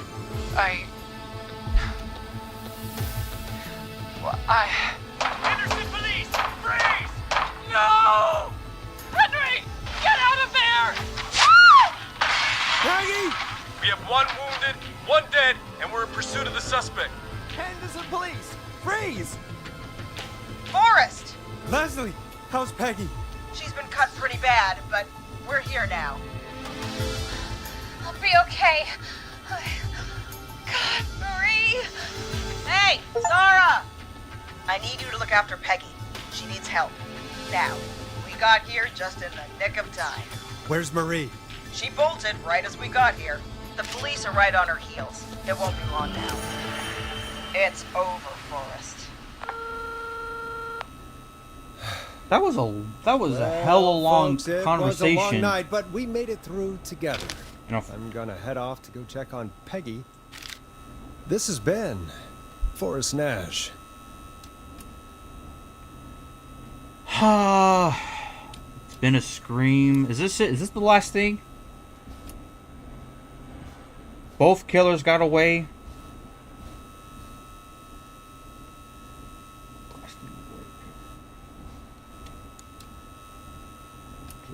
I guess we'll end on a let's make tomorrow better. Let's make tomorrow better.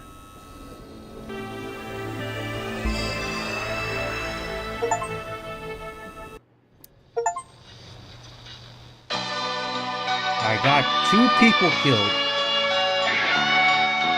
Oh, that's loud. Oh my god.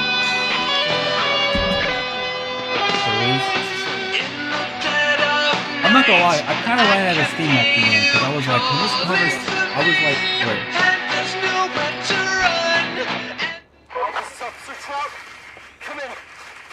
One suspect is in custody. Custody. We've trailed the other suspect into the nearby By woods. Okay. We got 1 killer.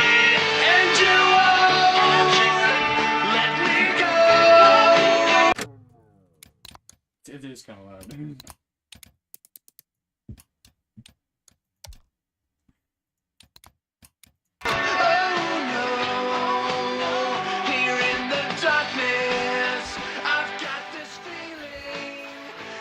I didn't really like the ending. It felt like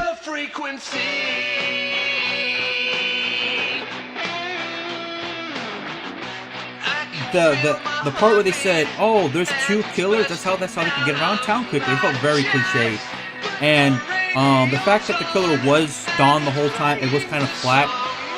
It just kind of felt flat for me.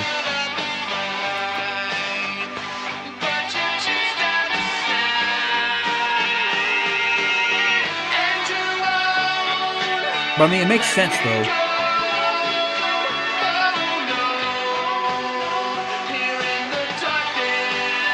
And like that conversation with the real went on way too long. I was like, can this end already? I was going for something. I thought I was supposed to be like doing something, like trying to skirt a way to like contact the police or something while the conversation was going.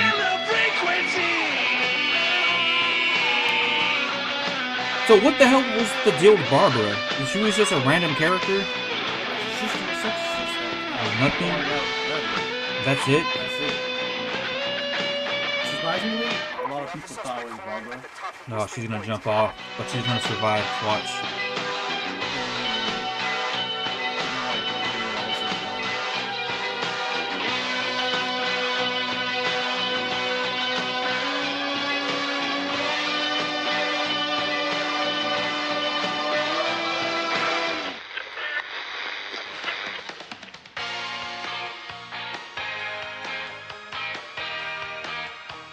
Stop! Put your hands in the air! Get down on the ground!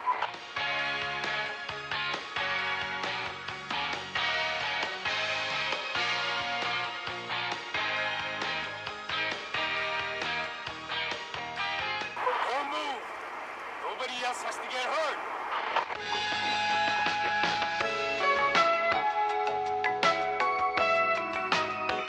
We interacted with anything? That's the pizza. Is this all the items we interacted with? Stop! Suspect has jumped!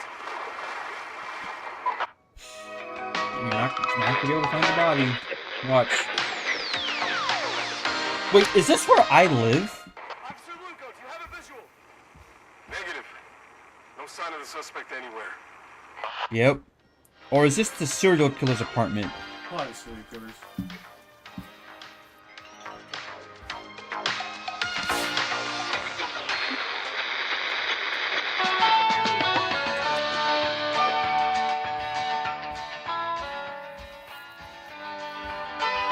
Is that it?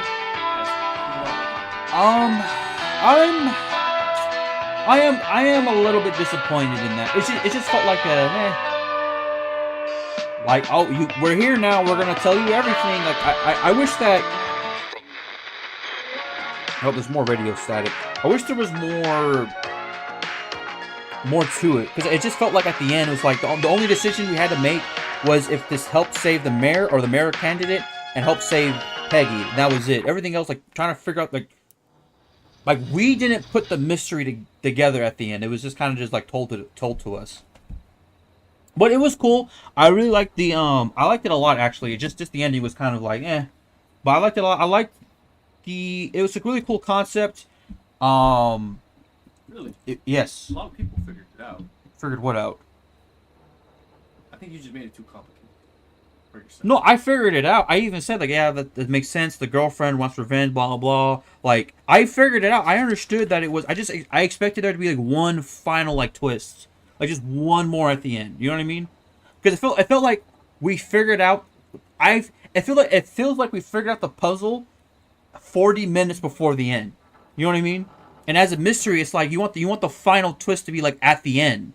Like, not 40 minutes before the end. Like, or like 40 minutes before the climax. Like, you want the final, like, it was the girlfriend the whole time at the end. Like, right at the climax. Like, Peggy gets kidnapped, the serial killer's there, you get a phone call from the killer, and then that's the reveal. Like, oh, it is the girlfriend. But, like, we knew it was Dawn, the girl, like, 40 minutes ago. Like, and it was just like, what? It was like, okay, I guess we just know the end of the mystery 40 minutes before the end. That's why I'm saying, like, I just think that's why it just fell flat. It's like, I'm expecting something more. I'm expecting one more just, like, twist. One more, like, but here's one tiny piece of evidence that changes everything, or changes one little thing that can just, flip the script somehow in some way. But other than that, I feel like everything was great. Nah, you did your job. You figured it out. 40, but it just seemed too early to figure it out. Okay.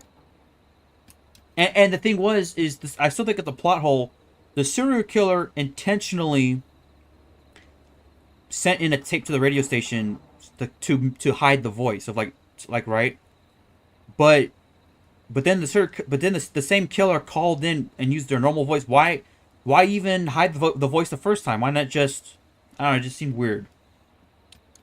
All right, but that was it. That was Killer Frequency. Shoot, how long have we been recording? We've been recording for about 4 hours. But I had a lot of fun playing this, and I hope I've been checking the viewer count, and it was just me and you watching the stream. But if anyone else watches the stream in the future, or watches the recording that I might upload later, and edit maybe later, I hope you enjoyed as well, and thank you for watching all 4 hours of this, and I hope to make more videos, and I'll see you in the next one.